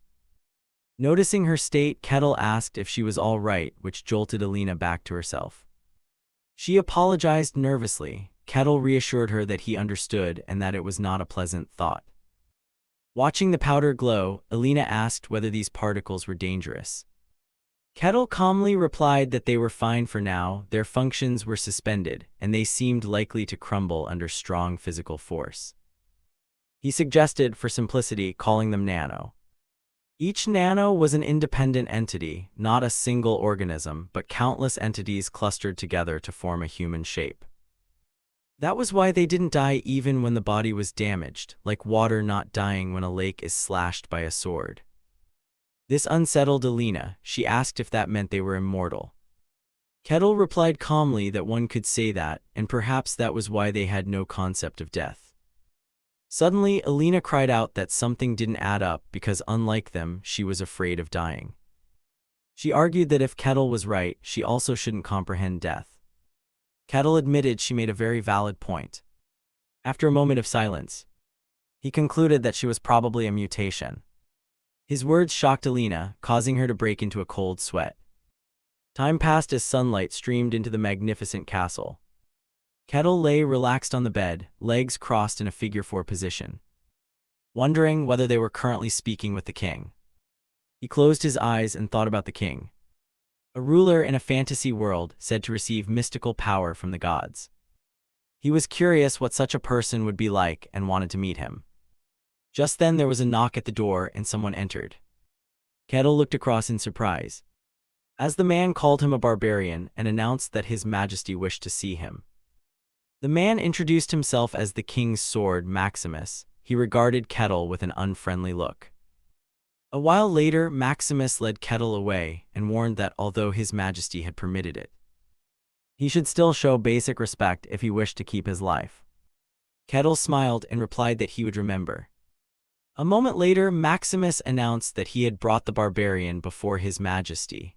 The one seated on the throne ordered him to enter. When Kettle stepped into the great hall, the scene before him made his eyes widen in astonishment. Alina was present, standing before the king. Barbosa Danayan, king of the kingdom of Danayan, asked him if he was the barbarian who had escorted Princess Alina. Kettle bowed politely and said it was an honor, introducing himself as Kettle the barbarian. These words left Maximus shocked. Even the king paused for a moment before quickly regaining his composure. Barbosa remarked that, as Alina said, Kettle was quite different from ordinary barbarians. Kettle smiled comfortably and replied that he had heard that many times, thinking to himself that the barbarians here were no different from those in the White Wasteland. At that moment, something caught his attention. He looked curiously at the man in the black and red cloak standing beside the king and called out, "Patrick." Alina was surprised while Lick was startled. The king introduced him as Kettle, Tower Master and Custodian of the Great Magic Tower. Kettle pointed out that Patrick had once been a citizen of the Barcan territory and asked why he was now introduced differently. Lick hurriedly bowed, insisting that he was the Tower Master and had never heard the name Patrick, asserting that Kettle had mistaken him for someone else. Inside, Lick panicked, not knowing how Kettle had recognized him. While Lick broke out in a cold sweat, Kettle looked embarrassed, and finally bowed his head to apologize, saying he must have been mistaken. Lick forced a smile and said it was fine, thinking to himself that Kettle was only testing him. He reasoned that the puppets he controlled differed not only in appearance but also in mana patterns and personality. There was no way Kettle could see through the truth with just one glance. Still, Lick remained wary as he watched Kettle, thinking that even if he were an infernal entity, he couldn't perceive perfect magic so easily. Meanwhile, Kettle noticed the other's evasive gaze and concluded clearly that he did not want to be exposed, so he decided to let it pass. Kettle turned to Alina and asked how the declaration that they were human was proceeding. She answered hesitantly. At that moment, a voice rang out in the hall declaring that they were human. Barbosa solemnly said that their ancestors believed if a person considered themselves human, then that person was human. He affirmed that Alina, Aaron, and the knight she captured were clearly human. Hearing this, Alina bowed her head in silence. Observing her, Kettle thought to himself that although she had once called him a monster, in the end she truly wanted to be human. He said he felt relieved and asked why he had been summoned. Barbosa looked at him for a moment, then said that Alina had told him about the entities Kettle called Nano. He quietly admitted, adding that although it was tragic, she had lost a close friend and his child to them. Lick stood nearby in silence. Barbosa explained that the Tower Master was currently sealing them, but only temporarily, and if things continued, the entire continent would sooner or later be replaced by them. Finally, Barbosa stated his purpose. He had heard Kettle knew how to destroy them. At this, Kettle indifferently replied that he understood, then looked up at the king with a probing gaze. With a faint smile and cold eyes, he concluded that the king's objective was conquest. At the same time, a system notification appeared, announcing Mission 786, Respond to Infernal Entities. Not long after, the soldier was brought in and forced to kneel anxiously in the center of the hall. Barbosa sat on the throne, looking down at him with a scrutinizing gaze. Below, Kettle, Aaron, and Alina stood in a line watching. Lick spoke first, saying it would be best to gather as much information as possible before confronting the enemy. He said he had tried many methods, but this captive stubbornly refused to reveal its true form. Since Kettle had direct contact with them, he might succeed. Kettle glanced at him, then shifted his gaze to the bound soldier. Lick reassured him there was no need to worry about safety, as he had erected a fully isolating barrier. Hearing that, Alina looked at the soldier with suspicion. Suddenly, the soldier panicked, shouting why they were doing this to him and insisting he was human. Kettle closed his eyes and sighed wearily, then stared straight into the soldier's eyes, wondering what the best way to handle it was. His eyes suddenly turned purple. He told himself this would be enough. At that moment, a massive darkness with demonic eyes appeared before the soldier. The man immediately rolled his eyes in terror, trembling uncontrollably. Kettle thought to himself that with a creature that had never known death, he would show it its own horror. Witnessing this, Barbossa sprang up from the throne in astonishment, asking what the hell he was. The terrifying pressure radiating from Kettle amazed Aaron and Alina. Lick forced a smile, his pupils constricting, inwardly amazed that the murderous aura alone was so intense. Meanwhile, the soldier, crushed beneath Kettle's aura, sobbed in utter terror. Lick watched and thought they were only feeling a small portion of the murderous intent directed at the soldier. He dared not imagine the full pressure the man was enduring. The soldier's eyes bulged, his body seemed to melt under the pressure. He screamed in horror. In the air, glittering lights mingled with red sand particles appeared. Seeing this, Kettle thought to himself that it had finally happened. At that moment, the soldier transformed into a red-black energy creature with glowing eyes. Kettle watched with interest as the creature finally revealed its true form. The red demon facing him growled, asking what this was about. Alina stood frozen, trying to remain calm as she realized this was certainly the Nano's true form.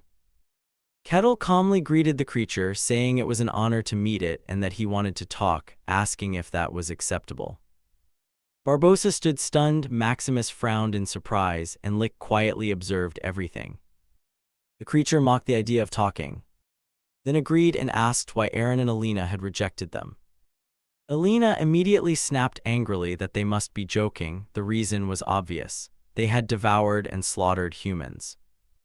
The creature replied that it didn't understand. They were only making humans perfect, so why the outrage? Hearing that, Kettle realized the situation and concluded this was how the creature viewed the matter. He asked why it wanted Alina back, to understand why she refused them. The creature answered that it had no reason to respond. Kettle advised it not to be like that, explaining that humans never act without cause, and depending on the answer, Alina might choose to go with them.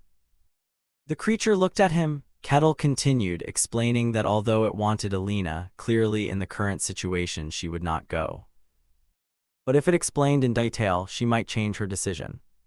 Hearing this, the creature finally explained that their goal was replication. Their numbers were very low and needed to increase by copying. To replicate effectively, as many individuals as possible needed to gather. Aaron and Alina frowned as it continued, saying that for some reason the two of them were refusing the call, which meant an error had occurred. Kettle folded his arms and asked what they planned to do once their numbers increased. The creature hesitated a little, then declared that they would grant perfection to this imperfect world. Kettle smirked, understanding that it meant they intended to replace everyone. The creature bluntly admitted there was no reason to refuse and insisted that the two of them must merge with them to help the world. Kettle turned to Alina and asked what she thought. She looked at him sharply, thinking for a moment, then firmly declared that she refused. She had no intention of joining such creatures. This enraged the entity, which accused Kettle of deceiving it. Kettle denied it, asserting he had never lied to it. In its fury, the creature threatened to devour them all. It suddenly fired a red-black beam of energy at Kettle, but an invisible barrier blocked it, leaving it baffled. Lick calmly mocked them, saying they had not come unprepared. Realizing the situation, the creature cursed them in anger. Lick snapped his fingers and declared that was enough. A blue cube appeared in his hand, expanded and trapped the entity inside. He said he had gathered enough information and that they would continue the rest in his laboratory. As he retracted the cube, Barbossa worriedly said that if these creatures were left free to operate, irreparable consequences could follow. He asked Kettle whether he could destroy them. Kettle answered without hesitation that it was no problem and asked if they should depart immediately. However, he noted the location was quite far and that it would take time even to leave now. He glanced at Lick. Lick reassured him not to worry, he would assist. Lick told everyone to move closer, he would teleport them. Kettle, surprised, asked if he could do that too. Lick bowed slightly and said he had intended to go with them, since they needed a way to prevent the enemy from escaping.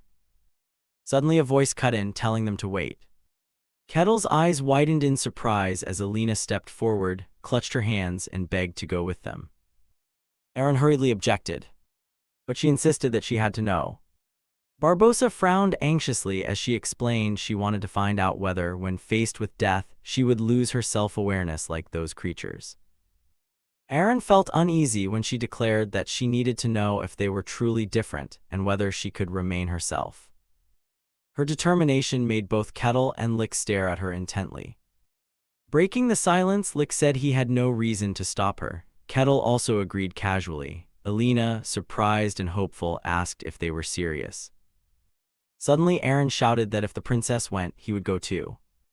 Lick formed a magic orb and warned him not to act rashly. A jade-green light reflected in Alina's eyes as she flinched. After a moment, a magic circle appeared beneath the four of them, prompting Kettle to exclaim in amazement.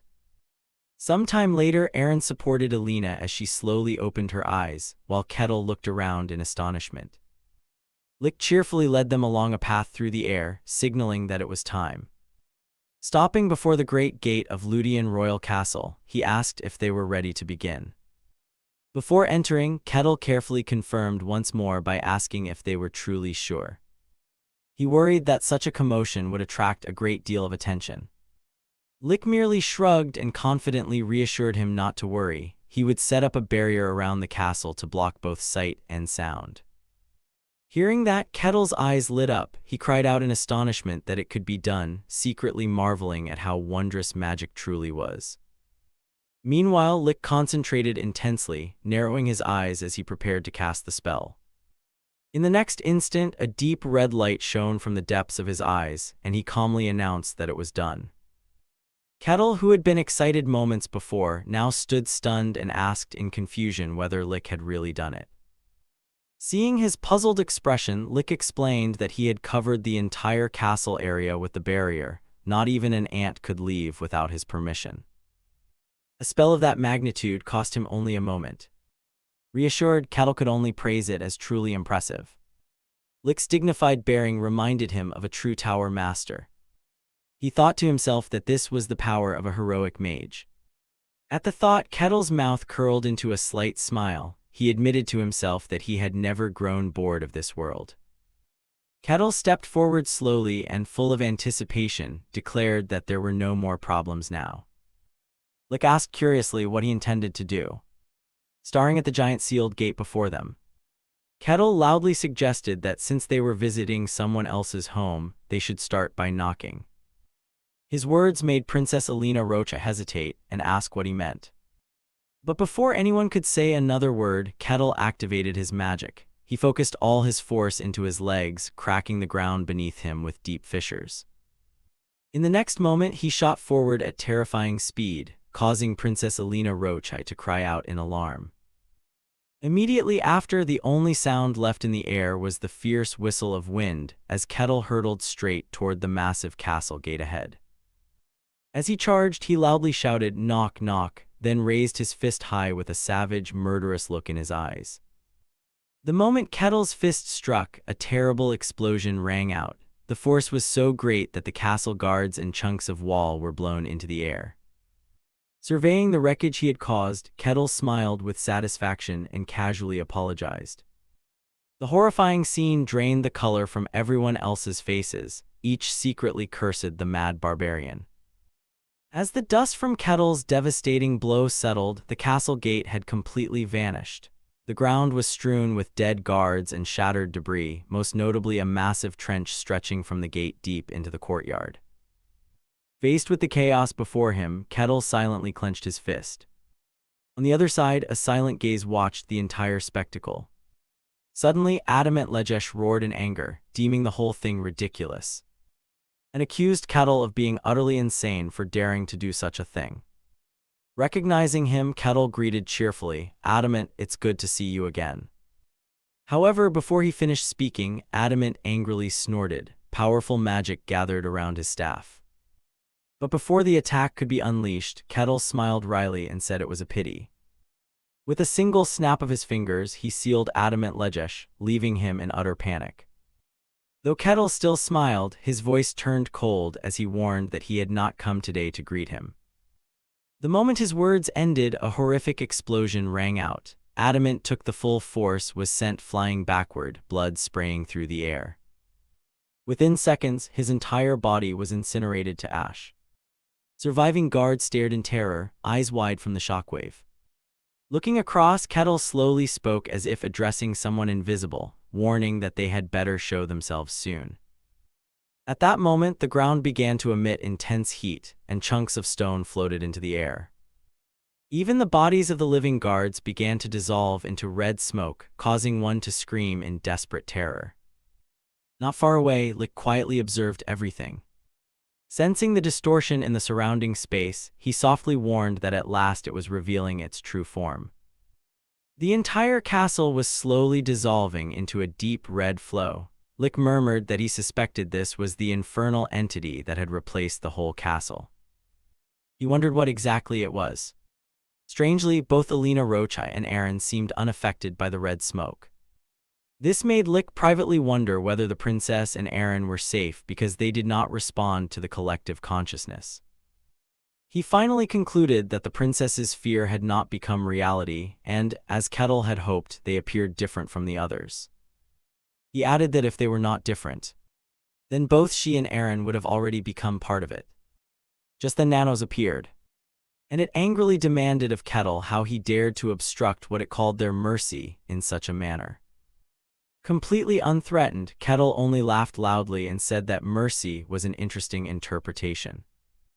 Nanos growled angrily that they had never intended to reveal themselves, that they only wanted to respect humanity's will and grant them freedom, that they had shown mercy so humans could live as they wished. Hearing this, Kettle gradually understood its intent, but calmly asked what any of that actually meant. He openly declared that now there remained only a monster masquerading as the dead. Kettle's fearless words enraged Nanos into stunned silence, its fists trembling with fury. After a long moment to compose itself, it challenged him, vowing to erase his existence from the world. Instead of fear, Kettle casually replied that that would likely be difficult. At that instant, countless drills filled with dark energy silently materialized from the shadows. Nanos roared for him to die and launched an attack, the moment the eye at the center of its body flashed. A barrage of daggers sped toward Kettle. Through the thick smoke, a white figure lunged out at terrifying speed. It was Kettle who dodged the attack easily with a single sidestep. Seeing him completely unscathed, Nanos stared in astonishment for a moment, then immediately rushed in again. Unlike Nanos' haste, Kettle calmly lowered his stance and focused mana into his left arm. Less than 3 seconds later, Nanos launched a second attack, hurling a dense array of drills that filled the space ahead. Kettle widened his eyes, carefully tracking the trajectory of each drill. The moment he pinpointed Nanos' position, he decisively unleashed a devastating punch straight at it, catching the creature completely off guard. The punch sped like a bullet, grazing the left side of Nanos' body. Kettle regretfully said he had slid off a bit. After nearly being killed by the attack, Nanos could only glare at him in fury. Despite expending a massive amount of energy in the previous strike, Kettle remained completely unscathed, prompting Nanos to curse him as a monster. Kettle looked up and mockingly replied that the remark sounded rich coming from the mouth of a true monster. Without a shred of self-awareness, Nanos continued to spew hatred, calling him a disgusting creature and declaring that, for the world's sake, he must be eliminated. It vowed to tear his body to pieces. As Kettle watched Nano's entire transformation, he couldn't take his eyes off it. Instead of fear, he shouted excitedly, calling it Phase 2.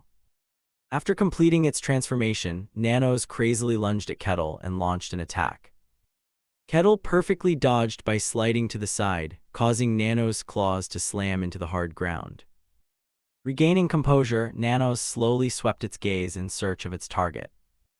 The moment it spotted Kettle, it stomped, spun in a circle, and then leapt high into the air. Then ruthlessly kicked Kettle away.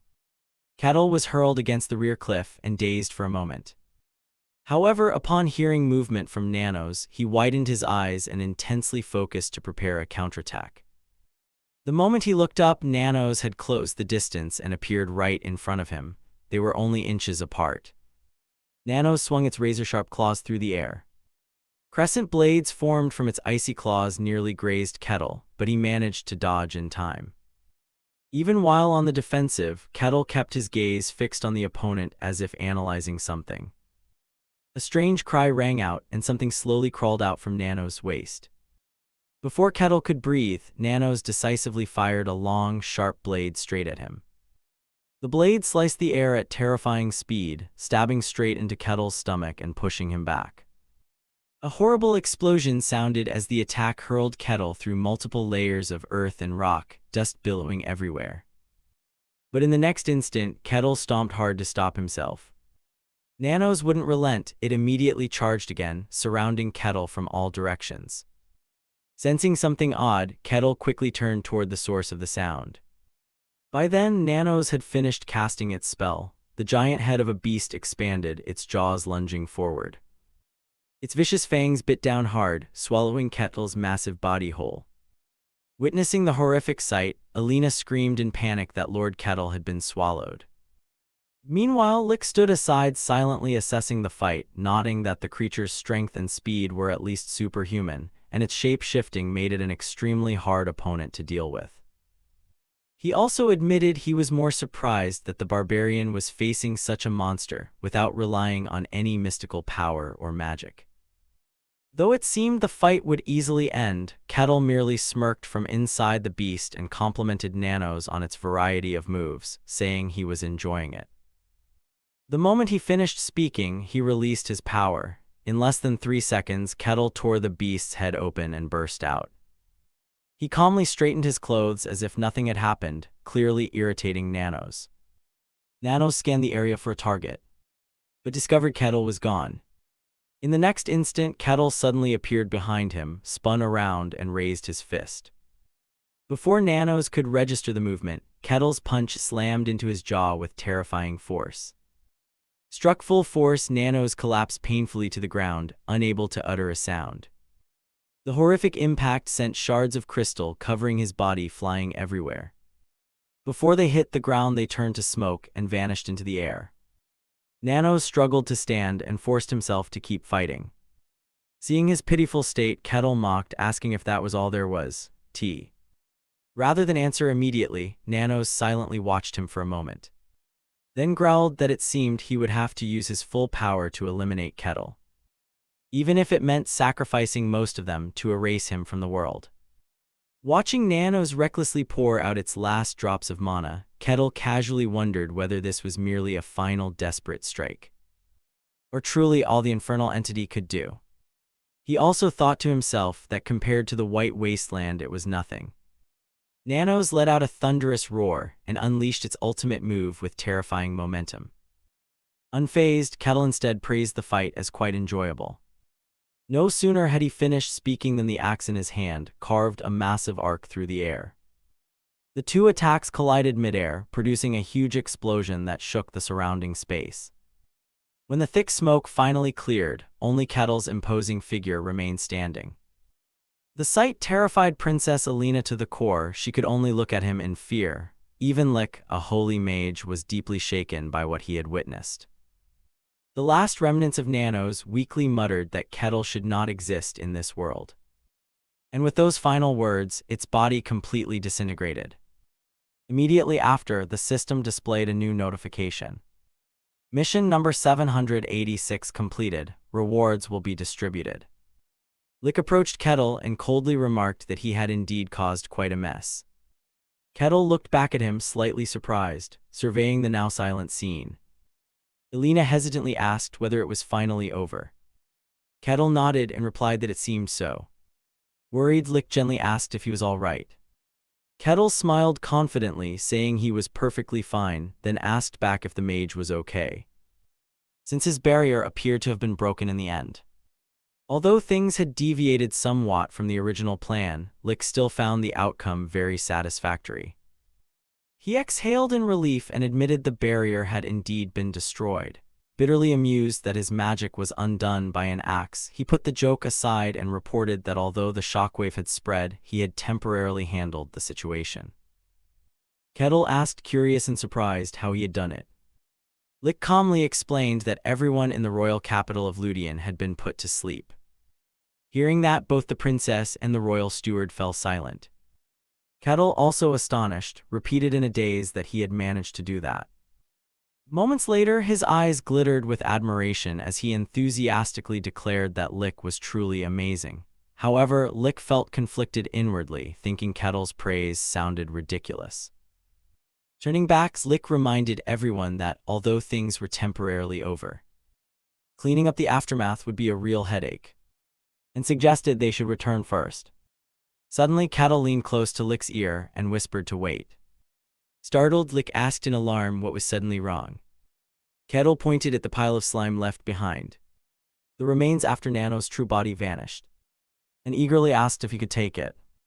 Saying that, he made the cutest pleading face he could, leaving Lick helpless and telling him to do whatever he wanted. Barbossa Denayan clutched his head, sighed wearily, and said he had a terrible headache. A moment later, he heard someone beside him remark that he seemed to have a bad headache.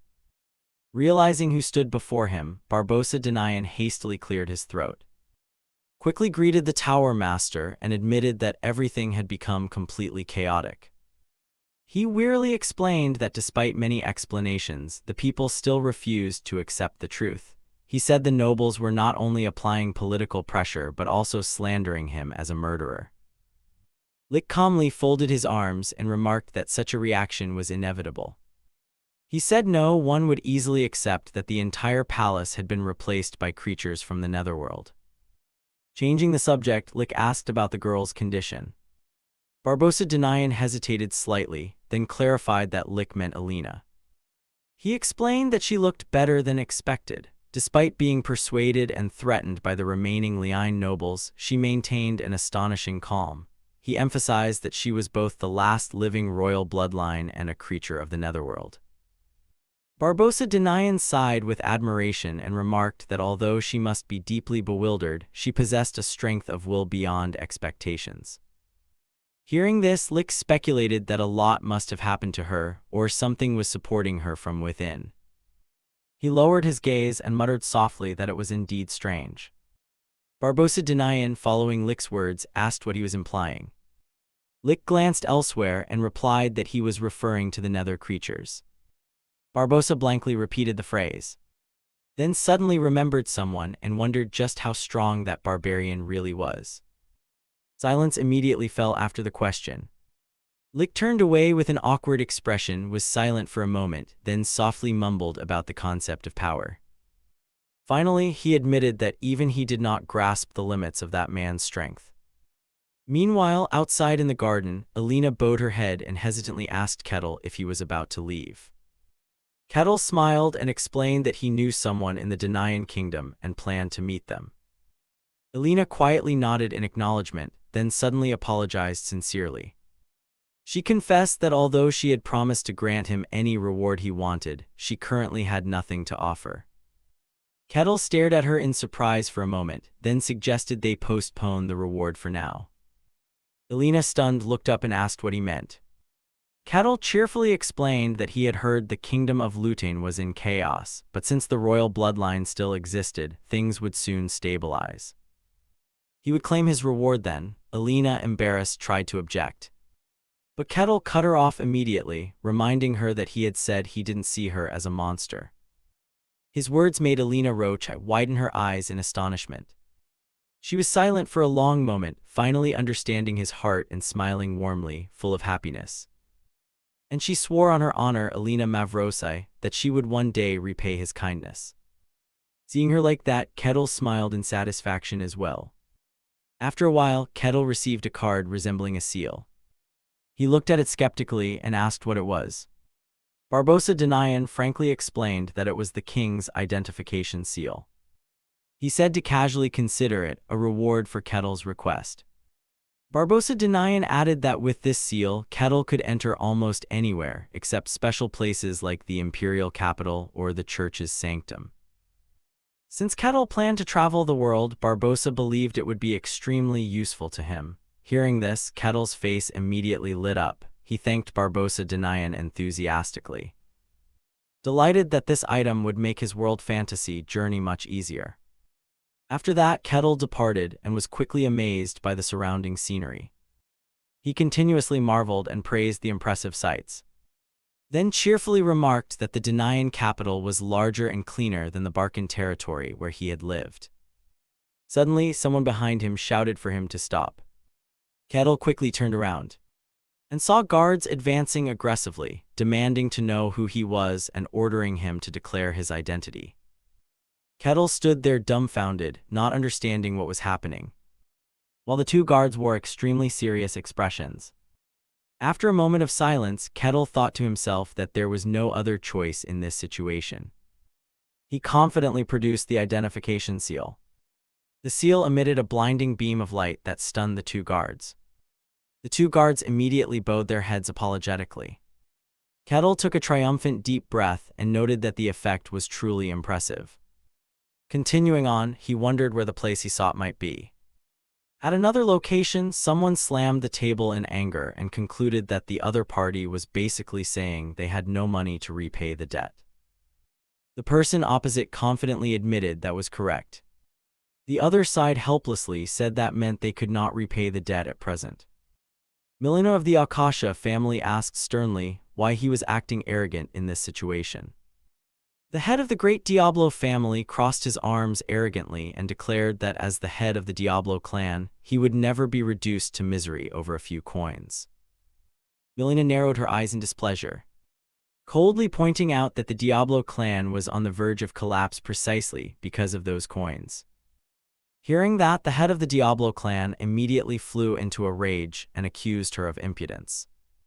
Not to be outdone, Milena sharply retorted that she was the one who should be saying that. She bluntly criticized the Diablo family, explaining that because they couldn't afford the costs of consecutive parties, they had borrowed a large sum from her, yet even that money was squandered on gambling and bets. She also asked if it was true that he had beaten and expelled the servants who tried to stop him, and questioned whether such behavior befits the title of head of the Diablo family. The head of the Diablo family growled in anger, asking how dare she insult him. Milena calmly replied that insults are reserved for those who still have honor to be tarnished. Her words left the man stunned and speechless. Milena then presented the debt contract and firmly declared he had exactly 1 month left. She warned that if he failed to repay within that time, he would have to surrender not only the Diablo family's lands and assets but also his own title, ending with a cold admonition that he should be careful that such a fate does not befall him. In response, the head of the Diablo family could only bow his head in fear. Hearing this, the Diablo patriarch immediately objected, asking if she truly believed such authoritarian action would be tolerated. At the next moment, soldiers rushed in and handcuffed him. He turned in horror, unable to believe what was happening. Realizing he had been restrained, he dared not say anything further. Milena of the Akasha family calmly said that she was merely notifying him in advance of the legal procedures under the laws of the Denian kingdom. And if anyone was acting tyrannically, it was him for refusing to repay the debt. The Diablo patriarch simply stood dumbfounded and accepted it. She then turned and slightly nodded to the soldiers, and the soldier understood and responded. As the Diablo patriarch was dragged away by the soldiers, he screamed crazily, asking if they truly would not let him go. In extreme fury, he roared that the rumors of Milena Akasha losing her honor for love of money were indeed true. And there must be a reason she abandoned her parents, siblings, and even the retainers who had accompanied her through the netherworld. Hearing those words, Milena Akasha's expression darkened. The door slammed shut behind them, leaving her alone in the room. A voice suddenly called out, "Milady," asking if she was all right. A servant cautiously poked his head through the door with a worried look. Milena Akasha lowered her eyes slightly and wearily replied that she was fine. After sighing, she asked what was next on the schedule. The servant shyly reported that next was an inspection of the manor being held as collateral, about a 20-minute walk away. Milena Akasha quickly decided to inspect it immediately and ordered them to depart. From dawn until dusk, time passed peacefully. Outside a large manor, Kettle stood watching the scene before him and remarked that this was the place he had been looking for. His eyes sparkled with excitement. He proudly placed his hands on his hips and commented that it was huge. It seemed she had truly succeeded. Suddenly, a loud, alarmed shout came from behind, demanding to know who he was. A stern soldier ordered him to leave immediately, declaring this was Akasha territory, not a place for savages like him. The remark left Kettle momentarily stunned before he calmly replied that he had come to the right place because he was an invited guest. The soldier, even more confused, asked who had invited him. Kettle answered directly that Milena Akasha had invited him and told him to visit whenever he was out. The soldier was astonished by the answer and asked again skeptically. He angrily pointed at Kettle and bellowed that it was ridiculous, asking why Lady Milena would invite a savage. Kettle, confused, repeated the title Lady of Iron. Recalling Milena Akasha's face, he privately wondered that she didn't look like that to him. Then he placed an object into the soldier's hand and explained that she had given it to him and told him to visit. Seeing the item, the soldier fell silent. The stone emitted a sparkling light, making the soldier's expression serious and thoughtful. After a moment, the soldier suddenly laughed loudly and remarked that Kettle presented the object so confidently he thought it must be important. Then he became oddly enthusiastic, loudly announcing the guest's arrival and ordering everyone to clear the way. Meanwhile, Milena Akasha sat quietly in the room. A soldier knocked and entered, reporting that a guest had arrived. The sound of the brush on paper continued unabated, as she coldly replied that she did not recall any appointments today. The soldier grew more confused and hesitantly tried to explain, but she quickly cut him off and said to wait until tomorrow. The soldier stammered again in an attempt to protest, but Milena Akasha snapped angrily, asking if her words were difficult to understand. Terrified, the soldier immediately bowed and said he understood. He would tell the guest to wait until tomorrow. Saying that, he hurriedly closed the door and left in fear. Milena Akasha set down her pen and sighed wearily. After leaving, the soldier bowed and apologized, explaining to Kettle that he must wait until tomorrow. He cautiously added that only the basement room remained available. Kettle calmly replied that it was fine. Looking around admiringly, he remarked that the basement was nice too. In his mind, Kettle thought it resembled a room for secret meetings, even wondering if there were hidden rooms. Time passed and night finally fell. A glass of wine sat on the table as Milena Akasha bowed her head sadly, murmuring that being abandoned by both family and retainers wasn't entirely wrong. She covered her face as if about to cry, quietly admitting that it wasn't completely untrue. At last, dawn broke. Milena Akasha was ready and walked down the corridor with her servant. The guard stood solemnly, even the nurse looked tense. Suddenly remembering something, Milena Akasha asked if anyone had come yesterday and whether it was the debtor. The soldier carefully replied that it wasn't the debtor but a savage. Hearing that, Milena Akasha's eyes widened in surprise, and she spun around confusedly, asking what he had just said. Her entire expression showed disbelief. Her steps quickened as she muttered that it couldn't possibly be him.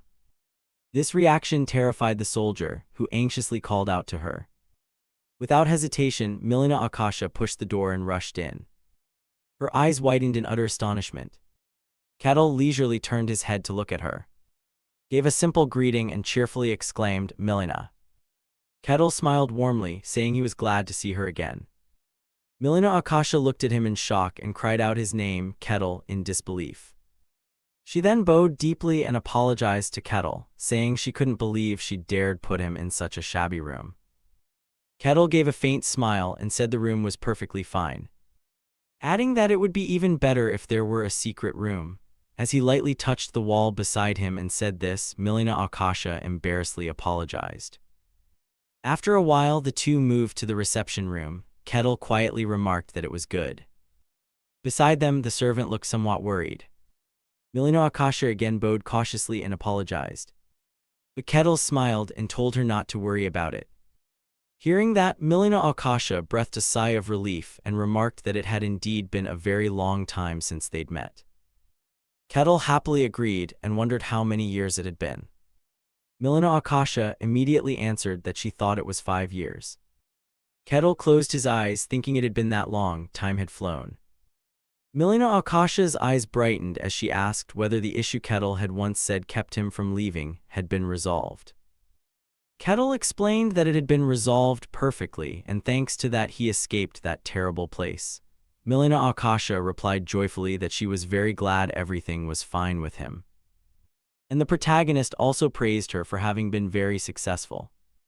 He suddenly mentioned that in the basement he had heard the guards briefly say the old merchant convoy had great success and rebuilt her family in the blink of an eye. Milena Akasha bowed shyly and said it was all thanks to Kettle, for without his help then she would never have gotten through the snowfields. Kettle smiled and nodded, saying she was the one who risked her life to take the challenge, so she deserved the reward. However, Kettle's expression suddenly turned serious as he asked whether the steward had changed. He stared at the servant standing behind her. While the servant frowned in annoyance at him, then glanced at the despondent Milena Akasha beside him, Kettle noted that it wasn't the old man he had seen at the snowfield. Milena Akasha's face darkened. She softly replied that he had left to serve other members of the family. Kettle understood at once and remarked that it seemed there were personal circumstances. Milena Akasha regretfully admitted it was due to her own shortcomings. She added that, more importantly, everything had been too chaotic for her to welcome him properly. She placed her hand over her chest in a formal gesture. Milena Akasha formally reintroduced herself as Milena Akasha, the 22nd head of the Akasha family. She stood, slightly lifted her skirt with a respectful curtsy, and declared she would warmly receive Kettle, the benefactor of both herself and the family, as an honored guest. With a polite smile, she welcomed him once more. Then Kettle was led to another sitting room. A plate of washed grapes sat on the table. Kettle plucked a grape, ate it, and looked around the room as he chewed, commenting that it was indeed luxurious. He looked up and noted that although it wasn't as magnificent as a royal chamber, it was still wonderful.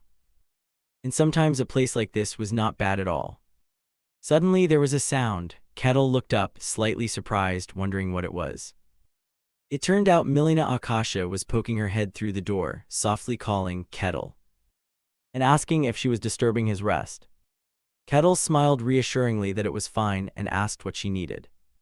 Milena Akasha took out a bottle of wine and shyly asked if he would drink a little. After a moment, Milena Akasha blushed and let out a sigh, then bowed her head and confessed that more importantly she didn't know whether he liked wine. Kettle thought of his military unit and laughed that he was used to it. He added that he also didn't know she liked wine. Hearing that, Milena Akasha fell silent for a moment. She lowered her eyes and admitted that rather than liking it, she drank to sleep. Seeing the empty bottles strewn across the table, Kettle remarked that she seemed to have a lot on her mind. Milena Akasha was silent with an awkward expression. After a while, she finally asked whether Kettle knew what she had done after leaving the snowfield. Kettle calmly replied that he only knew she had made many investments and engaged in business. Milena Akasha explained that she had succeeded with the merchant convoy that crossed the white snowfields, and as Kettle guessed, she had seized real power. Using that power, she tried various investments. Fortunately, most of the caravans succeeded, allowing her to quickly amass a vast fortune.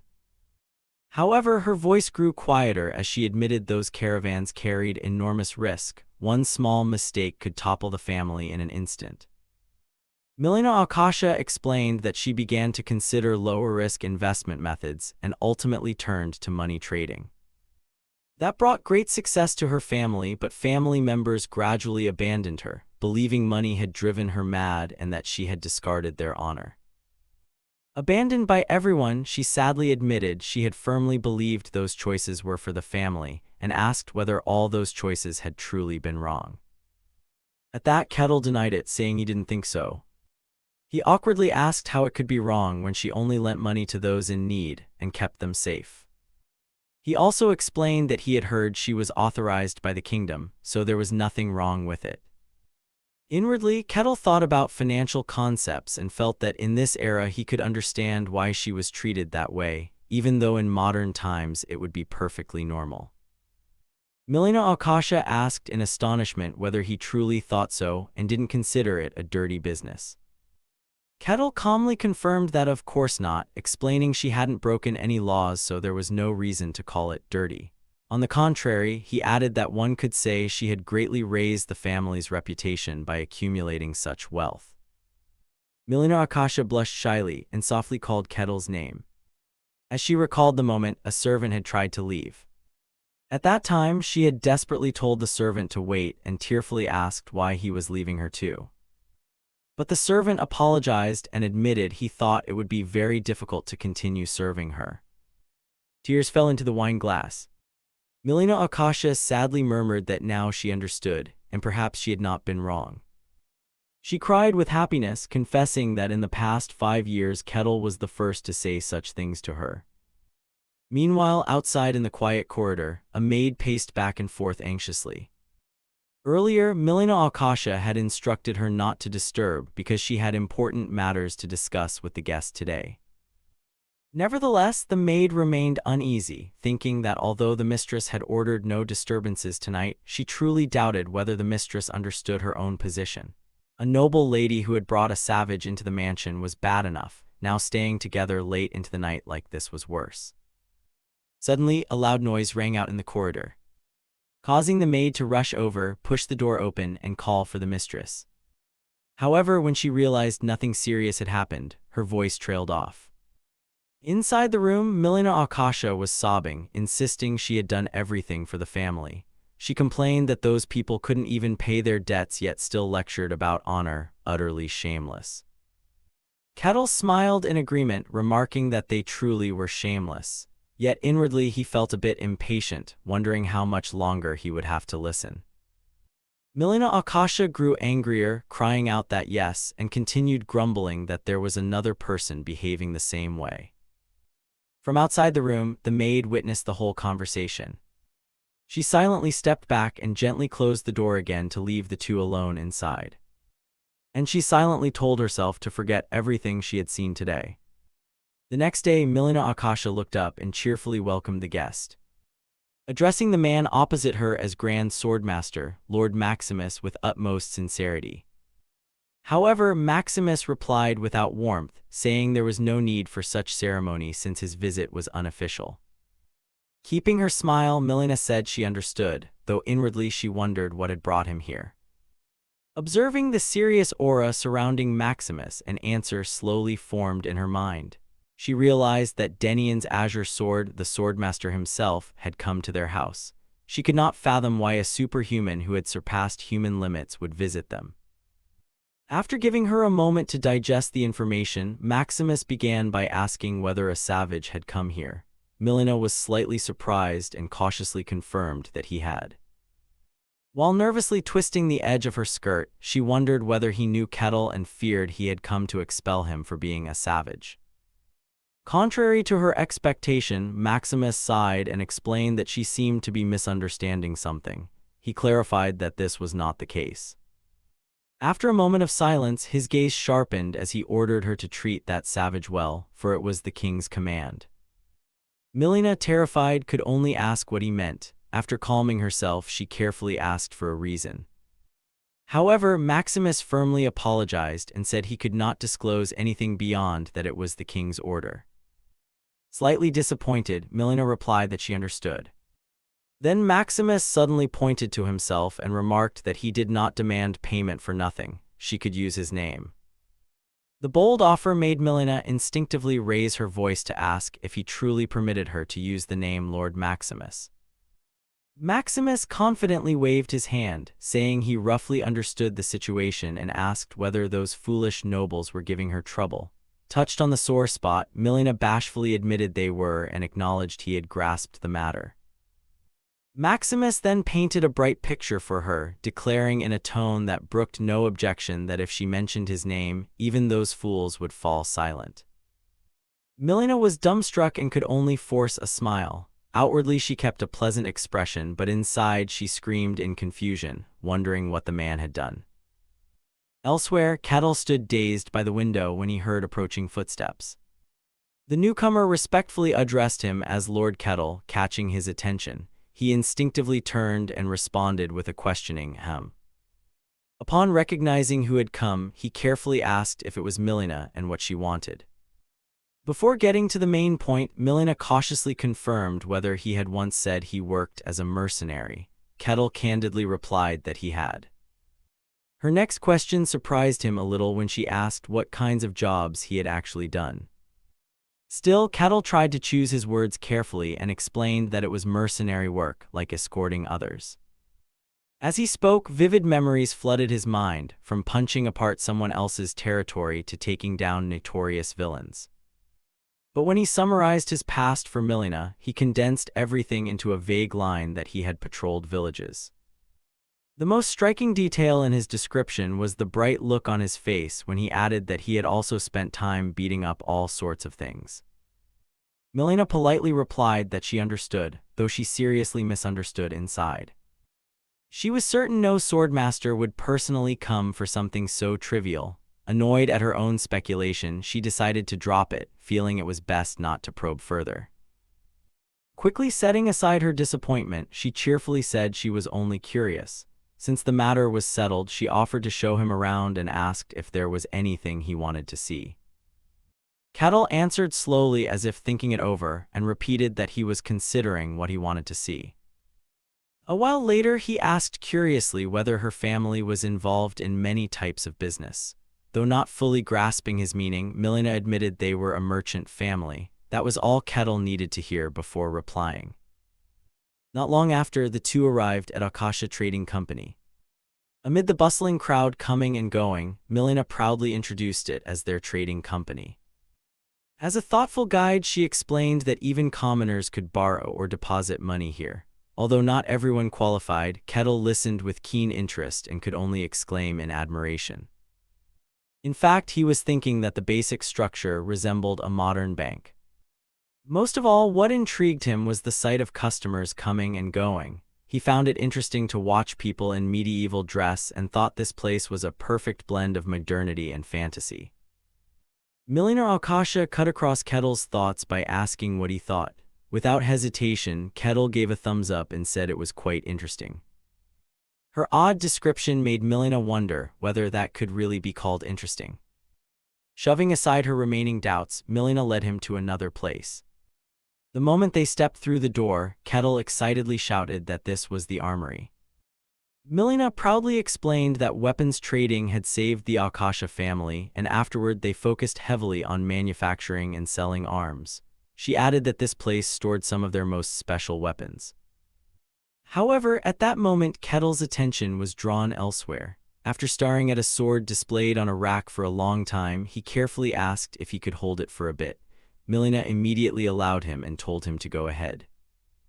Unable to restrain himself, Kettle gripped the hilt tightly. He lifted it off the rack and swung it leisurely.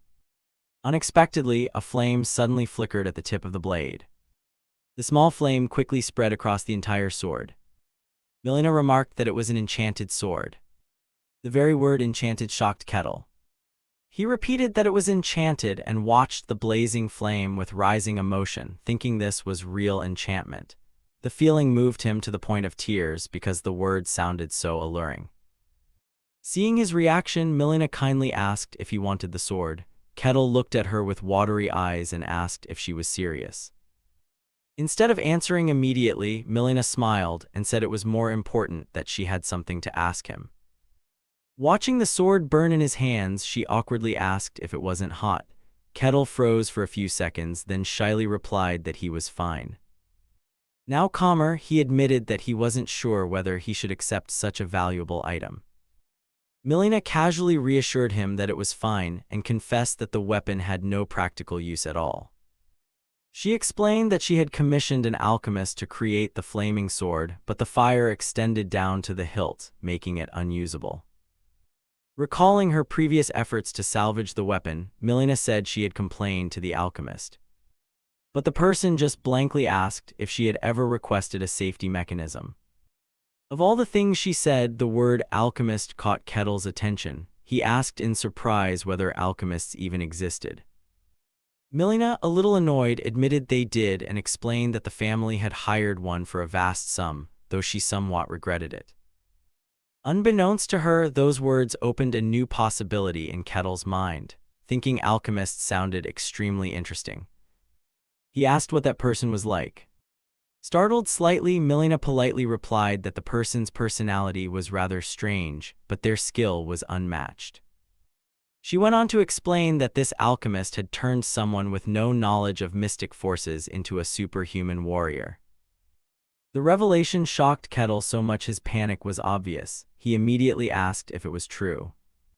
Milena answered without hesitation that yes, though it was a story known only to those in the know.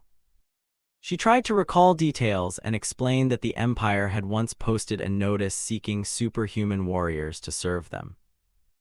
Her tone grew more serious as she pointed out that such warriors did not appear naturally. Even the kingdom had only one or two, and they were treated specially. Therefore, there was no reason for them to join the Empire. From her perspective, that notice was essentially meaningless. However, she continued, one day an alchemist appeared. According to her, the alchemist claimed she could create a superhuman warrior in exchange for a favor. After a pause for effect, she explained that normally he would have been regarded as mad. Yet, perhaps out of a sudden whim, the emperor ordered her to turn his own son into a superhuman. The absurd idea made Kettle frown and ask if the emperor really put his own son on the experimental table. Milena immediately nodded and confirmed it. She added that within a year the prince had become a superhuman. Kettle's mouth unconsciously curved as anticipation began to swell in his head. He kept thinking about the alchemist who turned someone ignorant of mystic arts into a superhuman warrior. Finally, he turned to Milena and said he had a request. She quickly replied that he could ask for anything. Though flustered, Kettle asked to meet the alchemist she had just mentioned. After a few seconds processing the request, Milena's only reaction was a dazed look and a doubtful hem. The scene shifted to a charming house hidden in the woods. The home's owner was carefully stirring a large steaming pot.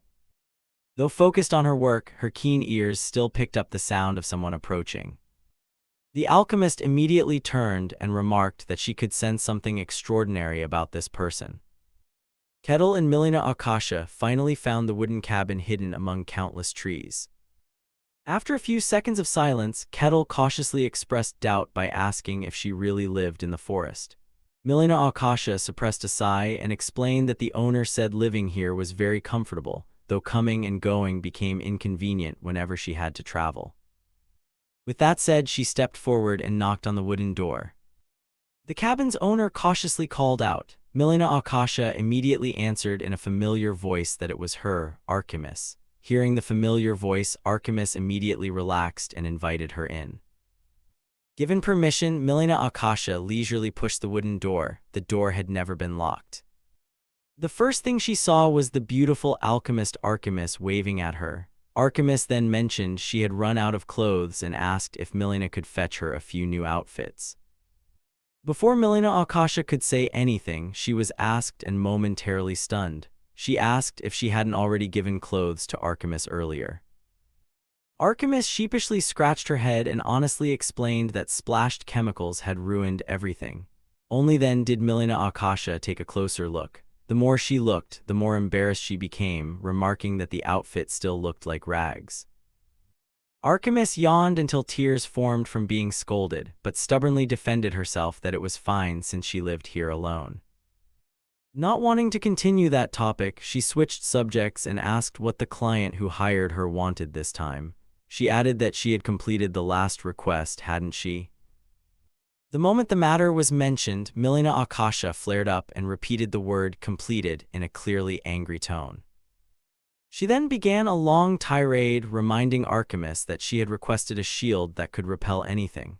Archimus kept a perfectly calm expression, arguing that she had indeed done so. She explained that she even ensured the hilt would not repel anything, exactly as requested. Although Milena Akasha wanted badly to teach this troublesome alchemist a lesson, she could only bitterly reply that the result was a cursed item. Once someone gripped it, they could not let go. With that shocking revelation hanging in the air, the atmosphere between the two women grew tense. However, operating on a different wavelength from ordinary people, Archimus immediately tried to justify herself, pointing out that Milena had never specified anything about being able to release it.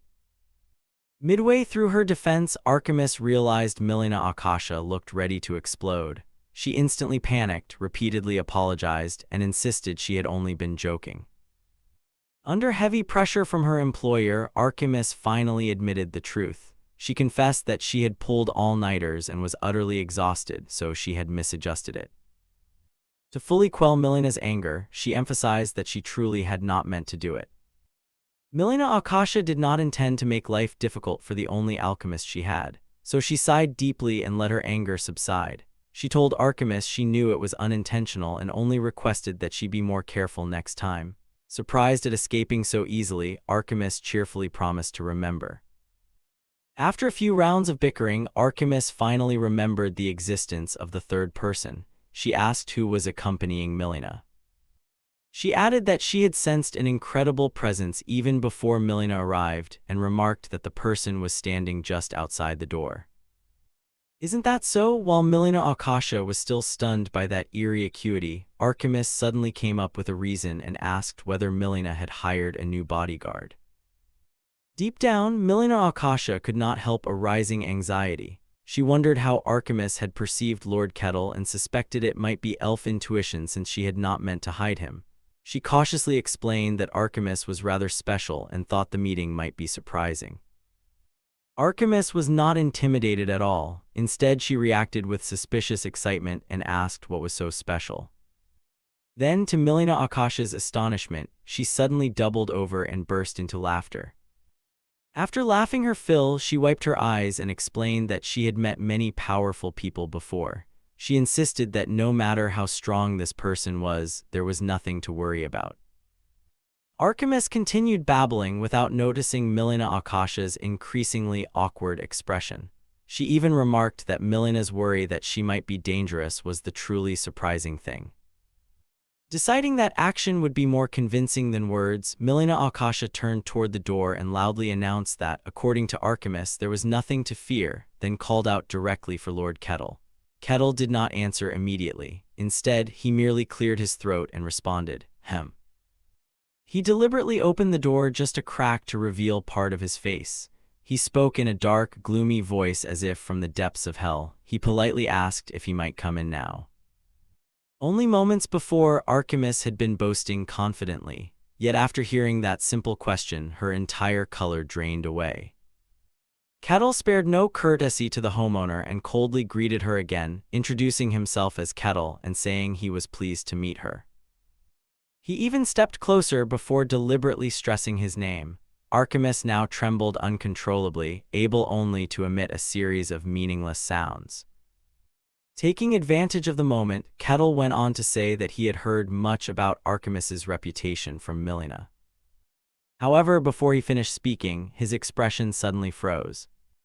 Confused, he turned to Milena Akasha and asked if this was really the person they were seeking. Before he could finish, Milena immediately confirmed that it was.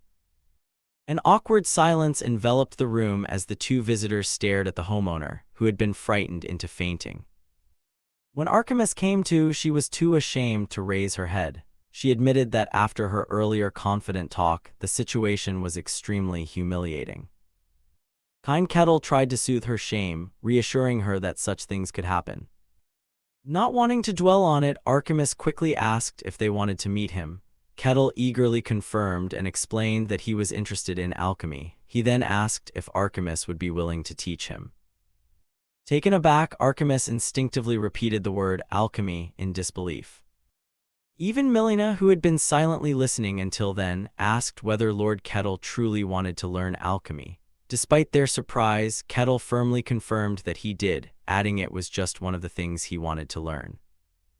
Privately, he kept his true reasons to himself. In his mind, he thought that although he was interested in alchemy because it could lead to understanding mystic energy, it was also a genuine art of wonder, and he could not pass up the opportunity. Resolute, he vowed to learn alchemy and eventually awaken his mystic energy. With that in mind, he asked whether someone who had not awakened mystic energy could still learn alchemy. Archimus immediately denied that assumption and explained that it was not so. Fearing Kettle might misunderstand, Archimus carefully elaborated that swordsmanship and magic draw and manipulate mystic energy from within the body. To avoid confusion about her craft, she added that alchemy instead borrows and manipulates mystic energy from external sources. As she spoke, she pinched a small orb between two fingers and remarked that there were many objects in the world that contained mystic energy. The moment she finished speaking, she flicked the orb toward the hearth. The flames dancing within immediately froze solid. Witnessing the sight, Kettle's eyes glittered with excitement. He exclaimed in amazement and silently marveled that Archimus had frozen the very fire. Seizing the chance to regain some dignity, Archimus proudly explained that it was a catalyst technique and that she had used no mana at all. She was about to ask if they were impressed, when Kettle suddenly grabbed both her hands and enthusiastically declared that Archimus's skill was indeed astonishing. Startled by the excessive reaction, Archimus could only stammer embarrassedly. Kettle paid no mind to her discomfort and continued praising, saying producing such an effect with mere materials was almost magical and that he was truly impressed. Basking in the shower of compliments, Archimus began to feel quite proud. Still, she cautiously asked Kettle if he was sincere. Kettle immediately confirmed and declared that this was precisely the kind of skill he had been seeking. At that, Archimus felt as if she might fly to the sky. She was overjoyed that such a fearsome being praised and admired her. Her ears twitched constantly as she silently hoped to hear more praise for both herself and her alchemy. Unfortunately, Kettle could not read her thoughts and instead returned to his original purpose, politely requesting that Archimus teach him alchemy.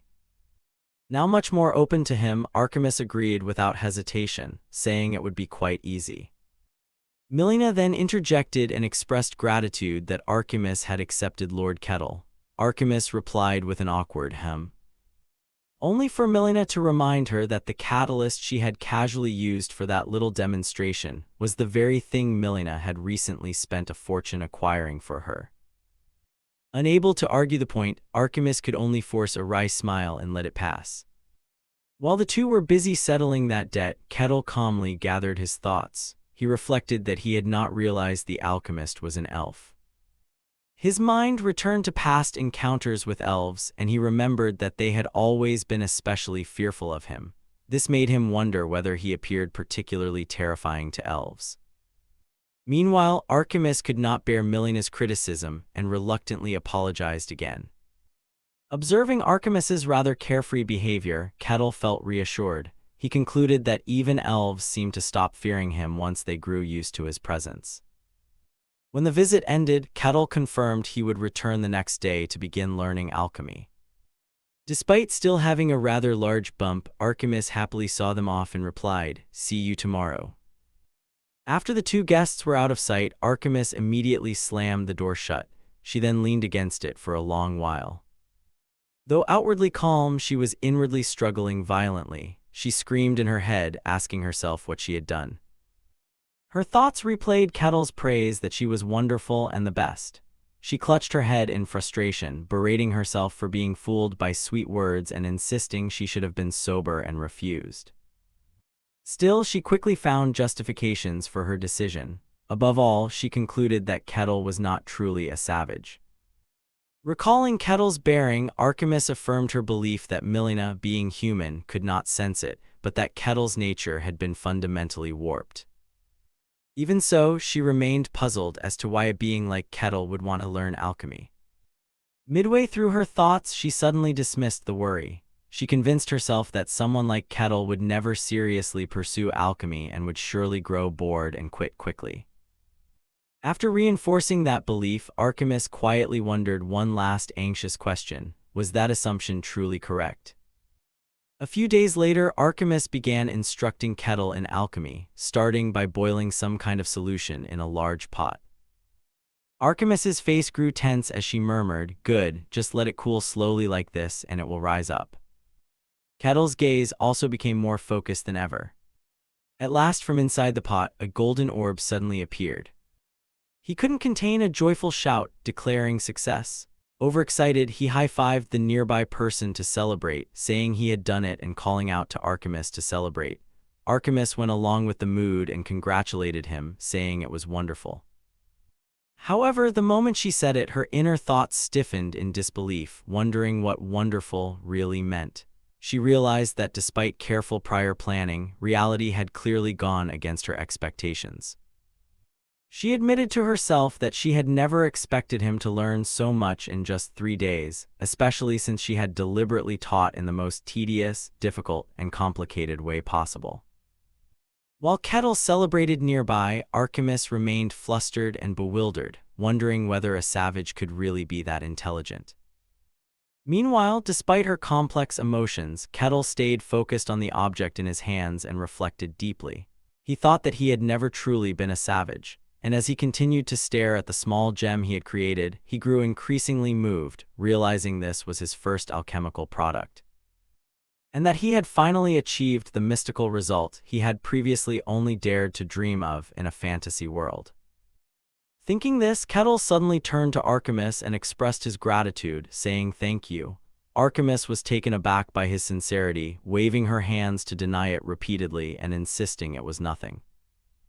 However, she then honestly admitted that she had not expected him to learn so well and that along the way she had become unusually enthusiastic, ultimately teaching more seriously than usual. Kettle acknowledged that and, without waiting for much response, moved on to another matter, saying there were still things he wanted to learn. Archimedes, still eager, confidently told him she would teach him anything. However, her smile froze when he asked whether she could teach him how to awaken mystic energy. Archimedes embarrassedly pinched her fingers together and explained that teaching the method itself wasn't difficult, but the real problem lay in the required materials. Kettle immediately asked what those materials were, prompting her to add that a high-grade catalyst containing mystic energy was needed, and that even the Empire took a full year to gather such ingredients. Hearing that, Kettle inferred that this must be why it took a year to turn the prince into a superhuman. Caught up in excitement, Archimedes accidentally revealed more than intended, insisting the tale had been exaggerated and that a genius like her would never spend a year struggling with it. Seizing the moment, Kettle asked whether that kind of catalyst was what she meant and whether what he had might serve as a substitute. Archimedes asked what it was. He produced the bag he had been carrying, explaining that he thought it might be used as material and wanted her to take a look. The moment he opened the bag, the items inside emitted a blinding light that nearly made one lose their sight. Carefully handling the items, Archimedes exclaimed in amazement that it was surprising he possessed such a treasure. Then immediately asked where he had obtained it, saying it was almost equivalent to a philosopher's stone. Kettle, unperturbed, calmly clarified that he recalled the philosopher's stone could be transformed into any material. Archimedes, flushed with professional excitement, begged him to tell her where he had gotten it. However, Kettle replied coldly that he could not disclose it. Archimedes awkwardly tried to rationalize his refusal, saying it was reasonable since something so precious shouldn't be casually revealed. But Kettle interrupted her, denying that was the reason, as fragmented memories surfaced in his mind.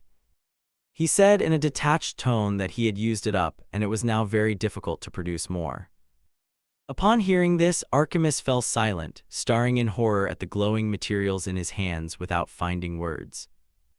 In the end, Kettle left the lesson quite satisfied with the results. As he departed, he continued to ponder whether he could awaken mystic energy immediately. Moments earlier, Archimedes had enthusiastically told him his quantity was more than enough. Though she had carefully added that she still lacked some other ingredients and suggested he ask Milena, it turned out Archimedes herself felt somewhat uneasy about matters concerning her stock, thinking that if she asked, Milena certainly would not listen. So she delegated that responsibility to Kettle. Kettle, however, did not feel much pressure, thinking everything was proceeding smoothly. In his excitement, he even imagined a bright future ahead, believing that with this, he would soon awaken his mystic energy. However, reality quickly revealed that something was truly on fire. Flames roared up fiercely, illuminating Kettle's face. The fire seemed to have a will of its own, dancing along the windows and roof, turning the entire building into a towering torch despite the panicked cries of people shouting that there was a fire. It took Kettle a moment to find a familiar face and ask what was happening. Milena Akasha immediately greeted him with respect, calling him Lord Kettle before explaining that someone had set the warehouse on fire. And unfortunately, it was where they stored wood. Kettle saw an unexpected opportunity in the trouble and decided to act at once, saying he understood and ordering everyone to stand back. Milena Akasha reacted flustered, but Kettle did not hide his plan and explained he would try to extinguish the fire with alchemy. Having said that, he quickly produced a treasure he had created during class. He held it for a moment, activated it, and threw it high into the air. When the gem stabilized above him, he concentrated power into his right arm. As the gem fell into his fist, it resonated with the power he was gathering, and he directed that force toward the blaze ahead. Those nearby were buffeted by the shockwave, covering their faces and screaming in panic, not understanding what was happening. Even Milena Akasha could not escape the fierce gust that swept across her face. After finishing his action, Kettle proudly asked Milena how it was, declaring that the fire was out and this was the power of alchemy, asking if it was wonderful. Milena, still dazed by the sky rapidly clearing, could only respond in a flustered, halting manner. After a few seconds to regain her composure, she began to remark that what she'd just seen looked less like alchemy and more like something else, but she didn't finish the sentence. Kettle, however, would not let her continue and abruptly changed the subject, saying the arsonist was still nearby and he would return at once. No sooner said than done, he vanished from Milena Akasha's sight, leaving a cloud of dust. He moved at extreme speed, dashing in one direction as if being chased. Milena still stood motionless, her hair disheveled after enduring 2 shockwaves. Meanwhile, Kettle quickly made the fleeing arsonist aware of his presence. When the man realized Kettle was behind him, he was terrified and wondered how Kettle had discovered his position. The arsonist even doubted how someone who looked so foolish could track him without using magic. Despite his confusion, he acted arrogant, believing that before his great magic Kettle was nothing but a helpless human.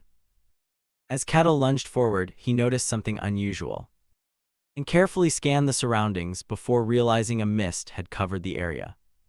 He hesitated and concluded that it was likely a magical fog.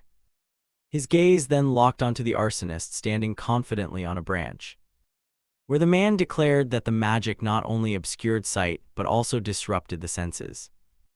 Kettle, however, remained calm and said that in that case there was an alchemical method suited to the situation. He immediately produced another gem and crushed it without hesitation before his opponent could react. The arsonist, noticing Kettle's motion, asked what he was doing. But before an answer came, Kettle slammed his fist down onto the ground. With a single powerful strike, the earth beneath him shattered, sending stone and debris flying. The shockwave further disoriented the arsonist, and he realized Kettle was dispelling the fog. However, he had no time to think as he struggled to shield himself from the violent gust. Once he regrouped, he tried to taunt Kettle sarcastically, claiming that that alone would not be enough to stop him, and that he would unleash a stronger fog spell. However, he did not realize that Kettle had moved behind him. Meanwhile, Milena Akasha, nervously waiting, suddenly heard her name called. When she turned, she saw Kettle returning carrying the captured arsonist. Kettle said he had caught the arsonist, while Milena reacted with astonishment and confusion, trying to understand what had just occurred. Kettle then credited Archimedes, smiling brightly as he declared that had he not learned alchemy, he could not have caught the culprit, thus attributing the success to his teacher. After the fire, everyone quickly returned to the main manor. Kettle stood dazed when someone called his name. The moment he recognized the familiar figure, he asked Milena what had happened to the mage. Milena Akasha sighed wearily before explaining that after questioning him, they learned he had been hired by a noble who bore a grudge against her. Curious, Kettle asked if it was true that the noble held a grudge. As memories of the noble's aggressive behavior surfaced, Milena Akasha admitted that it was indeed so. She explained that the noble had borrowed money and not repaid it, adding that both the mage and the noble would pay for their crimes. When she finished, she suddenly lifted her skirt hem and bowed to Kettle formally, expressing that without him they would never have caught the culprit, and sincerely thanked him. Kettle eagerly declined the credit, saying he was simply glad to finally have a chance to use the alchemy he had learned. Milena Akasha repeated the word alchemy with curiosity. But before she could answer, Kettle remembered the real reason he had come and said he had one more favor to ask. Milena Akasha readily agreed and encouraged him to request it. When Archimedes saw what Kettle had brought back, she couldn't help but exclaim that she had guessed Milena would agree to Kettle's request. But she had not expected her to offer such a high-quality catalyst. Growing more excited, she complained that no matter how much she'd begged before, Milena had never given her anything of that caliber. Pained at the memory of what Milena always said when she pleaded for materials, she recalled the reply that Milena only used them for other trifles. Even imagining that answer silenced her, and she protested that Milena treated people unfairly. Kettle paid no attention to that exchange and instead asked Archimedes if all preparations were complete. Archimedes quickly composed herself and enthusiastically declared that everything was more than ready and suggested they begin at once. Kettle was so excited his face flushed red. Not long after, he removed his outer garment and sat in the center of the magic circle. Standing outside the circle with a book in hand, Archimedes said she would briefly explain the method. She first drew Kettle's attention to the stones, explaining that they would grind them into powder to form the magic circle and use the catalyst to alter their properties. She then explained in detail that those altered properties would settle into Kettle's body and create a pathway to mystic energy. After finishing the explanation, Archimedes warned that the sensation of the mystic pathway forming in the body would be rather strange and asked if Kettle could endure it. Kettle tilted his head confidently and replied that of course he could, adding that he was genuinely looking forward to it. Still, Archimedes continued with another warning, explaining that if the alchemy succeeded properly, Kettle would no longer need those beads and tacitly implying she hoped to use any leftovers. Before she finished, Kettle interrupted, saying Archimedes could use any remainder as she wished. Archimedes was so moved her cheeks flushed. Hardly able to contain her excitement, she asked Kettle if he truly meant it.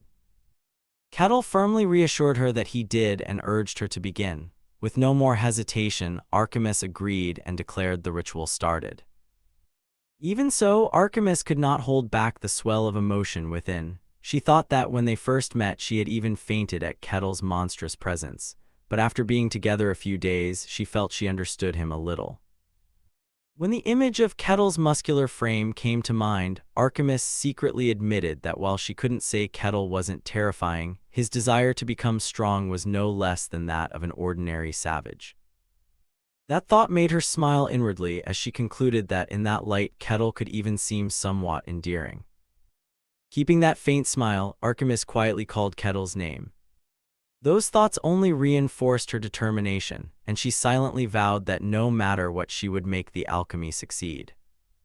Putting aside personal feelings, Archimedes immediately adopted a solemn tone and called to the catalysts, summoning the formless catalysts she had created into tangible shapes. Spiritual power surged from her hands as she softly intoned so that those invisible, will-less existences would heed her. Focusing all her strength onto Kettle's back, she declared that he would become their master. As each stone began to glow with her magic, Archimedes moved to the next incantation and commanded them to move according to her will. She then shifted her focus to the flickering candles and intoned for them to move again, and to change their shape and structure at their master's behest so they would become instruments.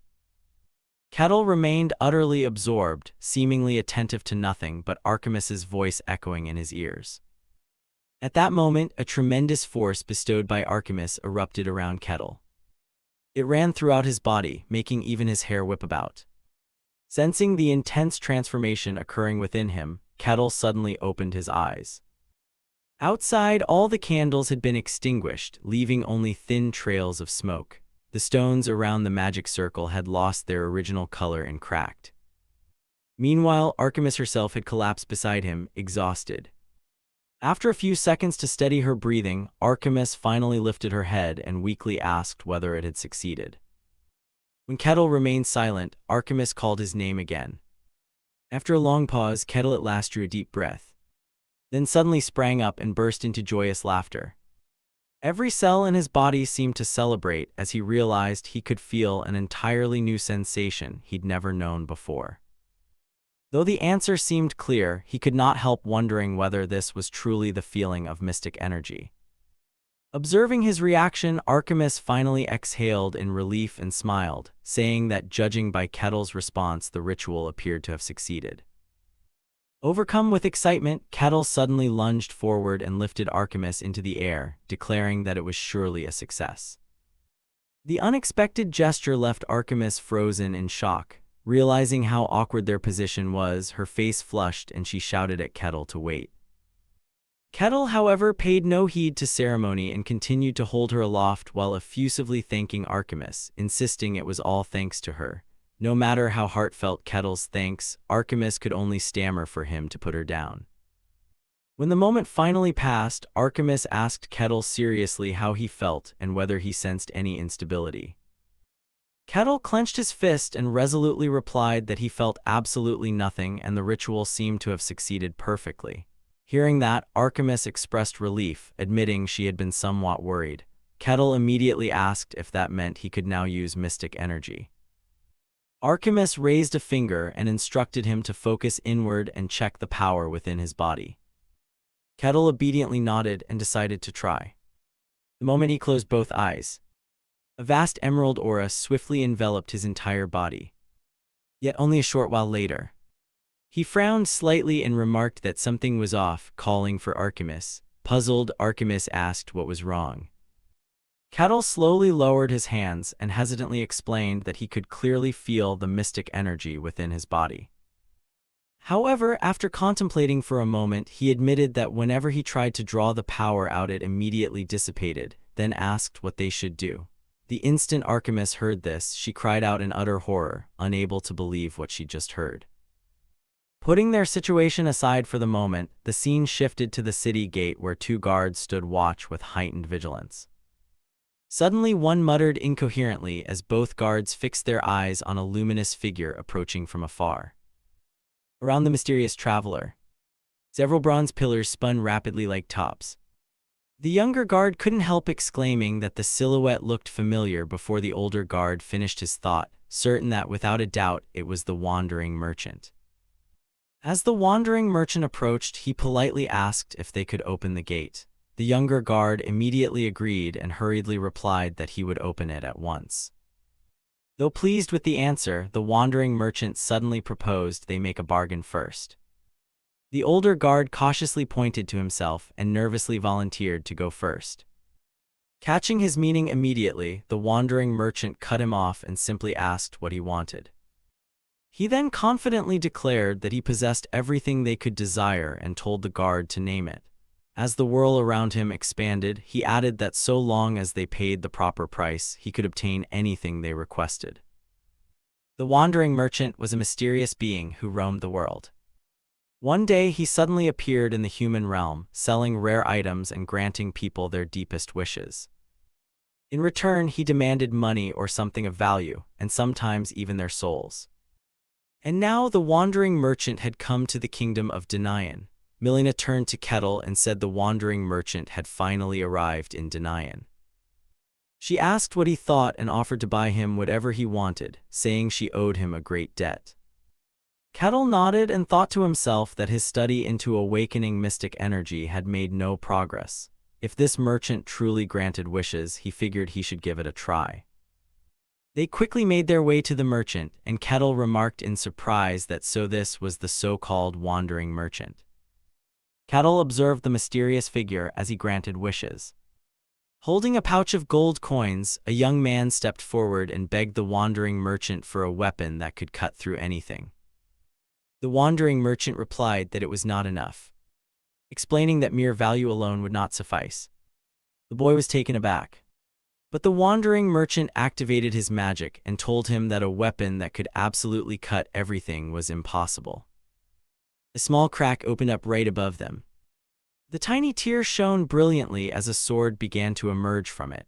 The wandering merchant added that while a blade that severs everything was impossible, a weapon that could cut many things was entirely feasible. The boy stared at the sword in utter amazement. Taking the boy's money, the wandering merchant asked if that would suffice and told him to take it. Seeing his coins hovering in the air, the boy agreed it was perfect and thanked him for the sword. The merchant then called for the next person, and a smaller boy stepped forward. The boy cried out in desperation that he wanted a cure for his mother, promising anything in exchange. The wandering merchant examined the boy closely before quietly demanding the boy's sense of taste. The boy stood there confused, so the merchant repeated himself, telling the child to sacrifice his sense of taste. Only then would he receive the medicine. Overjoyed, the boy readily agreed. The wandering merchant began to activate his magic, declaring that he would take the boy's sense of taste immediately. A purple aura fully enveloped the boy, and the wandering merchant confirmed he had received it. The boy suddenly realized that his tongue truly could no longer taste anything. Handing over the medicine, the wandering merchant said this was the remedy the boy wanted. The child thanked him from the bottom of his heart, overjoyed that he could finally save his mother even at the cost of his taste. Watching the whole scene, Kettle commented that the merchant really did sell all manner of things. Milena explained that this was why most nations allowed the wandering merchant to visit, though some places still drove him away for being too suspicious. Kettle found it intriguing that someone could pay with things other than money and wondered if one could keep trading forever. Milena pointed out that if you deliberately sent someone else to trade in your stead, he would notice immediately, though at least you could ask someone to stand in line for you. This reminded Kettle of a memory. Recollecting a conversation with Archimus, who had said that his mystic energy was lacking. Surprised, Kettle asked what she meant, and she replied that she meant it quite literally.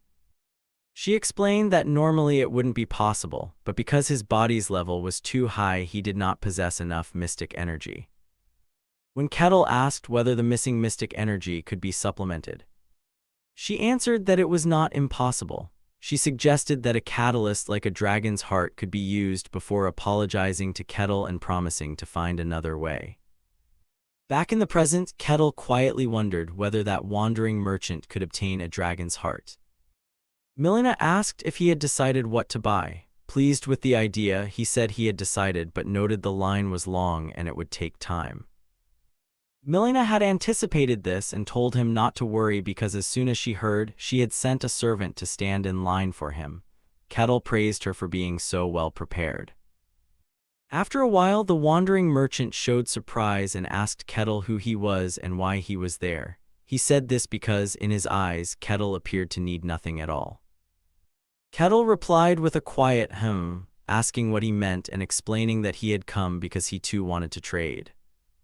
The wandering merchant asked skeptically whether Kettle truly wished to trade with him, and Kettle confirmed that he did. Folding his arms, the merchant gave him a doubtful look and asked if he really needed anything. Kettle asked if that was a problem.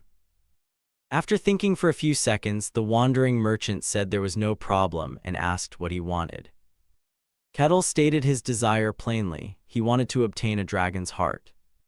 Both Milena and the wandering merchant were utterly astonished by his request. Looking at Kettle, Milena inwardly shuddered, wondering if he truly wanted a dragon's heart, the core of a legendary beast that even the Empire had failed to hunt. Kettle asked if it was possible. The merchant replied that it was possible, but the price alone would not be enough. Milena quickly interjected, asking what if she paid with money. The wandering merchant countered that it still would not suffice, shocking Milena when he added that even her entire fortune would not be enough.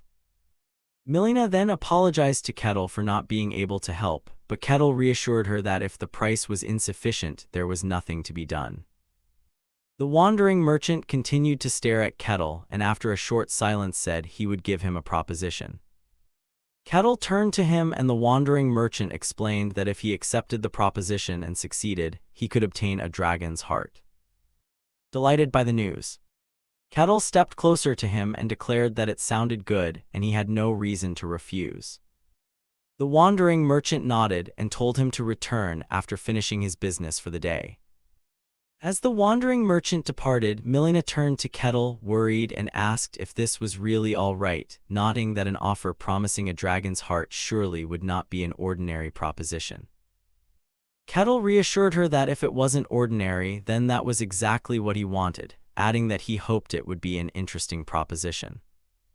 The wandering merchant went on with his work, handing out items to the people in exchange for payment, while Kettle stood right beside him.